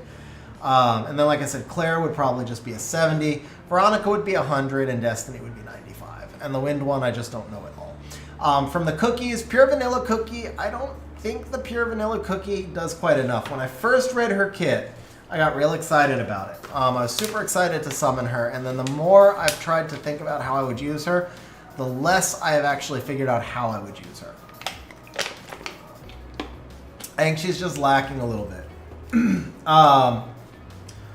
Honestly, don't even remember what the fire and the wind vanilla cookies do, but I know the fire. Yeah, I don't even remember what the fire and wind vanilla cookies do. Like, their kits just weren't memorable. The holly berries, obviously, the fire one's the fire one is the one that does the attack bar manipulation stuff. The fire one's kind of interesting. I might put the fire one kind of in this niche counter tier. That's basically what this 70 is this is like counters that if you pick them at the right time, they shine, but if you pick them at the wrong time, they mess you up. So I'd probably put the fire one in this tier right here. I think the fire one's kind of interesting, but I'm not sold on if it does enough. Again, we don't have a lot of wind data yet. Fire Hollyberry, I think for RTA, she's not going to do enough at all. I think she's going to be like somewhere down here in the so-so for the Fire Hollyberry. The Water Hollyberry, I think maybe could be usable, but the fact that she's pure RNG and like Molly's pure RNG, but Molly also does passive heal. Fire Hollyberry is pure RNG, but doesn't have the passive heal. She has more interesting kit, and defense scaling is actually pretty, like, defense scaling monsters get stronger as an RTA match goes on, whereas HP scaling monsters get weaker, right? So the Water Hollyberry, she might have some uses. She might be somewhere in like the 70-75 tier. Somewhere in that range. Fire Hollyberry is probably going to land in the so-so range. I don't think Fire Hollyberry is going to be usable enough. Dark Vanilla Cookie, like I said, I think Dark Vanilla Cookie is going to wind up here, but there's not really enough data. Honestly, there's not enough data. There's not enough experience. I haven't faced any of these monsters. I haven't built any of these monsters, so I'm just kind of guessing at their kits. The ones that we know, for the most part, are the ones on here, and then you can just throw Veronica into emergency nerfs. So we'll do one final review. Let's see. Lucifix asked me where Shizuka is. We're going to do one final review, make sure that we're comfortable with where everything's at. Is Oliver the strongest monster in the game? No. Oliver is not the strongest monster in the game. Gianna is stronger, Nephthys, Narsha, Ragdoll, Geldnir, Nigong. Like, in terms of pure strength, Oliver's probably about here.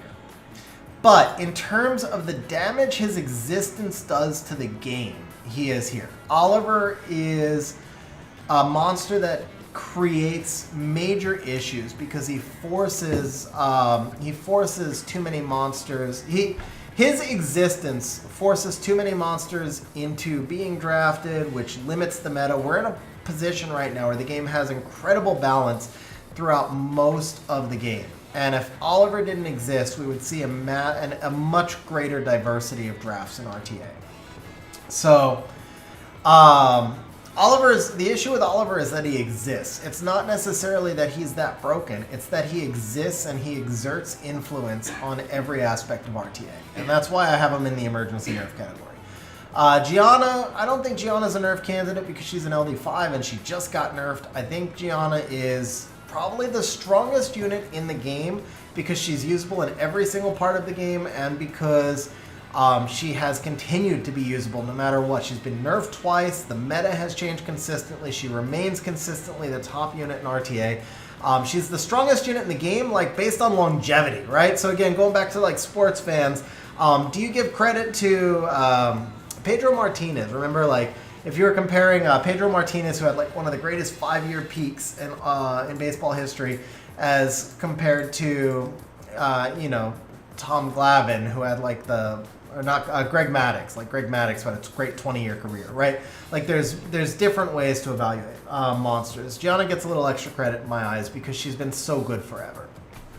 Charlotte, to me, is a nerf candidate because if you look at all of these other monsters up here, we only have 3 elementals. We have Juno, Charlotte, and Oliver. And honestly, LD5 should be the top tier. Charlotte should not be this high up. I feel like Charlotte's nerf needs to be to take away the attack bar boost on her S3. I don't know if that would knock her out of the meta. I don't know if that's too much, but I don't feel like it should because she's still got an incredibly strong kit. But whatever the case is, I do think Charlotte needs a nerf. I think Oliver needs a nerf, and nothing else on here I think needs a nerf. There's some things that need buffs for sure. Let's see. So Nephthys, Narsha, Oberon, Ragdoll, Geldner, Nagon, QD, Julianne. This one's probably some people will be controversial for some people, but I feel like he belongs there. Probably nothing else up here. Nothing else up here I don't think looks too controversial. Lima, I still keep going back and forth on if she should be here, just having used her, but this is probably fair. I think this is fair. Lima, Praha, all of these seem fair. You could argue that Gurkha should be up a tier, but I feel like he has more counters than people realized, and he just hasn't been solved yet. I think his buff is new and it's fresh, and he works extra well in this meta, but I'm not sold that he's going to be that strong long term. I think he's going to fade a little bit over time. That's the thing, is I feel like he might fade a little bit. Maybe I'm wrong, but I feel like he's just not going to be quite as strong. So Viraj, Charlotte is not a high win rate because she's the last pick. Charlotte's literally the hardest monster in the game for me to deal with. I have more trouble with Charlotte than Gianna, even when they first pick a Charlotte. Charlotte's pretty busted, man. Seriously, this tier list is all just based on my opinion, right? But she has by far and away the highest win rate of any monster I face. She has the highest win rate of any monster in RTA. She's just busted, man. She really is. She's just seriously imbalanced. She's like Vertihile and Chung Pung wrapped into one monster. All right, let's see. So.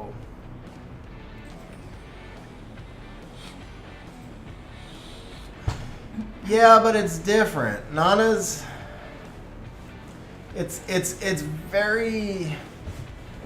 just different. Nana, first of all, Nana doesn't have quite as high of a win rate. She does have a nutty pick rate, but I mean Charlotte's like, I guess they're comparable now. Charlotte last season was the nutty win rate, or she tapered off, huh? She was 52, 54 last season, but 53, 52, 52. Comparable, okay, so here's the thing. Comparable win rates, but the difference is Charlotte has no direct counters. Nana has counters. Nana's really strong, but she has actual counters. Charlotte has no counter except maybe Tian Lang. That's I take issue with monsters that don't have direct counters, because that's what I love about this game, is that everything has counters, and Charlotte doesn't. So that's my real issue with Charlotte, is that she doesn't have direct counters. Yeah, I mean, that's the thing. Every tier list, no, Masha's definitely not a suitable answer to Charlotte. No, because the thing is, Charlotte's, yeah. I mean, no, I don't think I've ever beaten a Charlotte with Masha. Does Prevent Revive prevent Shizuka S2? I believe the answer to that is no, but I'm not positive.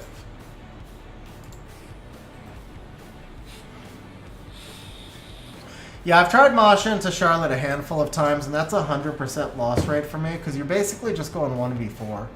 And they'll get a more in there, they'll get another water monster in there, so maybe if the Masha at some point gets a turn, she can go into the Charlotte, but because Charlotte's just built on like 40k HP, you're not going to get the kill, and even if somehow you get the kill, you're still trying to 1v4. Definitely Swift. Swift Charlotte to me is definitely the strongest. It's just max HP and accuracy. She doesn't even really need that much accuracy. Like if I were running her, I'd probably run around like 50 accuracy and just go for the max HP. Resistance build honestly would be really strong too. Like if you happen to have a crazy fast slot 6 resistance rune, putting her on a Swift resistance build would be even more annoying. So, but yeah, I would definitely have her in a Swift tanky build with good accuracy. Alright, let's see. So I do feel, I mean, and so I know there's always going to be some people who disagree on tier lists, and that's fair. I mean, this is just personal opinion. I'm not saying that I'm, like, hands down right or wrong. Obviously, we all have different experiences because we run different comps and we face different counters, too. I tried to do a lot of this guided by win rate, but there are some things in here, like, you know, some of these monsters below here have higher win rates than Charlotte. Like, not everything's exactly win rate. It's kind of by experience. But my experience with Charlotte, I feel like she doesn't have a direct counter and she makes the game less fun for me. So for that reason, she's a nerf candidate. That's really what it is. I feel like she makes the game less fun for me. I feel like I use Oliver every match.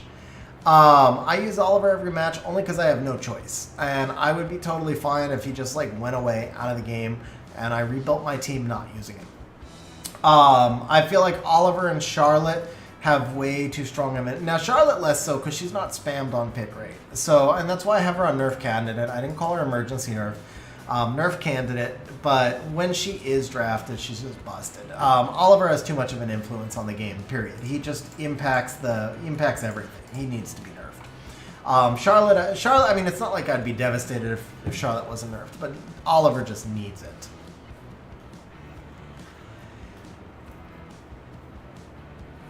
Yeah, it depends. It limits the slows, but...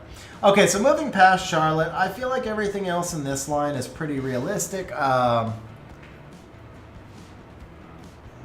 I mean, Wojo, so, I mean, if you look at it like, the Juno counters me even more than you, because she completely wrecks my two best LDs, which Volantis and Lima. But I can't call her an emergency nerf candidate because I think she needs to exist. I don't know if she needs to be quite as strong as she does, but I think she needs to exist. She's part of what creates that balance that I keep lauding, right? I keep saying we're in this period of like great balance. We're so close if it's not for Oliver. And Juno's existence is part of what creates that. So would a small nerf change it? No. Would a big nerf change it? Yes. Does she need a small nerf? It doesn't probably make that much difference if it's only a small nerf. So I don't feel like Juno should be nerfed, and if she is, I think it should only be minor because I think her existence is part of what creates balance in the game. Whereas that's part of it. I think Charlotte's existence creates imbalance because she doesn't have direct counters. I think Oliver's existence creates imbalance because he forces us to run too many similar comps instead of allowing us to be creative. But Juno requires us to be creative because you have to be creative in how you counter her. Some people counter her with Masha. I counter her with Heal Block. Some people counter her with Oblivion. So Juno has counters, and Juno allows us to be creative, whereas Oliver has counters as well, but his counters are too limited, and they take away that creativity. See, that's the whole point is, well, anyway, okay. I spent enough time on Charlotte. I know we don't all agree on Charlotte, but I'm still very happy with her where she is, because, you know, I feel like she's in the right spot. As far as Juno goes, I feel like she's in the right spot as well. I wouldn't, you know, like, I wouldn't debate somebody. If somebody else had Juno as a nerf candidate, I wouldn't debate that. But I personally think she's good for the game. I don't mind if she gets a minor nerf. I just don't want to see her getting a big nerf, because then I think the game moves back to that terrible last 3 seasons where it was pure CC stuff. Lima, I know we looked at most of these. I think Jackson is good here. Win rate bore that out. I think the Bell is good here. Tian Lang, Leo, Asima are all good here. I think the Dumont is super strong. Saimai is super strong. I feel like most of this tier is good. Does Zeratu really belong on the same tier as like Volantis and Lima? Maybe not. Maybe not. Does Kiki belong on the same tier? Yeah, she does. Does Maximilian belong on the same tier? She does. Does Miles belong on the same tier? Actually, that one's a good question. I know facing Miles is a gigantic pain, but does the win rate really bear it out? No, it does not. I thought it might. I had a feeling it might not. I think I might have put Miles a little too high. I think we can drop Miles down a tier. Miles feels kind of busted to me. But I think that's just because he counters me better than he counters some other people. I think Miles and Masha kind of go hand in hand. They probably should be on about the same tier. As far as monsters that... and then Wally Young. I think Wally Young's in the right spot. I know she had a lower win rate, but I feel like that's people using her wrong or people who don't have the runes to run the team they're running. Rest of this feels about right to me. Molly, Alicia, Lucian. So you have the 2 best cleave units in the game. You have a unit who's a little bit outperforming, I think, what her kit does because of all the kind of low damage multi-hitters, the accumulated damage meta. Pontos way outperforming his kit. I just can't understand how Pontos actually has a win rate. Beelzebub defines meta or strong in general. He's not strong in general. He's just a great... I mean, he's not outperforming in this meta. That label is wrong for him, but he's not strong in general. He's not as strong as Kiki. He's not as strong as, like, Maximilian. He's a strong unit. It's probably about the right spot. Putting him on par with Zeratu, Dominic, Ongyuki, Miles. That's about the right spot. I would say Heigang is actually pretty critical in this meta. He might be in this outperform, even though the win rate doesn't bear it out. Again, it's one of those things where you draft Heigang in a situation where your win rate would have been like 20% and he changes it to 40. So if he has a low win rate, it's not his fault. It's the nature of where you draft him, but he's still extremely strong. Asher, he's just a niche pick to take turn 1. I think I might have overvalued Asher a little bit. These 2 are correct. This is correct. Jaeger, I just really struggle to think that Jaeger's that much better than, like, yeah, no, Jaeger's in the right spot. Chung, maybe. Chung's in the right spot as well. I think Chung's in the right spot. Lucifer, Shan, they feel about right. Ella and Maya. Does Ella deserve to be this high? Probably not. To be fair, probably not. Ella probably needs to be here. Maya, I mean, I don't know. The win rates weren't there, but I just feel like, you know, Maya, Alexandria, Miying, I feel like that's about the right spot for all of them. They're all strong units. Annabelle, am I undervaluing her? No, I think this is about right for Annabelle. Craig's really strong unit. I think this is about right for Craig. It's about right for Cornell. So this tier feels about right to me.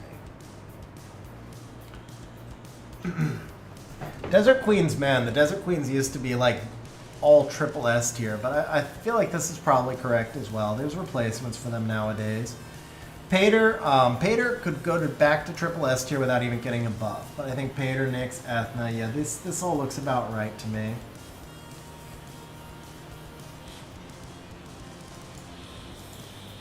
Might have undervalued the Dark Monkey a little bit. Dark Monkey's a really strong unit. I can't put him below Chung for sure. I cannot put him below Chung for sure. So at a minimum, he should be up there. I personally love Fang. I draft him a lot, but I know the win rate's not there. I probably overdraft him. Leona too. I mean, Leona, I put her in this tier because this is all like niche counters, but Leona's stronger than the... Leona, you know what? Here's the thing though. Leona's stronger than the average niche counter, but she's so weak if she gets defense broken. And nowadays, with accuracy on artifacts, too many units can defense break. So I think I actually had her correct. Vanessa's pretty strong, but yeah, everything down here looks to be about in the correct spot. Everything here looks to be in about the correct spot. Jameyer, yeah, just a niche cleanse reset counter.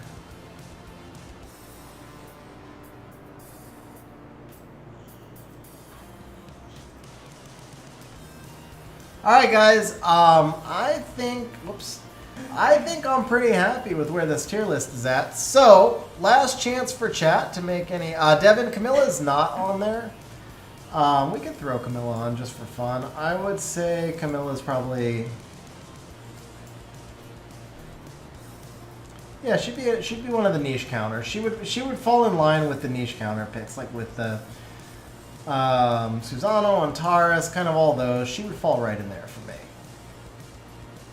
think Camilla's actually a little bit stronger than she gets credit for, but she is more of a siege monster. Actually, no, you know what? She wouldn't be as strong as, yeah, no, she would need to be down a tier. She would need to be down a tier from like a Rigel or an Asillin or a Douglas, something like that.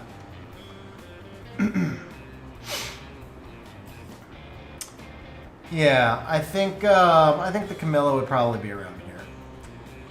All right, Poseidon. Yes, we have all our cleave monsters here as good but replaceable. I don't know if that's completely accurate. Let's say, well, no, good but replaceable. Yeah, that's pretty accurate. It's more the number. The number feels a little bit low, but everything's point of reference, right? And there's so many of these different options. Poseidon, though, I mean, Poseidon is really the strongest of those cleave monsters. I got to at least push him up.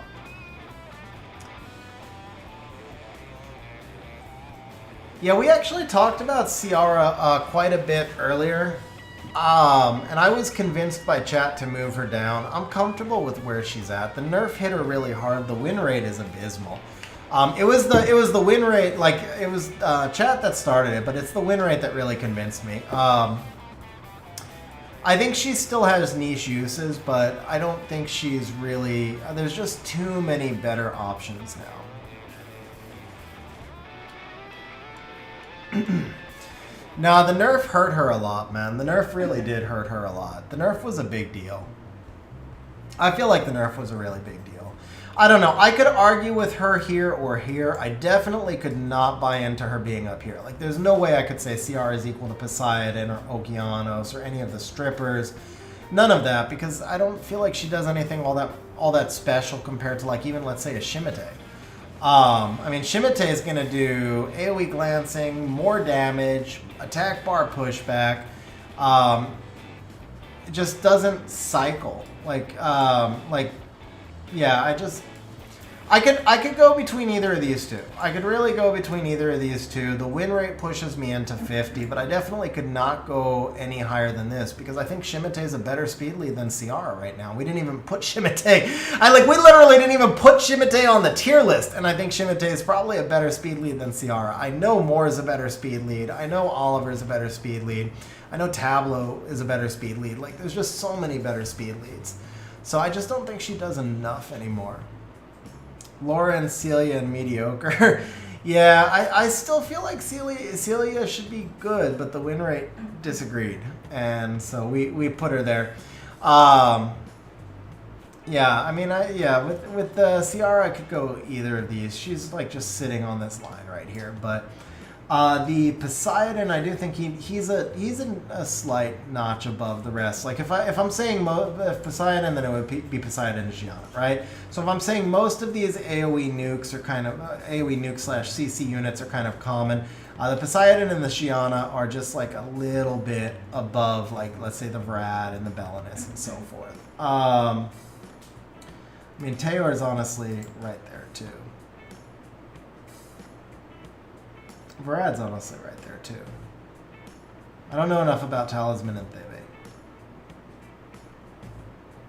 John's win rate, not Don, Daniel's win rate and his damage, I think, are right there as well. Well, I mean, the thing is, Vraj, I mean, it's like, It says good but replaceable. I mean, that's literally it. It's not saying she's bad. It's just saying that she's, you know, she's replaceable. I know this, and it's also, I'm sure you probably have good runes dedicated to her. And it depends on how well she fits into your team. Things like that. She's not a bad monster. She just got hit really hard by the nerf. What up, Tally? How you doing, man?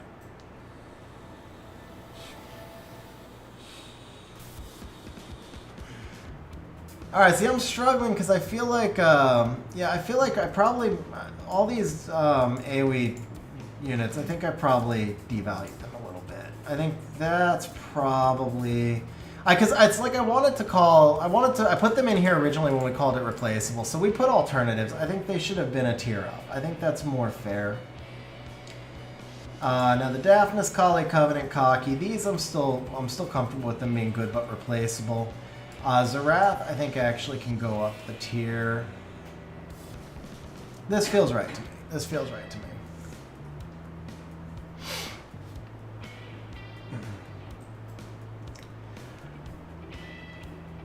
Yeah, we've got Mi Ying. Where do we have Mi Ying? We have him up a little bit. Yeah, we have him right here. Here's your Mi Ying.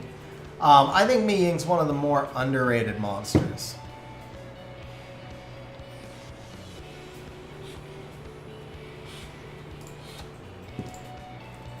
Let's see here.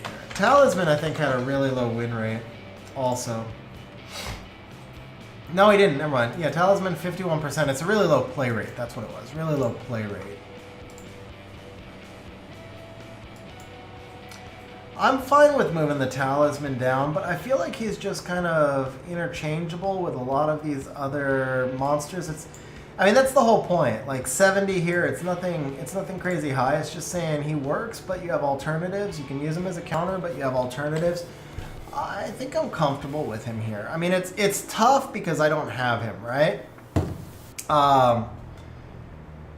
It's tough because I don't have him, so it's hard to evaluate him. But I've been wrecked by him before, so I know he is at least viable.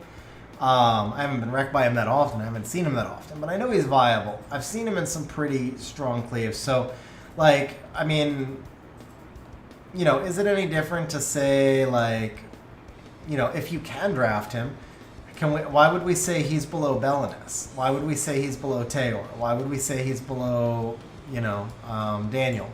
Like, they all kind of do about the same thing. You use them in different situations. They have different kits, but they all kind of have the same outcome. So to me, I feel like I'm comfortable with that. He certainly probably deserves a buff. I mean, I know he's a little bit underwhelming.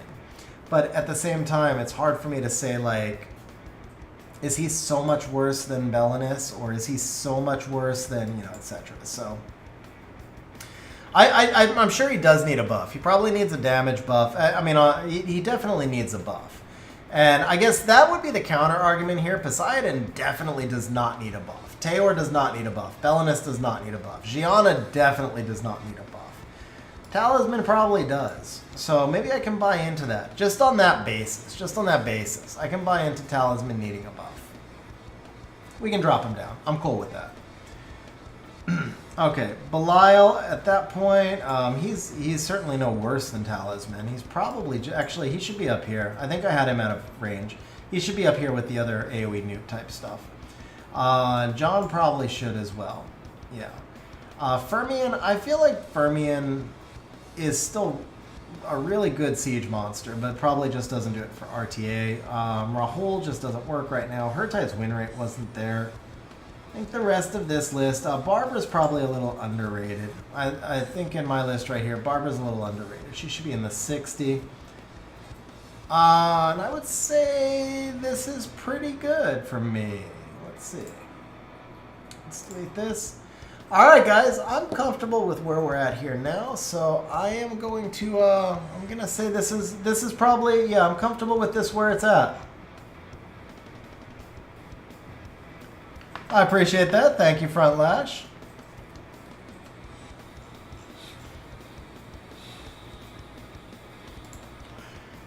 All right, let's see. So, gamer. this is what, season 22 RTA tier list. Missing cookies and battle angels. Veronica would be on emergency. Nerf tier.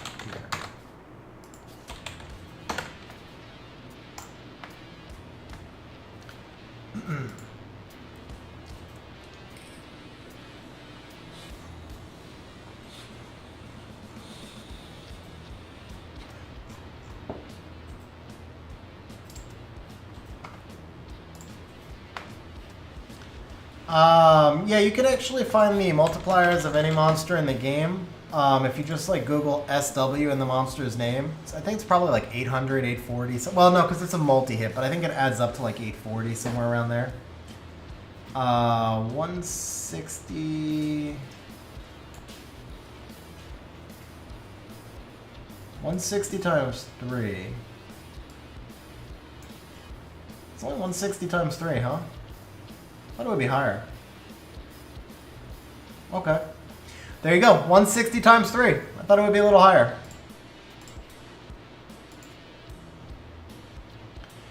Alright, so that's going to be it, guys. That's going to be it for today's stream. As always, I appreciate you guys hanging out. Hopefully you enjoyed this, a little bit of different content. Just a reminder, guys, I didn't push it this stream because we had a lot going on, but if you're not subscribed, please smash the subscribe button. If you enjoyed the content, please smash the like button. And on that note, guys, I will catch you guys on Thursday for the next stream, but I appreciate you guys hanging out. It was a fun stream. I'll catch you guys next time.